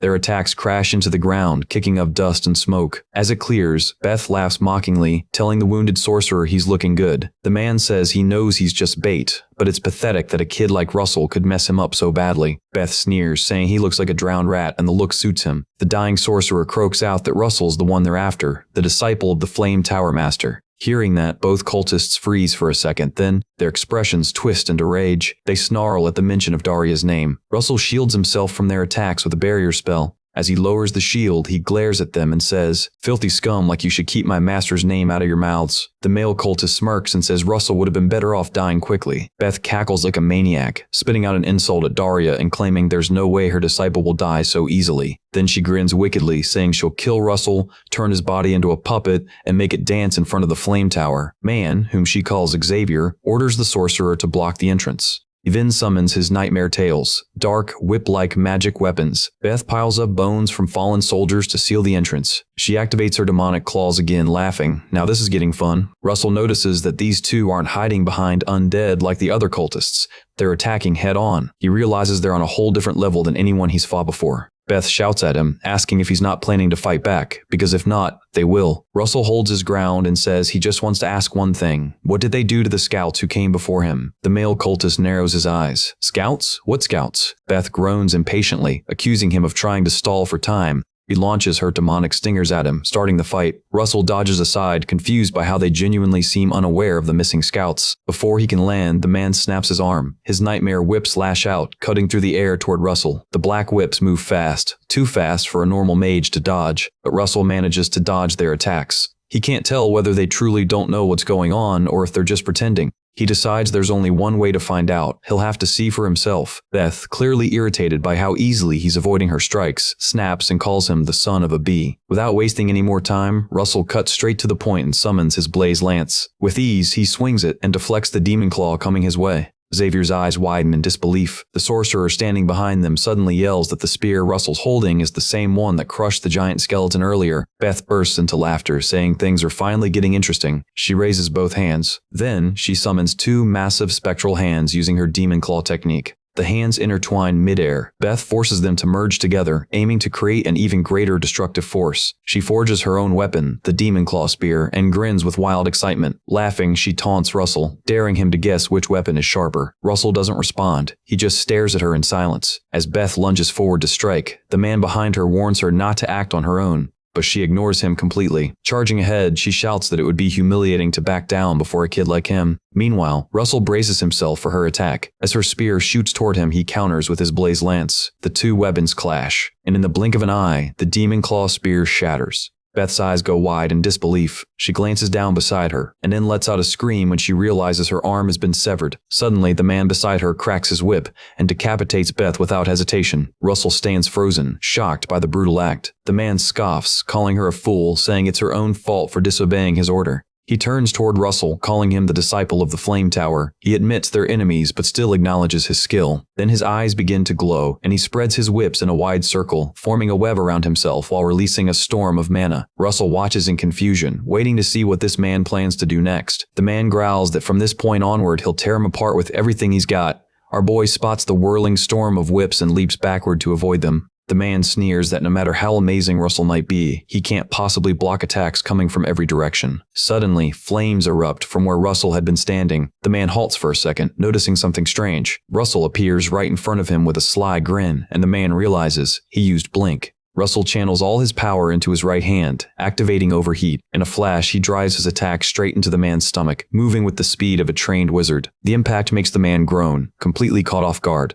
Xavier witnesses everything and stares in shock. He sees Russell standing over the fallen cultist and realizes the man's already as good as dead. The weight of defeat hits him and he collapses in despair. He curses under his breath, swearing he won't die such a pathetic death, furious that the cultist bragged so much just moments ago. Next to Beth's corpse, he spots a glowing red object on the ground. Meanwhile, the injured cultist trembles in pain after being completely overpowered. The battered man growls at Russell, telling him to stop playing around and just finish him off. But Russell orders him to shut his mouth. Grabbing the man by the head, he points a firebolt at him, demanding answers. He asks what happened to the scouts. The man spits at him in defiance, and asks why he keeps bringing up scouts, as if he doesn't even know what Russell's talking about. Russell freezes, realizing the guy might genuinely have no idea. The cultist spots an opening and notices Russell's guard is down. He reaches for his dagger, ready to strike while he still can. But before he even touches it, a whip flashes across the room and wraps around his throat. Russell turns his head in shock, trying to see what's happening. He spots Xavier performing yet another sacrifice spell, holding the artifact as his body begins to morph into something monstrous. Our boy can hardly believe it. Another sacrifice spell. Again?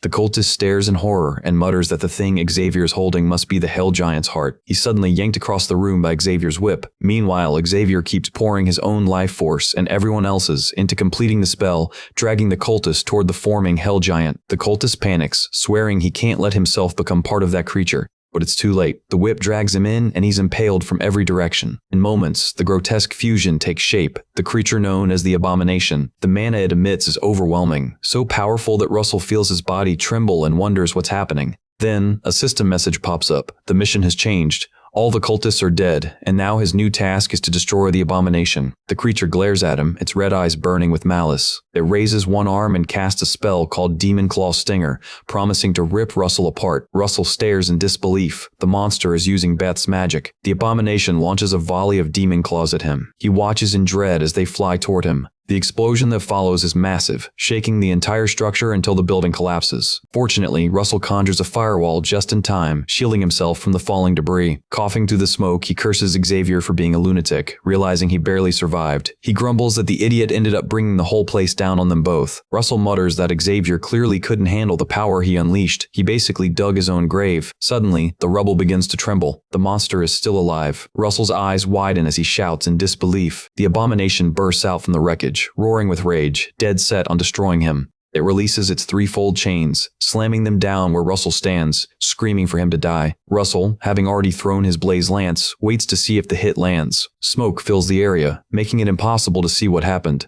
The monster growls that Russell's attacks are useless against him. Russell grits his teeth, realizing the creature's right, its defense is absurdly strong. He knows he needs a new plan, but before he can think, the abomination attacks again with its spiked chains. "Think all you want," it snarls, smashing the ground where he's standing. The monster mocks him, daring him to run in despair before its overwhelming power. Russell scoffs, muttering that there's no way he'd ever run from a meathead like this. He tells himself this is just the beginning, then quickly summons Pepper. When Pepper materializes, Russell asks if he's up for helping out. As always, Pepper eagerly agrees. Russell immediately casts a firewall between them and the monster. Then, with a swift motion, he turns it into a massive fire wave, sending it crashing toward the abomination. The blazing wave slams into the creature. It manages to block the hit, though the attack still leaves visible burns. The abomination laughs mockingly, calling Russell a fool for thinking such magic could hurt him. When it looks up again, Russell is nowhere to be seen, and it starts scanning the area in confusion. Hidden from sight, Russell smirks and tells Pepper to move. While the abomination's still distracted, Pepper dashes forward.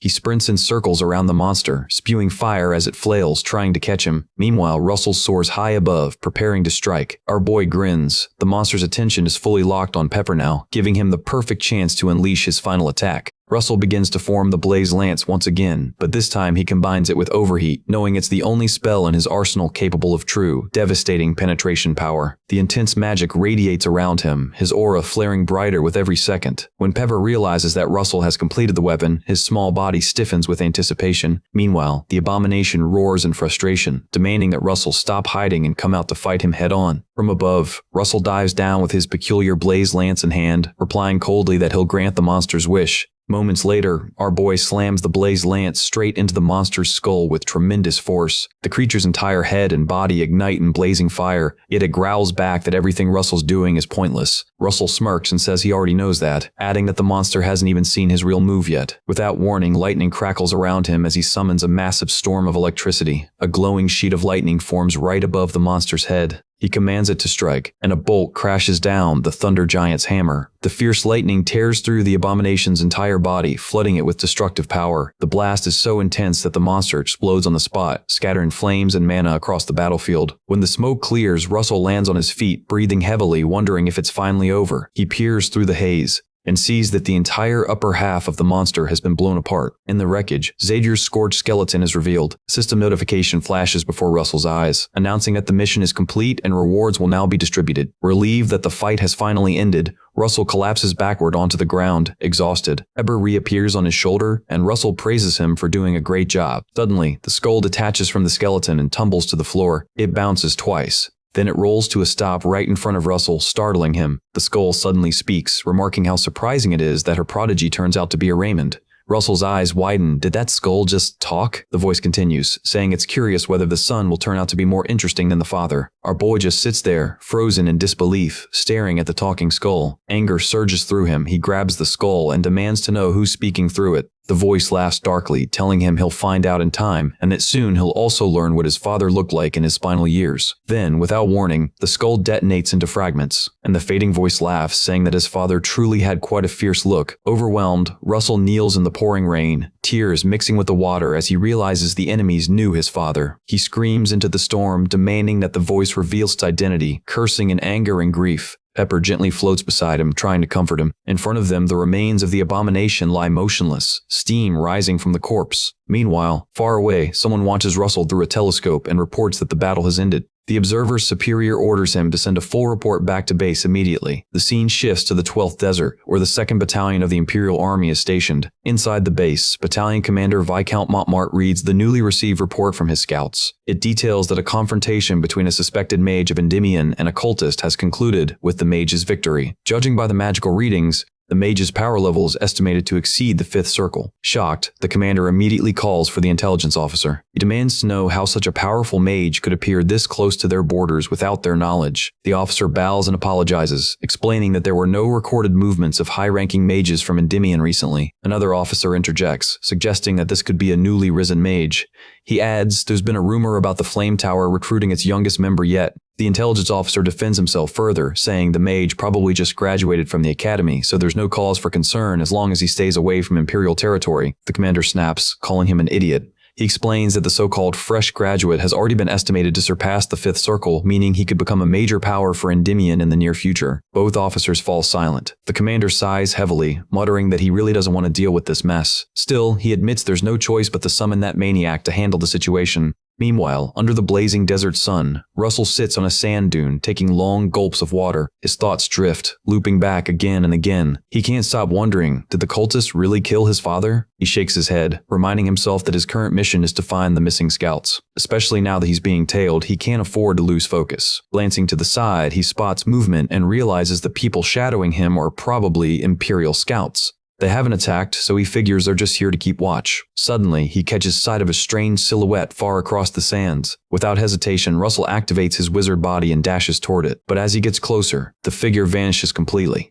Out of nowhere, a sharp cut slices across his cheek, sending him crashing to the ground. He staggers up, confused, wondering if what he just saw was some kind of illusion or magical aura. Then, a system alert flashes before his eyes, warning that he's encountered an opponent of unprecedented level. The mission, escape unharmed. Reward, 5 intermediate-grade mana stones. Russell's eyes widen as he stares at his unseen attacker. A man steps into view. A swordsman. Russell recognizes him instantly. Spandom. The man grins, saying he'd been aiming for Russell's neck. Spandom remarks that it seems the report about a mage above 5th circle was true after all. Russell narrows his eyes, identifying him as one of the Empire's superhumans, the disciple of the legendary swordmaster, McCry. Spandom smirks like a lunatic, saying he'll enjoy cutting him to pieces. Russell mutters that in the end, Spandom the homicidal maniac really is the perfect title for him. The swordsman raises an eyebrow, surprised that Russell knows his name. Stretching out his blade, Spandom says he's glad, because that means Russell will fully understand the agony he's about to suffer. Russell doesn't move. He just frowns, thinking back on why this man earned the name Homicidal Maniac Spandom. As the knight's sword glows with a crimson aura, Russell remembers the legend well. Once, when someone merely brushed past him on the street, Spandom slaughtered an entire group of mercenaries in cold blood. Russell had nearly died that day himself. If not for Alan's timely intervention, they all would have been wiped out. In the flashback, Alan leaps between them just as Spandam's sword is about to strike. But Spandom doesn't flinch, he just grins, the same deranged smile as always.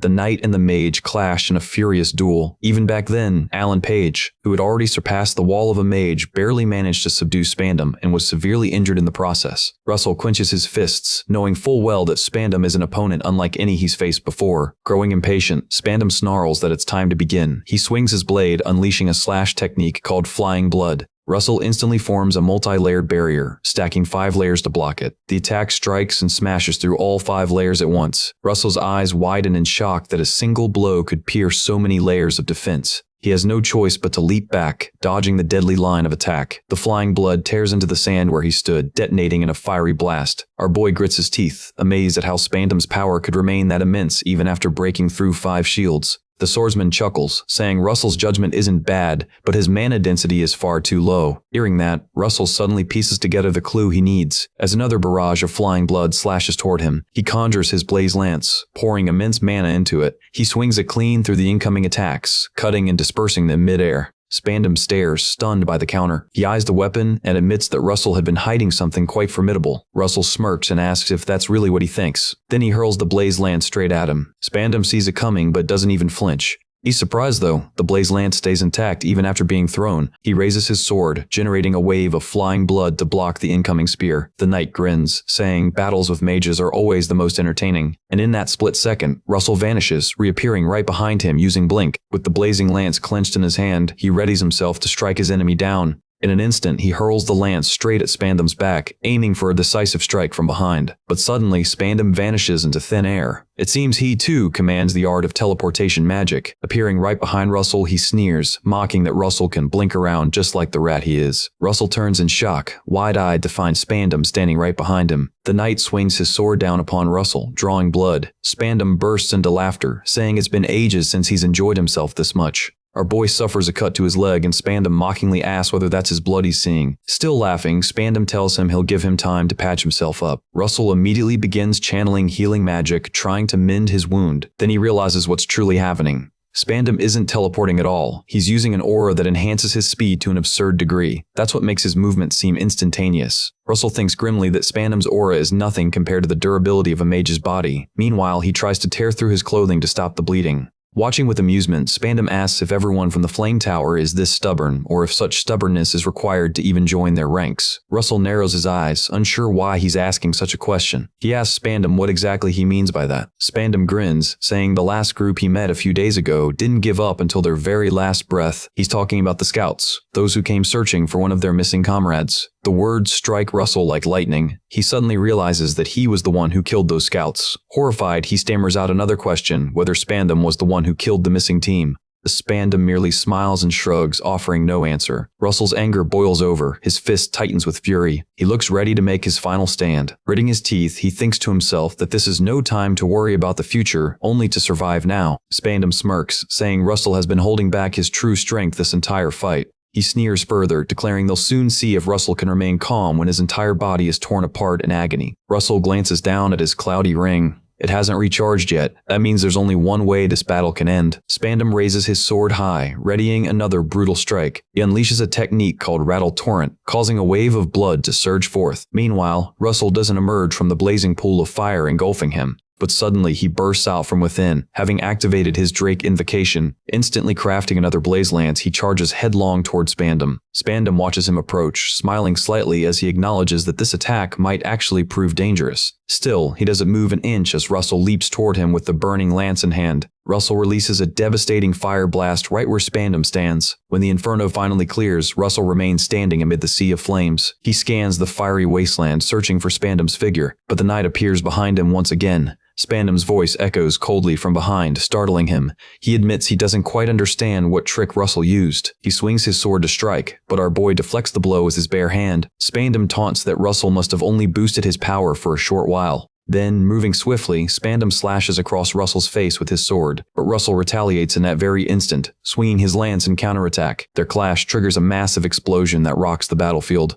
Spandom leaps back to evade the blast, while Russell counts, 6 seconds left. Spandom jeers that if merely powering up isn't enough to kill him, then that power is worthless. The knight jumps high into the air, declaring it's time to finish this. He activates Cyclone Typhoon and blades of blood slash outward like a storm. Russell looks up at him, frowning grimly. The knight descends like a hawk, aiming to rip through Russell with his ferocious attack. But Russell braces himself, blocking the strike with his lance. However, Spandom swiftly follows up with Blood Wave, deflecting the lance and redirecting the attack's force. The resulting explosion is cataclysmic, engulfing the entire arena in chaos. When the flames subside, Russell falls to his knees. Our boy gasps for breath, exhausted, as Spandom stands before him, unrelenting. Spandom gazes down at him amidst the fading firelight, watching him struggle. Russell keeps counting silently in his head. 2 seconds remain. Spandom laughs mockingly, asking if he's finally finished. Russell glares back and says there's still one last thing he can do. He mutters that he still has 1 second left and places his hands firmly on the ground, summoning his final spell. The magic he casts is 6th circle magic, and the revelation shocks Spandom to his core. The earth beneath him begins to tremble and crack apart. Flames burst into molten magma, transforming the battlefield into what looks like the inside of a living volcano. Russell's mind flashes back to his days studying in the professor's library. He recalls reading about the Forbidden Meltdown method, a devastating form of magic, and how he once understood its core principles. Back then, he couldn't use it because it required 6th circle level mana.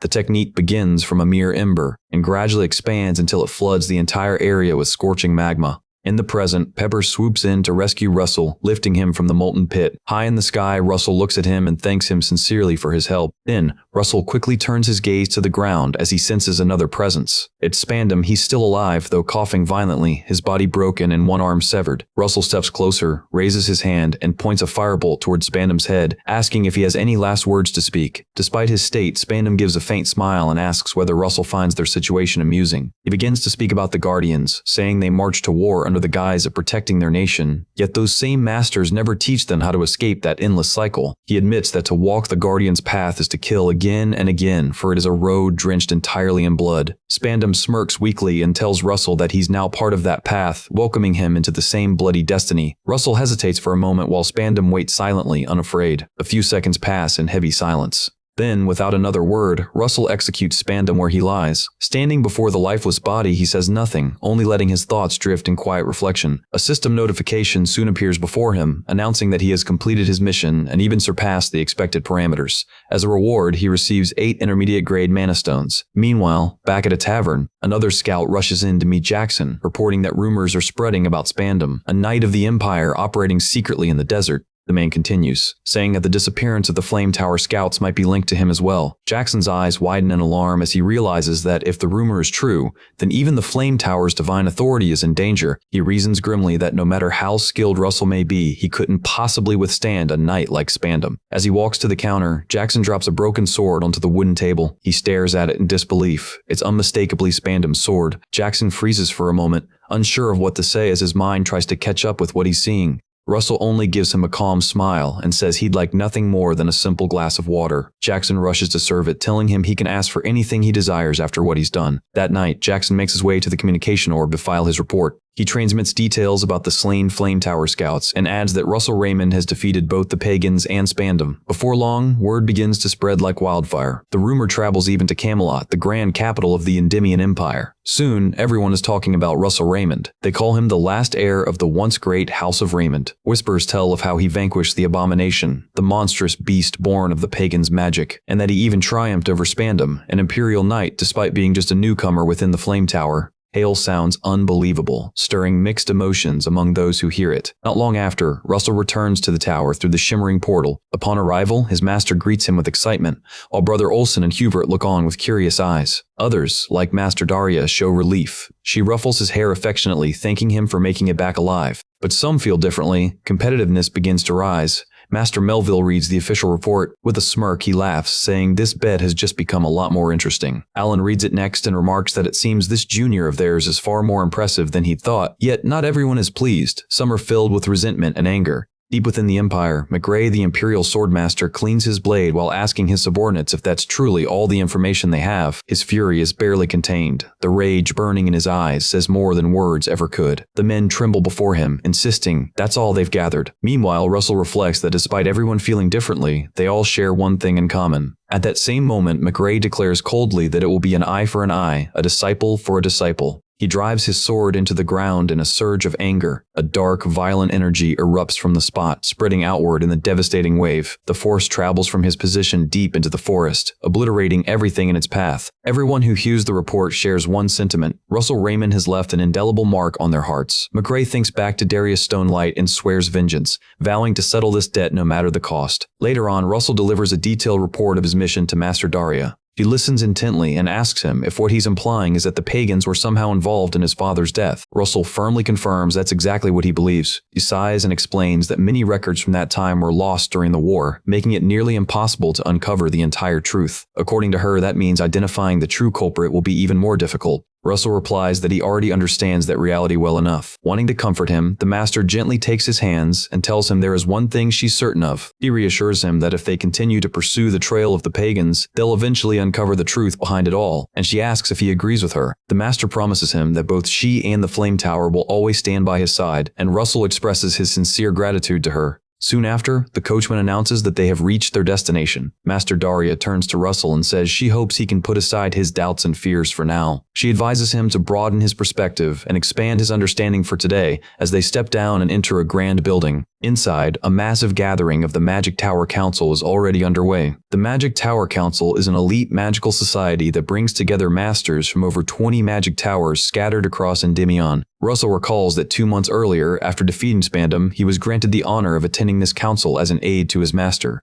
This privilege was given despite him still being considered a rookie within the Flame Tower. As they enter, one of the masters recognizes him as the rumored divinity, while another greets him, saying it's a great honor to finally meet him. Russell smiles modestly and thanks them for their kind words. While they exchange greetings, another person nearby approaches and greets Master Daria, saying it's been a long time since they last met. He respectfully addresses her as senior, and Daria turns around, recognizing the man who spoke. She realizes it's the Yellow Tower Master, and replies that indeed, it's been quite a while. As he draws closer, she introduces him to Russell as Niccolo Machiavelli, the organizer of today's Magic Tower Council. Russell immediately bows deeply to greet the master with respect. The man laughs heartily, telling him there's no need to be so formal, and adds that he's the one who took down the disciple of that troublesome rascal. Russell glances up, confused, wondering which rascal he's referring to. Master Daria explains that the rascal in question is McRae Hughes, the Empire's famed swordmaster, and that the man Russell defeated was his disciple. Nicola gestures toward the scar running across his eye, saying it was refreshing to hear about that particular victory. Russell notices the mark and realizes it must have been inflicted by McCrae himself. Master Daria interrupts, telling Niccolo to stop bringing up old wounds and to focus on preparing for his presentation. She reminds him he mentioned having an important topic to discuss today. Moments later, Master Melville and Alan Page approach. Master Melville greets both the Flame Tower Master and the Yellow Tower Master. Russell glances sideways and spots the Spear Tower Master approaching as well. The woman smiles mysteriously and teases Melville, saying he must be jealous because her disciple is receiving praise. Melville chuckles and shoots back, asking if she really thinks he's as petty as she is. Sensing the tension rising, Niccolo quickly excuses himself, saying he must prepare for his presentation. He hurries off, clearly used to escaping whenever these two start bickering.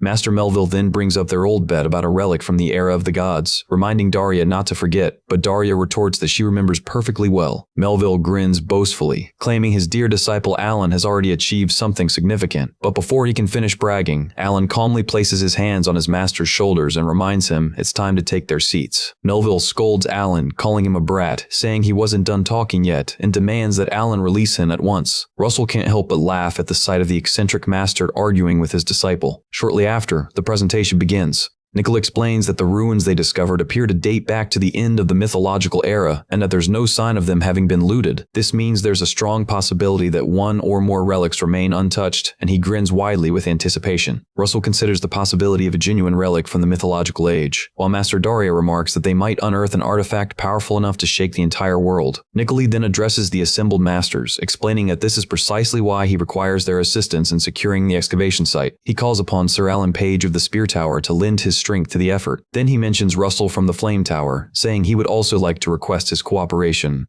The audience murmurs approvingly, agreeing that it makes sense. After all, Russell has already proven his exceptional skills. Miss Daria can't help but smirk proudly to herself, certain that they'll have no choice but to select Russell. She quietly mutters, asking who they think his master is. But suddenly, one of the masters voices an objection. Master Daria immediately turns her head to see who it is. It turns out to be Blaine Trilogy, the Red Tower Master, who has come accompanied by a young mage named Giron from his tower. Master Blaine strides toward the center of the room, drawing everyone's attention, and Niccolo appears surprised by his interruption. Nicole politely asks Blaine to explain the reason for his objection. Blaine answers by mentioning a name, Alex Raymond, Russell's father. He then turns slightly toward Russell, who is visibly shocked to hear his father's name brought up so suddenly. Blaine declares that his objection is based on the defeat of Alex Raymond. He insists that even if the information is accurate, the defeat cost the lives of many of the kingdom's finest soldiers after Alex abandoned the battlefield without permission. The entire room falls silent, and not a single person dares to speak. Master Daria immediately interjects, arguing that what Blaine is saying is nothing but unfounded speculation, since no records from that period survived. Blaine coldly tells her that she's wrong, because he personally witnessed what happened. Both Russell and Master Daria freeze in shock at his words. Blaine continues, saying he saw Alex Raymond flee with his very own eyes.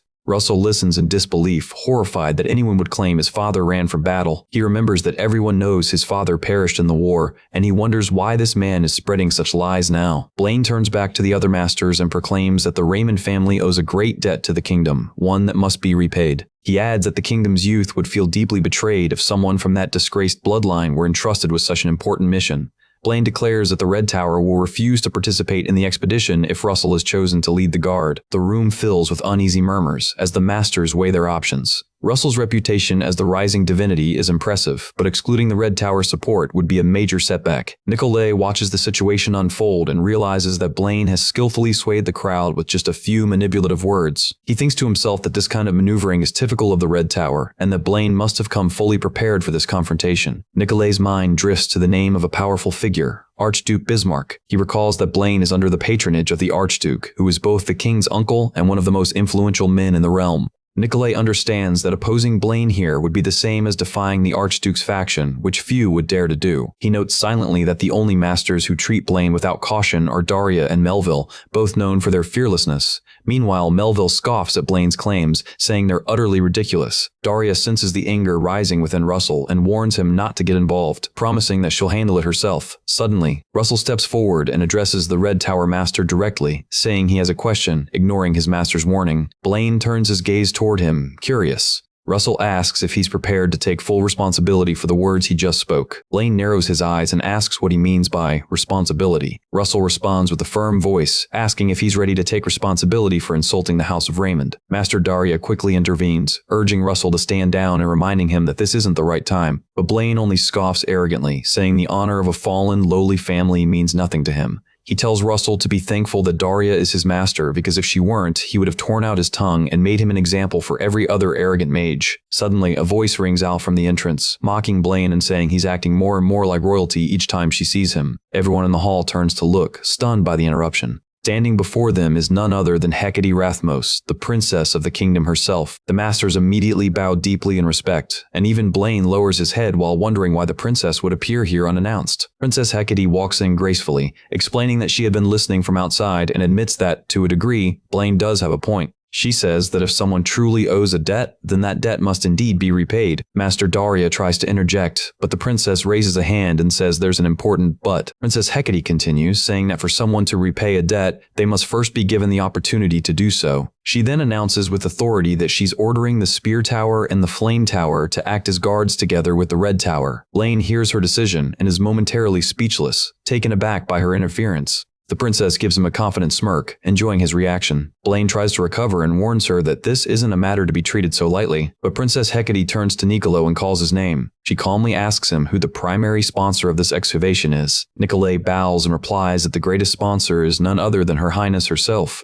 The princess smiles and declares that, in that case, the expedition will proceed exactly as she has ordered. With that, she turns and exits the chamber, leaving everyone in silent awe. Blaine watches her leave, forcing an awkward smile as frustration flickers behind his eyes. Nicole quickly restores order, clearing his throat and announcing that the next agenda item will be the excavation schedule. Russell stands there in a daze, his mind still processing everything that just occurred, and especially the presence of Princess Hecate. After the meeting, Blaine fumes privately, realizing that he had hoped to crush the Raymond family's reputation here and now, but the princess's intervention ruined his plan. As they depart, Giron suddenly notices something unusual along the coach's path. Instinctively, he leaps onto the roof, unsheathing a crimson sword, ready for whatever danger lies ahead. The coachman suddenly halts the carriage when a figure appears, blocking their way. Master Blaine steps down and remarks to Daria that it seems she still hasn't learned any manners. Daria merely smiles, replying that he's hardly one to talk about manners himself. Out of nowhere, Jaren thrusts his sword toward Daria's neck. She smiles faintly, asking if he truly believes that blade alone will be enough against her. Jaren stares, puzzled, clearly not understanding what she's implying. Master Blaine walks forward and orders Jaren to lower his weapon. Startled by his master's sudden shift in tone, Jaren bows respectfully and steps aside. Blaine then turns to Daria, saying that, knowing her, he's certain she didn't come for an apology. He asks what business she truly has. Daria answers that she came to speak about Alex Raymond. Blaine's expression tightens with visible surprise. Daria asks whether he was also present to witness Alex's death. He admits that he didn't actually see the incident himself. Daria sighs, saying that's unfortunate since she's trying to uncover the truth behind Alex's death and thought to ask him just in case. Blaine scoffs slightly, saying he doubts she would go to such trouble, then asks if she was personally connected to the late Raymond. Daria sharply rebukes him, explaining that the matter involves her youngest disciple, and whatever concerns her disciple is her concern as a master. She adds that she's determined to help her pupil settle this score, and she intends to find the one responsible for his death. With that, she vanishes, leaving both men stunned in silence. Master Blaine immediately orders the coachman to turn the carriage around and head for the Archduke's mansion. He mutters that there's something there he must confirm for himself. Meanwhile, a skeleton suddenly stirs to life, its hollow eyes burning with eerie light. Master Daria turns to Russell, asking if he still plans to depart tomorrow. She questions how he expects to perform well in his mission when he's this distracted during training. Russell continues battling the monsters and insists he isn't distracted at all. Master Daria studies him intently, her eyes narrowing. She wonders silently if there's any way he could overcome his inner turmoil. Then Master Daria steps closer to him. She tells him that truth has a way of surfacing eventually, urging him instead to focus on following his own path. Russell reflects on her words, walking his own path. At last, he looks to her and asks that she guide him once again. The master lets out a soft laugh, clearly pleased by his resolve. Russell realizes that the path before him will not be easy, but it's one he must tread nonetheless. He reminds himself that every child must eventually step out from their parents' shadow. Elsewhere, Princess Hecate walks among the people, carefully hiding her royal identity. Glancing back at the Grand Palace, she reflects on how vast the shadow of her parents truly is. Turning away, she ventures deeper into the bustling city to explore on her own. 3 days later, high atop Mount Calvain, a blazing portal opens from the Flame Tower. Russell steps through the portal and sets foot upon the mountain. He surveys the scenery, finally seeing the mountain he'd only heard tales about. The biting cold quickly hits him, making him shiver. He snaps his fingers once. A burst of energy flares out, instantly warming the air around him. The nearby workers look astonished as the icy air turns pleasantly mild. Among the workers at the excavation site, one woman bears a striking resemblance to the princess. A man approaches Russell, asking if he's the Russell Raymond from the Flame Tower, and Russell confirms that he is.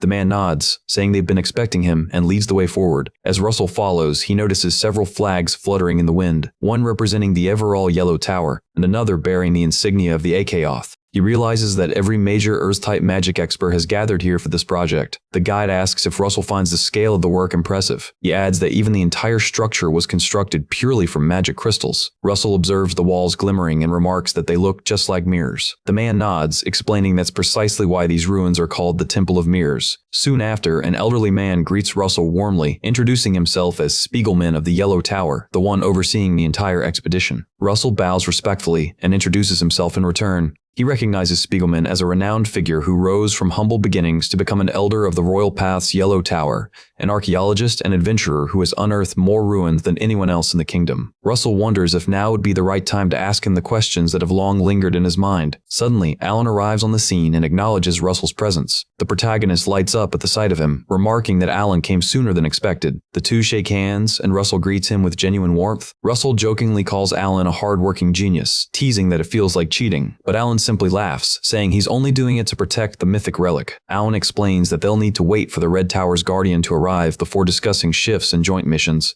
Spiegelman comments that it's reassuring to have the kingdom's divine protectors overseeing this excavation, yet he can't help but wonder what kind of trouble could possibly lurk in these supposedly dead ruins to warrant such a massive deployment. Spiegelman thinks deeply about it, finding the whole situation rather excessive. Just then, a thunderous explosion echoes across the site, instantly drawing the attention of all three men. Workers begin running in panic as Russell demands to know what's happening. From the chaos, a massive ice golem rises, roaring furiously. Spiegelman identifies it as a crystal golem, and Alan quickly orders everyone to retreat to safety. The crystal golem grows agitated and unleashes a barrage of razor-sharp crystal shards toward them. Spiegelman hastily conjures shields to protect the workers, but the crystals pierce through them, impaling several men. Horrified, Spiegelman realizes his barriers were completely ineffective. Determined, he slams his hands against the ground. The earth itself rises, forming a solid wall between them and the monster's deadly barrage. Spiegelman shouts for everyone to raise their own earth walls to block the incoming fire. Nearby, Princess Hecate rushes to aid a fallen worker, helping him up and urging him to hold on. But suddenly, the golem looms behind her and the man she's helping. It extends its massive arm, launching another rain of crystal bullets. The princess gasps as she turns and sees the attack closing in. She lifts her hands, trying to summon mana to stop the assault, but before she can react, Russell intervenes, swinging his blazing lance to incinerate the crystals in one sweeping motion. The princess stares at him in stunned silence. Russell turns toward her, asking if she's unharmed, but something about her catches his eye. He notices her purple hair, a shade he remembers seeing before. Realization dawns. She's the princess, and he addresses her by title. Yet Hecate frowns slightly, clearly displeased that her identity has been exposed. The monster growls again, interrupting their moment and drawing Russell's attention back to the battle. Meanwhile, Alan summons one of his original magical constructs, a glacier bow. He fires an icy arrow into the creature's back, but the shot barely scratches it, only making the beast even more enraged. Alan mutters that he tried aiming for the torso, but its body is far too sturdy. Suddenly, a tremendous force slams into the golem, shattering it to pieces. The shockwave makes Alan and Russell shield themselves instinctively. From the aftermath, Jiran emerges, wielding his own original construct, the bloody flame sword. The explosion's power alone obliterates the monster, leaving everyone in awe. With the battle over, Jiran remarks that he hopes he's not too late. He introduces himself confidently as Jaren of the Red Tower. Russell remains silent, simply staring at him. Jaren, confused, stares back, wondering why Russell looks at him that way. 3 days earlier, Jaren and his master Blaine had entered a secret chamber within the Archduke's mansion. There, Blaine questioned a mysterious skull about Alex Raymond. He told it that Daria had begun investigating Alex's death and asked if the skull knew anything about it. The skull paused in thought, replying that the only explanation it could think of was that Blaine himself had ordered Alex's execution. Blaine stayed silent, gazing distantly into nothingness. He finally muttered that such a thing wasn't possible, but his voice carried disappointment rather than denial. He then speaks solemnly to the presence communicating through the skull. He reminds Blaine that if he had properly eliminated Russell Raymond during the tower's screening, Daria wouldn't have had the slightest chance to start doubting him. Blaine's temper flares, and he snaps back, demanding if the man is trying to pin the blame on him just as someone else walks into the room. The newcomer coldly asks Blaine whether he called him here just to watch them bicker like fools. The man revealed is none other than the Archduke himself, Bismarck Rathmos. Elaine instantly bows in respect, and the Archduke wastes no time asking if it's true that his little niece interfered in the meeting.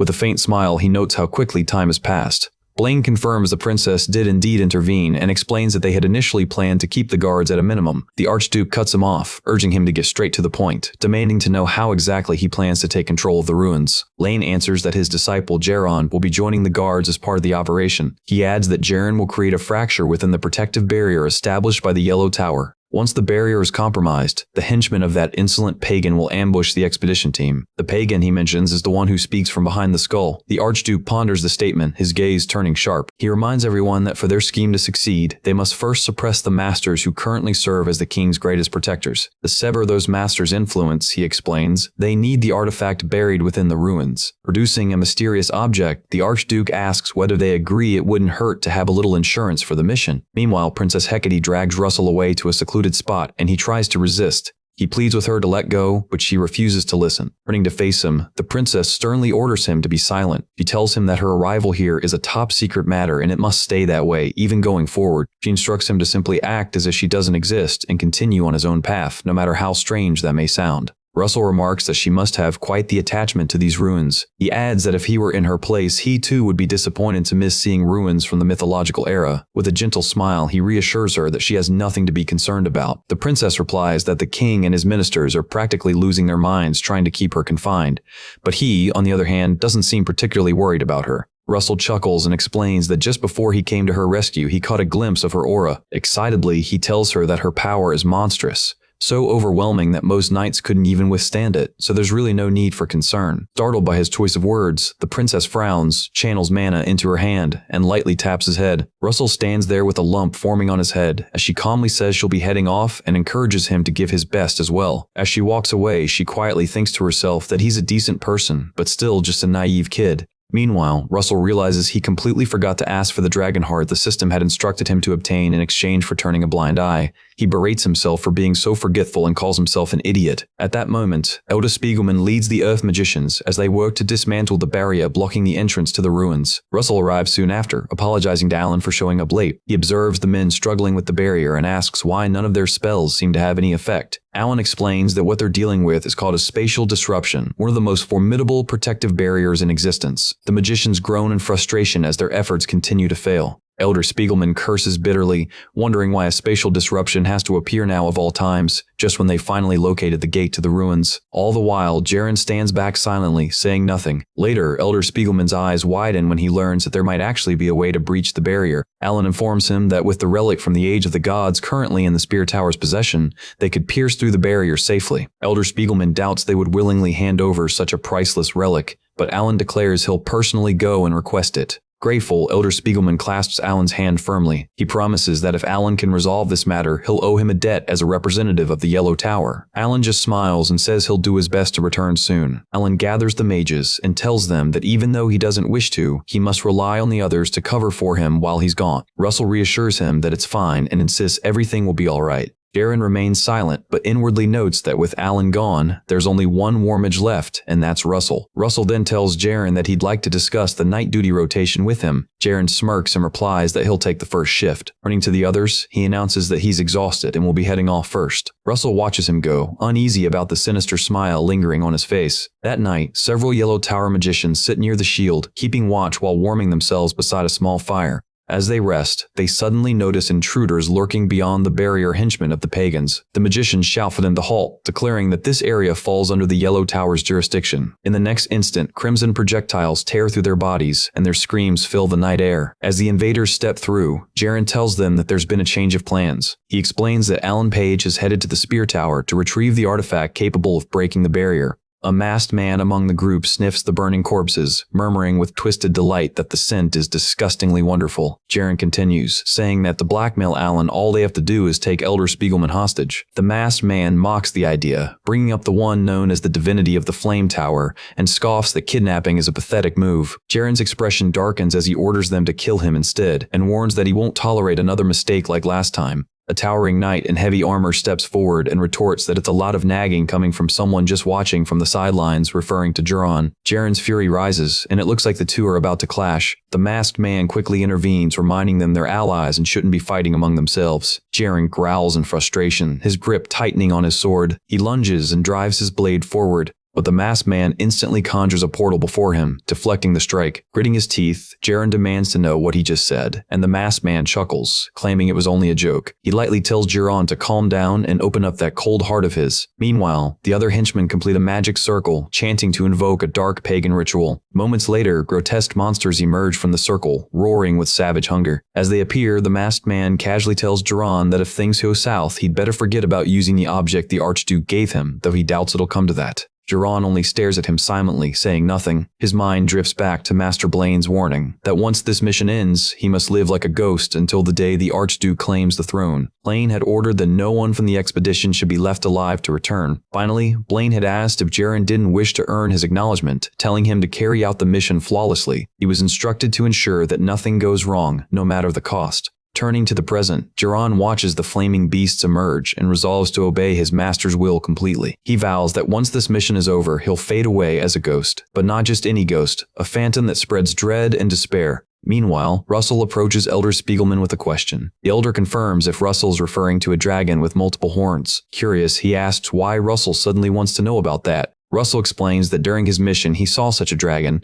and it intrigued him because of how unusual it looked. Elder Spiegelman admits that even he cannot give a definitive answer. Russell looks disappointed, asking if that's really the case. Suddenly, Elder Spiegelman recalls something and says that one entity does come to mind. He tells Russell about the being known as the Divine Dragon King. Russell blinks in surprise, wondering if such a creature truly exists. Elder Spiegelman replies that unfortunately, due to scarce historical records, little is known about its deeds. Suddenly, Pepper appears above Russell's head, startling him. The Elder is astonished to see that Russell can summon spirits as well. Pepper, however, ignores them both and drifts toward the tent's entrance. He stops before the flap and begins growling at something beyond their sight. The tent covering suddenly bulges, as if something is pressing against it from outside. The fiery beast that the pagans had summoned burst into view. Russell and Elder Spiegelman recoil in shock at the monstrous sight. The creature's body is covered in swollen boils. Each boil detonates violently, sending waves of explosive energy throughout the tent. Outside, the Yellow Tower magicians shout that they're under attack. The towering knight advances toward them, and the magicians prepare to counter. They rally together, uniting their earth magic to suppress the approaching enemy. Yet, strangely, the knight doesn't flinch or even move as their spells collide with him. When their assault ends, he lets out a mocking laugh, calling their skills utterly worthless. The magicians freeze in disbelief, horrified that he stands completely unharmed after enduring their combined attacks.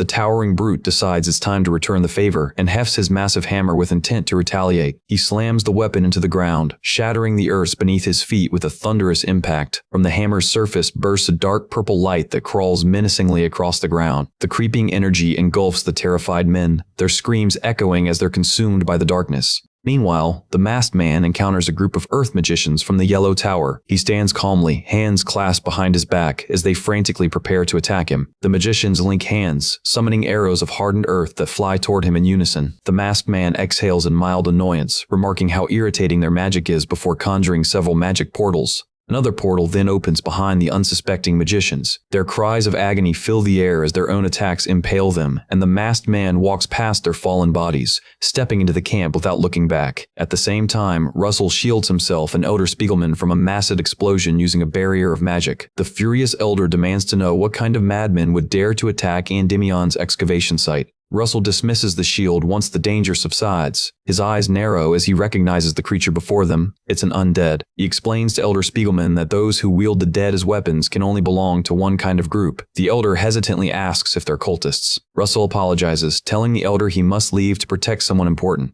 As he departs, he instructs the Elder to regroup with him at the ruins entrance. The request leaves Elder Spiegelman stunned, and as Russell disappears from sight, he wonders who could possibly be more important than him. Elsewhere, Princess Hecate faces a monstrous creature charging toward her. She swings her enchanted axe, cutting through the air while wondering where these abominations suddenly came from. The beast collapses lifelessly as its head is cleanly severed by her strike. The princess reassures the nearby workers that the danger is over and urges them to follow her to safety. They hurry to join her as she leads them away. However, their path is suddenly blocked by someone standing ahead. Princess Hecate also spots the stranger and immediately raises her guard. Before them stands the massive knight who had slain many of their comrades earlier. The princess charges forward, intent on felling him in one decisive blow. She leaps above him and smashes her mana-infused weapon onto his head. Yet the knight simply looks up at her, unfazed, leaving her shocked that he withstood such a blow. The monster glares at her and demands to know who she is. She offers no reply, silently wishing she had a proper sword to fight with. It would certainly make this easier. She steels herself, knowing she can't afford to lose momentum with so many lives at stake. In her heart, she reaffirms her identity. She is Hecate Rathmos, princess of the Endymion kingdom,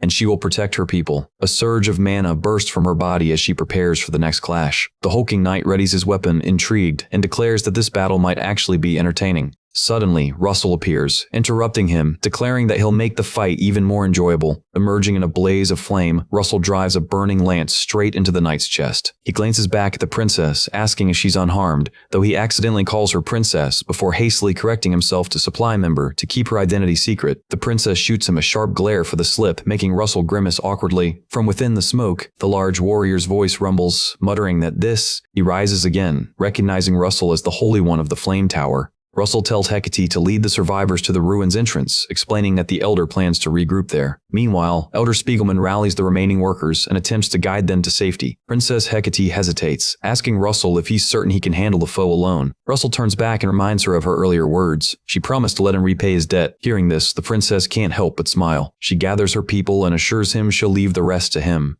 The massive warrior laughs, saying it would have been far more fun if they had fought him together. Russell smirks and replies that he's not fighting alone anyway. In that instant, Pepper rushes forward, unleashing a blast of fire from his mouth. The explosion that follows shakes the entire area, momentarily stunning the huge warrior. Taking advantage of the chaos, Russell forges a weapon that fuses his overheat ability with the blaze lance. He infuses it further with an explosive formula for maximum impact. The warrior steps out of the flames, unfazed, declaring that such tricks won't work on him. He lifts his dark purple hammer high, readying a counterattack of his own. Before he can strike, Russell coldly asks if he truly believes this is just a trick. Then he slams his blaze lance against the hammer. Massive fiery explosion erupts, catching the giant completely off guard. Waves of fire surge across the battlefield, engulfing everything in searing heat. Meanwhile, a few workers try to flee from the chaos. On their path, they halt abruptly as someone steps into their way. It's Jaren standing silently, his eyes fixed on them. The men rush toward him, asking if he's hurt, where he's been, and warning that enemies are attacking the site. Without warning, Jaren swings his sword, decapitating all three in one swift motion. Their bodies collapse lifelessly at his feet as he coldly watches them fall. Distance, another fiery explosion lights up the horizon.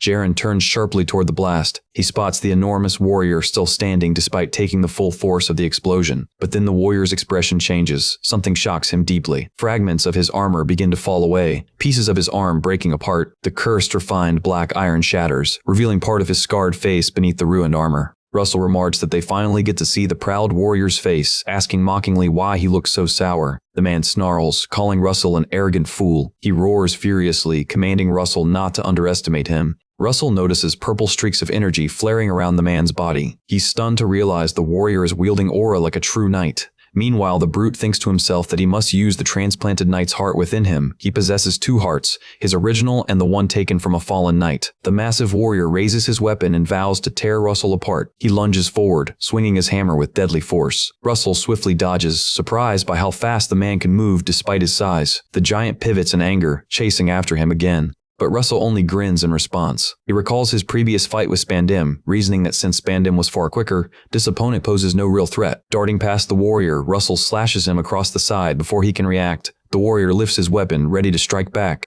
But before he can, realization hits. He's been wounded. Standing behind him, Russell steadies his stance and tells him it's time to end this. Before he can deliver the final blow, a sudden torrent of water bursts out from a nearby portal. The rushing force knocks Russell backward, sweeping him off his feet. He quickly regains balance, landing back on solid ground. Confusion flickers in his eyes as he wonders what just happened. He glances down, noticing his clothes soaked with water. Then he looks up. His gaze lands on the masked man, and he instantly suspects him. The masked man casually remarks how useful the deep sea's pressure can be, prompting the other fighter to bark at him to shut up. Russell declares that he won't miss this time and readies another strike. He conjures a new blaze lance formation called Cyclonic. As Russell charges forward with the Cyclonic attack, he's confident there's no way they can evade it. But the masked man smirks, an idea flashing through his mind, and he opens another portal right between them. This one connects directly to the place where Elder Spiegelman and the others are regrouping in front of the ruins. As Russell charges toward them, his eyes widen when he spots the portal. He tries to stop, but it's already too late. The workers gathered in front of the ruins notice a brilliant light of fire emerging from the distance and begin to question what's happening. Among them, Princess Hecate also lifts her gaze, confusion flickering across her face as she wonders what that blazing light could be. Elder Spiegelman and the others stare upward in horror as the enormous wave of fire rushes straight toward them. Russell's heart sinks at the sight, disbelief gripping him. He mutters to himself that this can't be real, yet reality cruelly insists that it is. The blast's magnitude is overwhelming, triggering a massive explosion that engulfs the entire area. Even moments after the impact, the dense smoke from the explosion still lingers in the air, cloaking everything in a suffocating haze. Russell desperately calls out to the princess and Elder Spiegelman, but his voice meets only silence. Then, out of the thick smoke, a trembling hand emerges. It's Elder Spiegelman signaling weakly to him. Russell rushes toward the elder, finding him half buried beneath the rubble, and urgently asks if he's all right. Breathless, he apologizes to the elder, but before they can say more, a strange sound draws their attention. Out of the haze, they see Geron approaching, carrying the unconscious Princess Hecate in his arms. Russell's voice cracks as he shouts her name, terrified that something might have happened to her. Elder Spiegelman's eyes widen in shock upon realizing that the person before him is indeed Princess Hecate herself. When Russell confirms she's still breathing, he exhales in relief, thanking the heavens that she's alive. With gratitude, he turns to Geron and thanks him for saving her, only to suddenly feel a sharp pain as Jaren's blade pierces his abdomen. Russell looks down in disbelief, seeing Jaren's sword lodge deep in his stomach. Horror spreads across his face as the reality of betrayal sinks in. Blood fills his throat, and he coughs violently. Elder Spiegelman, horrified, cries out Russell's name. In that instant, Pepper appears to attack Geron, taking him by surprise. But before the dragon can strike, the masked henchman swiftly opens a portal before them, and Pepper is swallowed by it. The masked man scoffs, saying that Pepper has been a persistent nuisance, referring to him as a mere insect. Behind them, more henchmen emerge through yet another portal. Russell's body weakens rapidly as his strength drains away. His thoughts drift toward Pepper, fearing for him. Jaren turns to the masked man, reminding him that his task was to take Spiegelman hostage. The man coldly suggests capturing Russell too. After all, Alan doesn't yet know of Jaren's betrayal. Suddenly, Elder Spiegelman musters his remaining strength and fires a magical attack at Geron, demanding to know how he could commit such treachery. The massive warrior bellows for haste, then slams his hammer into Spiegelman, smashing him brutally into the ground. The elder collapses instantly, unconscious under the crushing force. Geron then coldly reveals to his allies that the unconscious woman is none other than Princess Hecate herself, declaring that possessing her means holding power over the entire Endymion kingdom. He berates the masked man, accusing him of nearly ruining their mission, but the man casually replies that as long as the princess lives, their goal remains intact. While they argue, Russell forces himself to speak, his voice trembling as he declares he won't let them succeed. The villains turn toward him as he stumbles to his feet, clutching his bleeding wound but refusing to yield. The large warrior steps forward, saying he'll deal with Russell himself, gripping his hammer tightly. Russell activates his cloudy ring, summoning a thick mist that engulfs the area. The big warrior snarls, reminding Russell this is payback for their earlier battle, then swings his weapon. Just before the hammer descends, the brute grins savagely, declaring it's time for Russell to die, but Russell meets his gaze calmly and activates his draconification. Flames erupt violently from his body, catching the warrior off guard, but by the time he realizes it, it's already too late. A colossal explosion of fire engulfs both of them, the inferno consuming everything in its radius. It seems to be the end for the giant warrior. Moments later, Jaren and the masked man hear agonized screams echoing through the mist. The masked man hastily summons several defensive portals, realizing with dread that this power is the very reason all who came before had perished. He senses Russell's mana surging to an impossible level, far beyond the limits of reason. Suddenly, Russell appears beneath him and drives his blazing lance straight through his torso. The masked man stares into Russell's fierce, dragon-like eyes. Blood spills from his mouth as he calls Russell a monster in human form. Nearby, Jaren drops the unconscious princess and turns to join the battle. He cannot allow any witnesses to survive. He dual casts, summoning two swords wreathed in blood-red flames. Holding the blades, he taunts Russell to come at him. Russell tightens his grip on his lance. With fire in his eyes, he raises the blaze lance once more, readying himself for the deadly clash. Jaren lunges forward with a twin-bladed assault, while Russell braces himself, deciding to stake everything on a single decisive strike. A blinding surge of flame erupts as Russell fires his strongest blast, colliding with Jaron's attack in a tremendous explosion. The force of the battle ravages his body, and Russell coughs up blood, his organs burning from within. When the smoke clears, Jaren looks down at his chest where his heart once beat. There's now only a gaping void. His body trembles, then collapses lifelessly to the ground. But before Russell can even breathe, a faint sound echoes nearby. He turns to see the masked man standing once more, his wounds miraculously healed. The man sneers, asking if Russell truly thought the big warrior was the only one with two hearts, calling him a fool. He gestures toward Jaren's fallen body, stating they share the same gift. Russell's eyes widen in horror as a green light bursts from Jaren's corpse. The masked man explains that Jaren wields power comparable to that of a dragon. To Russell's shock, Jaren's body contorts and transforms into a monstrous form. The masked man identifies it as the Chimera's heart, an artifact bestowed by the Archduke himself. Jaren lands heavily on the ground, his monstrous form towering over them, leaving Russell speechless. The mutated Jaron turns on his ally, reaching out and seizing the masked man by the throat.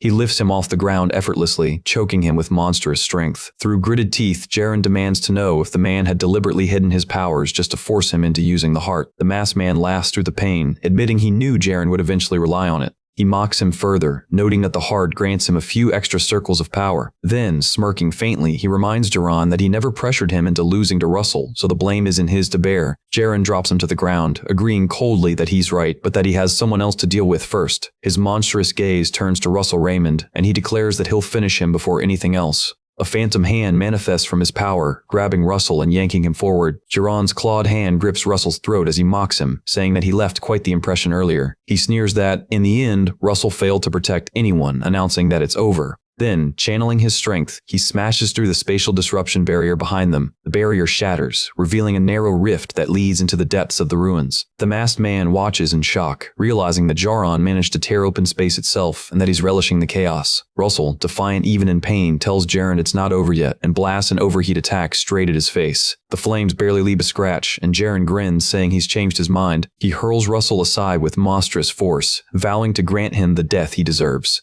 Russell crashes into the broken barrier, groaning in agony. Jaren coldly informs him that within the rift his soul will be ripped apart piece by piece. The barrier's energy swallows Russell whole, dragging him in as Jaren curses him to die in eternal incompetence. Russell screams as he's consumed by the distortion. His cries echo until, suddenly, he awakens in a hospital bed, a nurse's voice asking if he can hear her. Gasping for breath, Russell sits up abruptly, demanding to know where he is. The nurse calmly tells him he's at Camelot Hospital. His eyes widen in disbelief. He frantically asks about the battle at the ruins, but the nurse only looks at him in confusion, saying she doesn't understand. Grabbing her arm, Russell demands to know the whereabouts of the princess and the elder, but she startles, frightened by his desperation. Another nurse rushes over, urging him to calm down. A man steps in, explaining that Russell was brought here after suffering a seizure while cleaning the Louvre Museum. Russell stares at him, utterly confused, asking what on earth he's talking about. He begins shouting Pepper's name, demanding to know where his companion is. The nurses restrain him, believing he's delusional. In that chaos, Russell starts to question if he's somehow returned to the time before his regression. He recalls falling into the barrier and insists to himself that it truly happened. Then, a doctor enters the room and subdues him with a chain spell. The doctor speaks gently, urging Russell to calm down so they can talk somewhere private. Later, inside the doctor's office, the man explains that Russell had collapsed in the museum and had shown severe signs of hallucination. Russell insists that he has never experienced hallucinations, and the doctor gently responds that she understands. She then asks whether he has ever heard of something known as the nightmare tree. Russell looks confused, so the doctor explains that it is an evil tree that deceives people with the sweetest illusions, making them starve to death beneath its branches. Their bodies then serve as nourishment for the cursed tree. Russell frowns and demands to know what that has to do with him. The doctor calmly reveals that the pollen from a nightmare tree on display at the museum had leaked earlier that day, and many people, including him, showed symptoms of hallucinations. Russell is stunned, but the doctor assures him that the good news is the museum will handle all of his medical expenses. She adds that they will also provide him with financial compensation. Russell quietly wonders if everything that had happened to him was nothing more than a hallucination. The doctor hands him a written diagnosis, telling him to give it to the museum representative to receive his compensation. As she steps closer, she softly tells him that it is time to wake up from his dream. Later on, Russell arrives at Miss Daria's mansion. He convinces himself that what he feels is too vivid to be a dream, but the guards at the entrance command him to stop where he stands. Russell explains that he has come to see Miss Daria and reassures himself that his master will recognize him immediately. The guards exchange puzzled glances and whisper among themselves, asking who this man even is. Russell silently prays that everything he has lived through was not just an illusion. The guards look surprised at his words, and one of them remarks that he has never heard that name before. Another guard declares that the man must be insane and orders his partner to throw him out.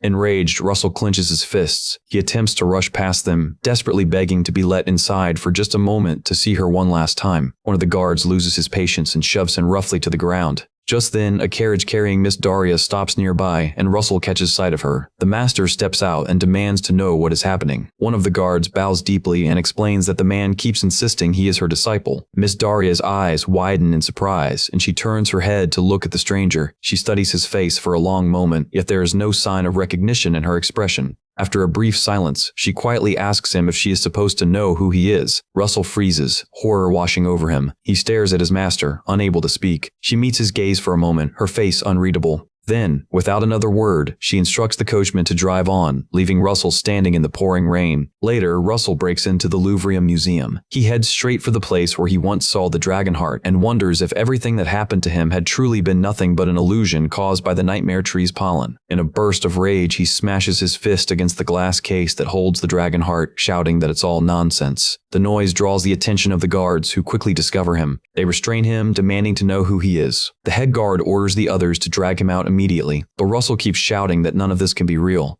He struggles helplessly, refusing to accept the incomprehensible reality before him, though the passing years slowly dull his spirit. Time passes. One day, while sitting among other mercenaries, someone tosses him a newspaper. He glances at the front page and sees the name Alan Page. The article hails him as the youngest spear tower master in history. As he reads, Russell bitterly admits to himself that someone like him was never truly destined to receive a divine blessing from a dragon god. Meanwhile, at Walker Hill Academy, Russell works a humble job cleaning the grounds, thinking that he never imagined he would end up in such a place. He recalls how he emptied his mind of all desires. He let go of his ambitions, and eventually, he let go of himself. Yet, as he reflects, he admits that this life isn't so bad after all. Perhaps, he thinks, it's the right life for the man he has now become. While sweeping, he hears a commotion nearby and decides to check what's happening. He spots a group of bullies taunting a kid named Spiegel, telling him to stop acting above his place and to remember that he's not on their level. Russell sighs and resumes cleaning, muttering that it has nothing to do with him, choosing to ignore the situation entirely. The boy stands his ground, declaring that no matter what they say, he will become a mage. The leader of the bullies scoffs mockingly,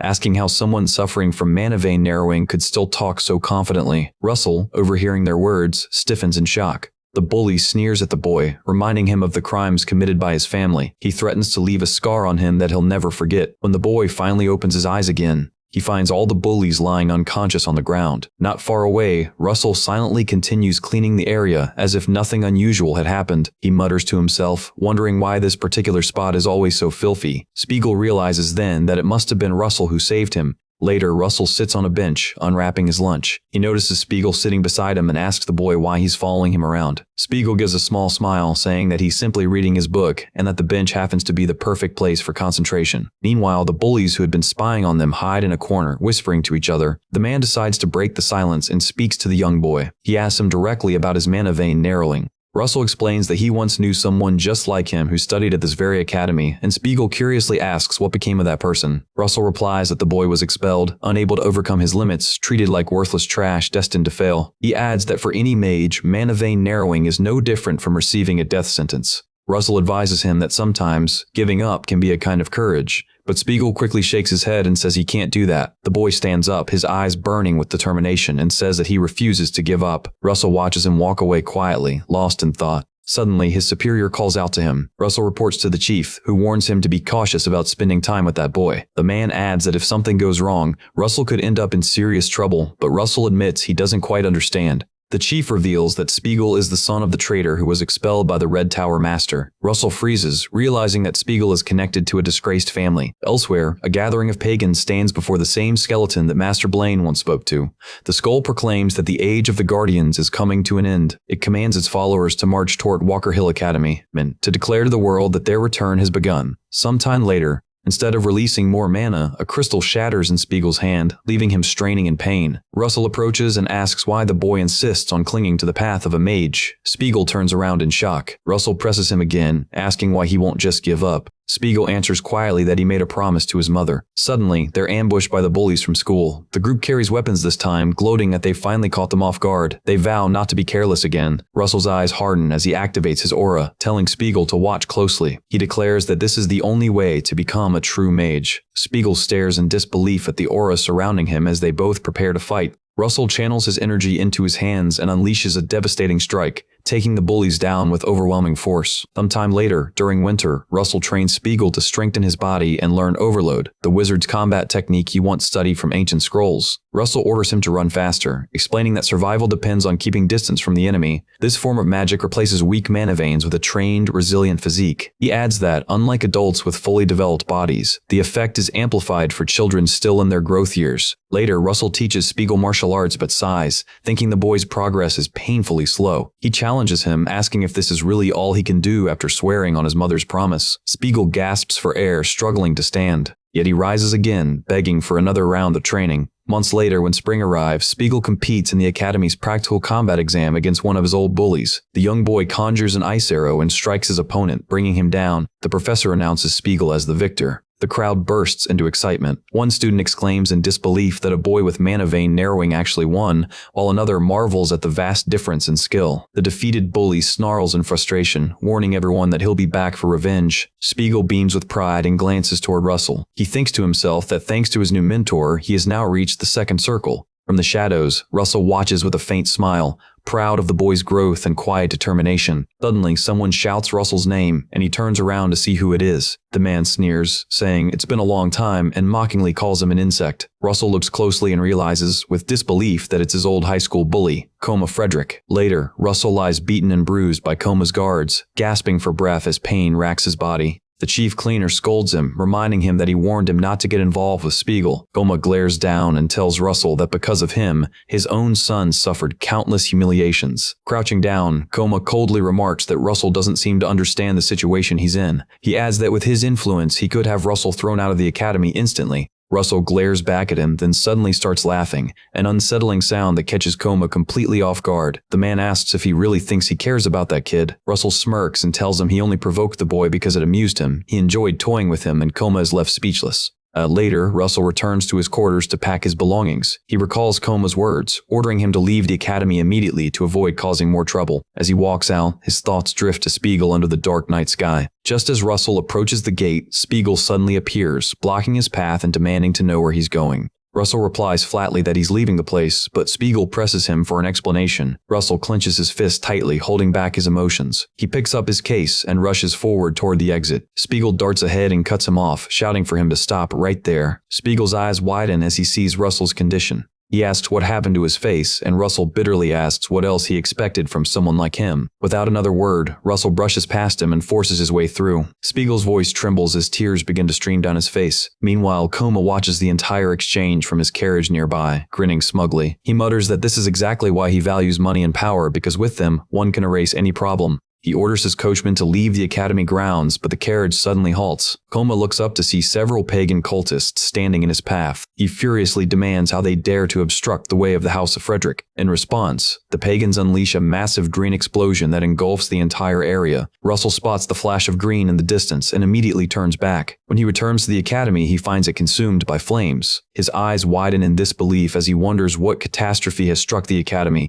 At the same time, the pagan leader stands amidst the chaos, proclaiming that this assault will herald the rebirth of their cult upon the world. He commands his followers to spread throughout the campus, sowing terror and despair wherever they go. He orders them to drench the grounds in blood as they battle the students. Meanwhile, another cultist wields demonic claw powers, clashing violently with the defenders. Nearby, Spiegel fires an ice arrow that pins one of the pagans to the wall. The cultist with the demonic claw notices him and begins to cackle menacingly. Turning toward him, she mocks that a small, insignificant fly still dares to live. Moments later, Russell arrives at the scene but hides behind a wall, silently observing the battle. The cultist conjures another demonic claw, intent on finishing Spiegel off, laughing that he's rather entertaining. Russell watches closely, wondering why the boy isn't fleeing. The cultist taunts Spiegel, asking if he's afraid of dying, but Spiegel calmly says he's fine. He's already bought enough time for the others to escape. The demonic warrior's strength is so overwhelming that even the professors struggle to handle him. Russell recalls that he could only face an opponent like that after he had become a guardian himself. Now, thinking of his weakened state, he feels powerless and wonders what he can possibly do. Russell turns away, telling himself he should run. There's no reason to throw his life away. The cultist mocks Spiegel again, calling him a worthless brat and ordering him to learn his place. Spiegel chuckles weakly and admits that he knows better than anyone that he can't win. Yet he says that protecting others is the true duty of a guardian. Those very words strike Russell like a blade. He remembers saying them himself once. He freezes in place. The cultist sneers that such naive ideals will only get him killed and prepares to end him. The monstrous hand lashes out in retaliation and strikes Russell directly with a demonic claw attack. Using that brief distraction, Spiegel gathers his energy and conjures a third circle ice bolt spell. The projectile hits the cultist squarely, pinning him against the wall. Russell rushes forward, spear in hand, closing the distance in a single motion. Our man drives his weapon into the cultist's neck with a fierce cry. As the strike lands, blood splashes across his face. Breathing heavily, Russell drops to one knee, weakened by the deep wound slashed across his torso. Spiegel runs to his side, horrified by the sight of the injury. He tries desperately to stop the bleeding, but the blood won't cease flowing. Russell, his voice faint, tells him to leave immediately before reinforcements arrive. Spiegel refuses, saying he can't abandon him. Russell places a trembling hand on the boy's shoulder. He asks if Spiegel really wants to turn him into a teacher incapable of protecting even one disciple. Spiegel's eyes widen in shock when he realizes Russell just called him his disciple. Russell smiles weakly and tells him to survive so that he can one day become a guardian. He adds with a faint grin that it wouldn't hurt to keep one last promise. Tears stream down Spiegel's face as he promises to become a guardian and calls Russell his master. After Spiegel runs off, Russell reflects that the boy embodies the dream he once lost, the courage he abandoned long ago, and perhaps that was why he had hated him so deeply. Soon after, several more pagans appear in the corridor, and Russell steps forward to confront them. He realizes that this was also the very reason he liked Spiegel in the first place. One of the cultists scoffs, calling him worthless trash and saying that even a second circle spell would be wasted on him. Russell suddenly lunges toward the two men. In a flash, he uses blink, reappearing right in front of one of them with his spear raised. The cultist's eyes widen in shock. Russell thrusts his spear straight through the man's body. The other responds instantly, releasing a violent blast of energy. In the next moment, Russell finds himself pulled into another dimension entirely. A distant voice echoes, telling him that his time has finally come. He looks down at his body, confused, and wonders where he is. A mysterious man steps out of the void and asks if he's finally awakened. The stranger questions how the world he lived in was. Russell replies that he lost the dream he once held onto with all his might, but in the end, he found it again and protected it. Suddenly, another familiar figure appears before him, leaving him utterly stunned. It's Spiegel, and Russell asks if he failed to escape after all. He rushes toward him instinctively, but collides with an invisible wall that stops him cold. Russell pounds on the barrier in anguish, realizing that, in the end, he couldn't protect anything. The mysterious man behind him speaks, telling him he's wrong. Calling his name, the being declares him the heir to the dragon's power. Russell slowly turns to face the man and demands to know who he is. The stranger smiles faintly and answers that he is the master of this twisted world. He adds that others know him by a different title. He says to Russell, "They call me the Temple of Mirrors." Russell stares at him in shock, wondering why he bears such a name. The man explains that this realm reflects the deepest fears hidden within one's heart. In Russell's case, he says, that fear has always been about qualification. He reminds him of the time he once told himself he was nothing more than a third-rate magician, and how he constantly questioned why such power was ever given to him. He recalls Blaine's words,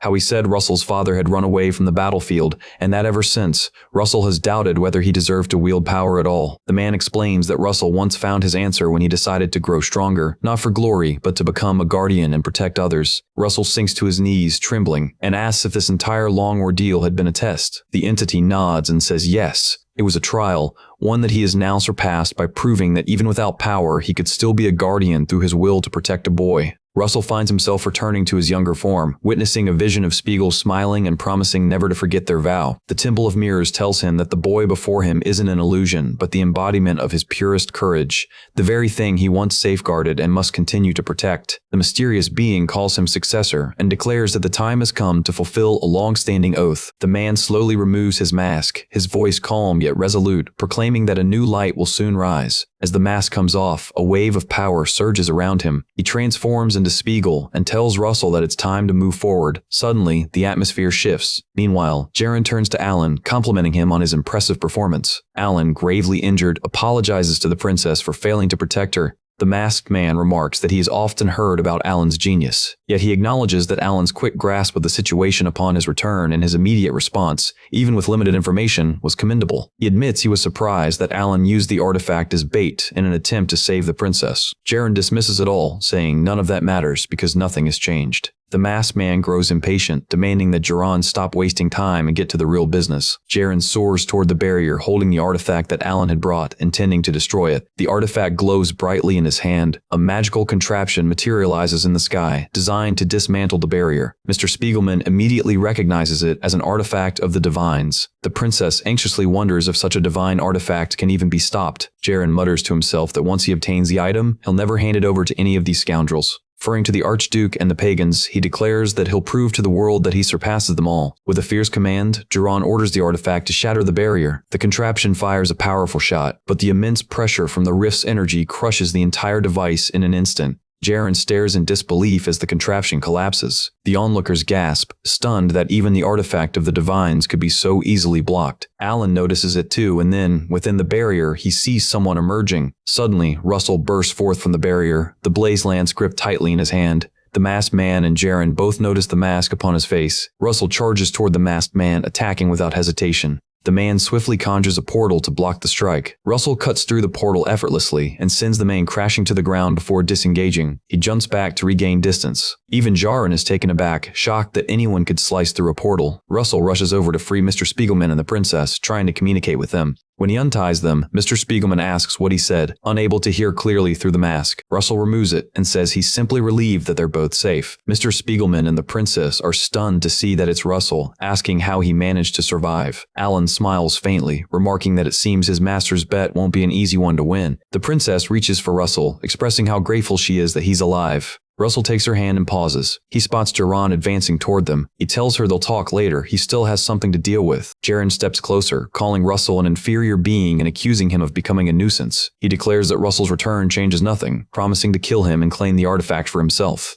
In the next instant, a massive explosion erupts in the sky. Russell soars upward to meet Jaren head-on, who insists that the mask rightfully belongs to him. Russell demands to know if Blaine orchestrated all this. Jaren snaps, ordering him to shut up. Russell propels himself higher into the sky, then teleports behind Jaren. With a swift strike, he drives the blaze lance into him, sending Jaren hurtling hundreds of feet downward. The impact's force is so immense that he bounces from one point to another. Russell descends to continue the battle. Jaren, struggling to his feet, insists that he isn't Blaine's shadow, that the truth is simpler. He conjures one of his original magical constructs, calling it the Grammar. Slamming his sword into the ground, a devastating shockwave races toward Russell. As the dust settles, Russell stands unscathed, now wielding 2 blaze lances and fully transformed in his dragonification mode. Jaren mutters bitterly that if only he possessed the mask, Blaine would have been his shadow instead. He screams that with enough power, anything becomes possible. Russell reaches into his compartment, pulling something out, calmly saying that Jaren seems far too obsessed with power. He reveals the mask and tells Jaren that power is not what truly matters. A glowing screen appears, informing him that the mask enhances thought and triggers the manifestation of dragon blood. The system announces that second draconification is now possible and asks if he wishes to activate it. Russell confirms the activation. Instantly, his second draconification ignites, and a blazing sea of fire envelops him. Russell faces Jaren and says that courage always comes before power. Suddenly, the mask fuses with his face, and his dragon-like eyes gleam with fiery brilliance. Jaren scoffs, calling his words nonsense spoken by someone who's never known true darkness. Russell stares silently for a moment. Then he quietly tells Jaren that he's wrong. He too has been in darkness. Our hero summons 5 blaze lances, saying the only difference is that he chose to follow the light. Russell's voice steadies as he affirms that truth. He fuses all the lances into a single, original magical construct, naming it the Magical Spear. Jaren charges forward, demanding that Russell prove his words. Russell counters with the Magical Spear. Their clash unleashes an explosion so vast it engulfs the entire field. When the smoke finally clears, both are still alive, but Jaren drops to his knees, clutching his side in pain. He realizes in horror that his right arm has been blown off, the limb lying lifeless beside him. He stares at his severed hand, confused how this could happen when he bears a chimera's heart. Russell strides toward him, ready to finish the fight, while Jaren trembles, wondering why he can't overpower him even with all that monstrous strength. Russell tells him calmly to surrender as the outcome is already clear. Those words drive Jaren into rage, and he screams for Russell to shut up. His body mutates, sprouting several new arms where the lost one was, as he roars that he cannot lose. He releases an enormous surge of mana, only to cough up blood, his body giving way to internal damage. Meanwhile, the system alerts Russell that only 10 seconds remain in his second draconification. Russell glances at the message and tells Jiran that, just like him, he too refuses to lose. Our hero readies the magical spear for the final strike, patiently waiting for Jaren's next move. Jaren lunges forward, shouting that it's time for Russell to die. Channeling every ounce of power into one point through overheat, Russell swings once driving the spear clean through Jaren's attack. The resulting blast obliterates Jaren's body and sends a shockwave stretching nearly a mile behind him. When the smoke disperses, Jaren's mangled form remains. He coughs up blood, his body breaking apart as he protests his failure. With fading breath, he murmurs that he wanted to become a dragon, but could not reach that dream's end. The violent energy triggers a nearby volcanic mountain, causing magma to erupt and cascade down its slopes. As Russell watches the molten flow, familiar voices call his name. It's Alan, Mr. Spiegelman, and the princess, all alive. Russell smiles warmly and waves at them. Out of nowhere, Pepper leaps onto his back. Russell laughs in relief, embracing the creature as Pepper roars joyfully. They hug tightly, our hero thanking the heavens that Pepper survived as Pepper sheds tears of happiness. The princess watches their heartfelt reunion, and Russell gently says it's time for them to return to Endymion. Sometime later, after they've departed, a mysterious figure appears at the scene. Man, seemingly aligned with the pagan cult, takes the fallen hand and vanishes into a portal. Sometime later, within the Endymion Supreme Court, the judges read aloud the charges against Jaren Mage of the Red Tower, who conspired with the pagans and endangered the kingdom's safety. The judge continues reading aloud, stating that the Red Tower Master, as Jaran's teacher, must also bear responsibility for his disciples' crimes. The man in question, Master Blaine, is called to step forward as the defendant. The judge asks if he has any objections to the charges presented. Blaine calmly answers that he does not, and admits that his own negligence prevented him from noticing Jaran's misdeeds. Blaine declares that the sins of a disciple must be carried by the master, and as the Red Tower Master, he must accept that burden himself. As Blaine speaks, the Archduke, Bismarck, rises and gestures for the judge's attention. He stands tall and requests permission to speak. Bismarck casts a sharp, intimidating glare at the other Tower Masters seated nearby, silently warning them to stay in line.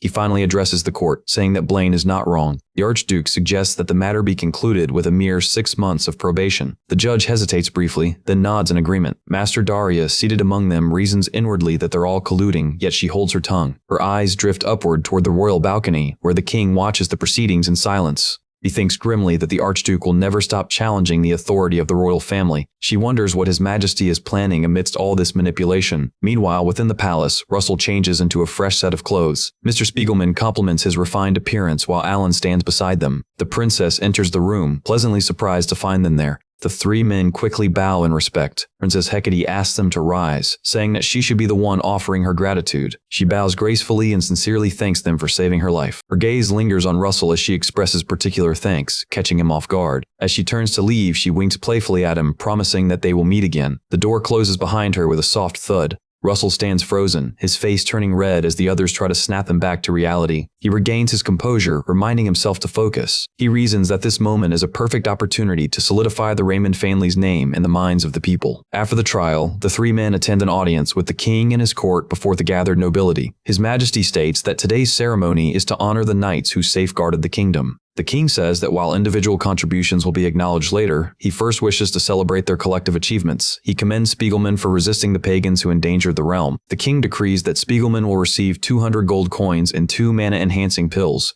rewards which Spiegelman gratefully accepts. Then, turning to Alan, the king praises him for defending the relics against the pagans and grants him the Medal of Dawn, Morgenrot, and the title of Baron, which Alan accepts humbly. Lastly, the king's gaze shifts to Russell, instructing him to raise his head. The king reminds him that in the past, his father deserted the battlefield. Because of that, the ministers have long doubted the Raymond family's loyalty. Russell feels those words cut deep, his chest tightening with anger. His Majesty tells him that he can prove himself here and now. Russell asks what the king means. The king explains that the Flame Tower Master has reported Russell's advancement to the 5th circle. Meanwhile, Master Daria observes the ceremony, quietly thinking that the deeper the darkness, the brighter the light that follows. His Majesty declares that with such accomplishments, no one will ever doubt Russell again. Blaine, however, looks stunned by this unexpected twist. He quickly realizes that the king intends to elevate Russell as a hero before all and, in doing so, weaken the Archduke's influence. Russell steps forward and projects his magical circle before the crowd. Blaine mutters under his breath, cursing the situation.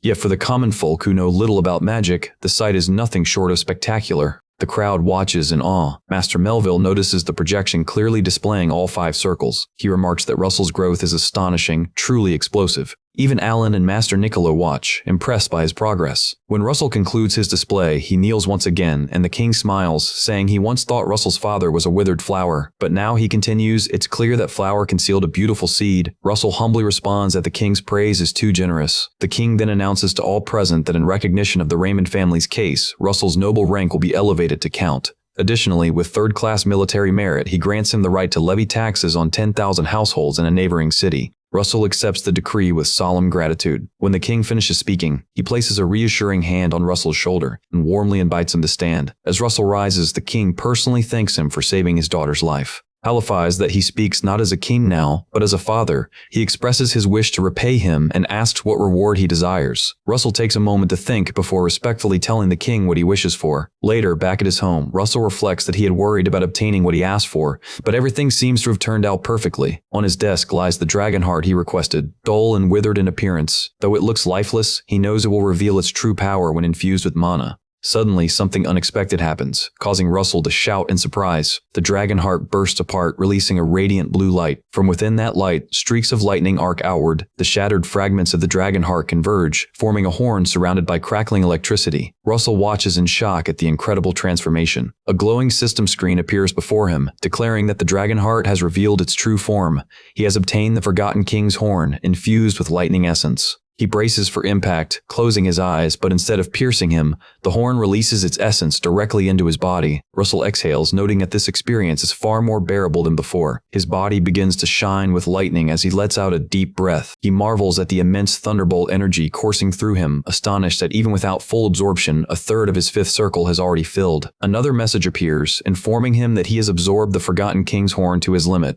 The remaining excess mana will rest within him as dormant energy, and his intermediate lightning attribute comprehension has advanced to the next level, Advanced Lightning Mastery. Russell glances down and realizes his body looks larger and stronger than before, leaving him speechless. He wonders aloud if the transformation was due to the lightning's power, and turns to Pepper for confirmation. Pepper nods firmly. Suddenly, Pepper turns and leaps toward the window. He dives out and soars into the night sky. Russell rushes after him, shouting his name. Moments later, Pepper circles back to the window. Russell wonders if Pepper wants him to climb onto his back, but before he can act, Pepper grabs Russell by the shoulders and launches into the sky. Russell panics, yelling for him to stop. His shouting fades when he realizes just how high they've flown. He notices that Pepper hasn't just grown in size. His flight has become faster and more stable than ever. Russell warns that being bigger makes him an easier target, but Pepper gestures that there's nothing to worry about. Suddenly, Pepper releases Russell and bursts into flames mid-air. The fire transforms into a pair of blazing wings that attach themselves to Russell. With them, he soars effortlessly through the sky.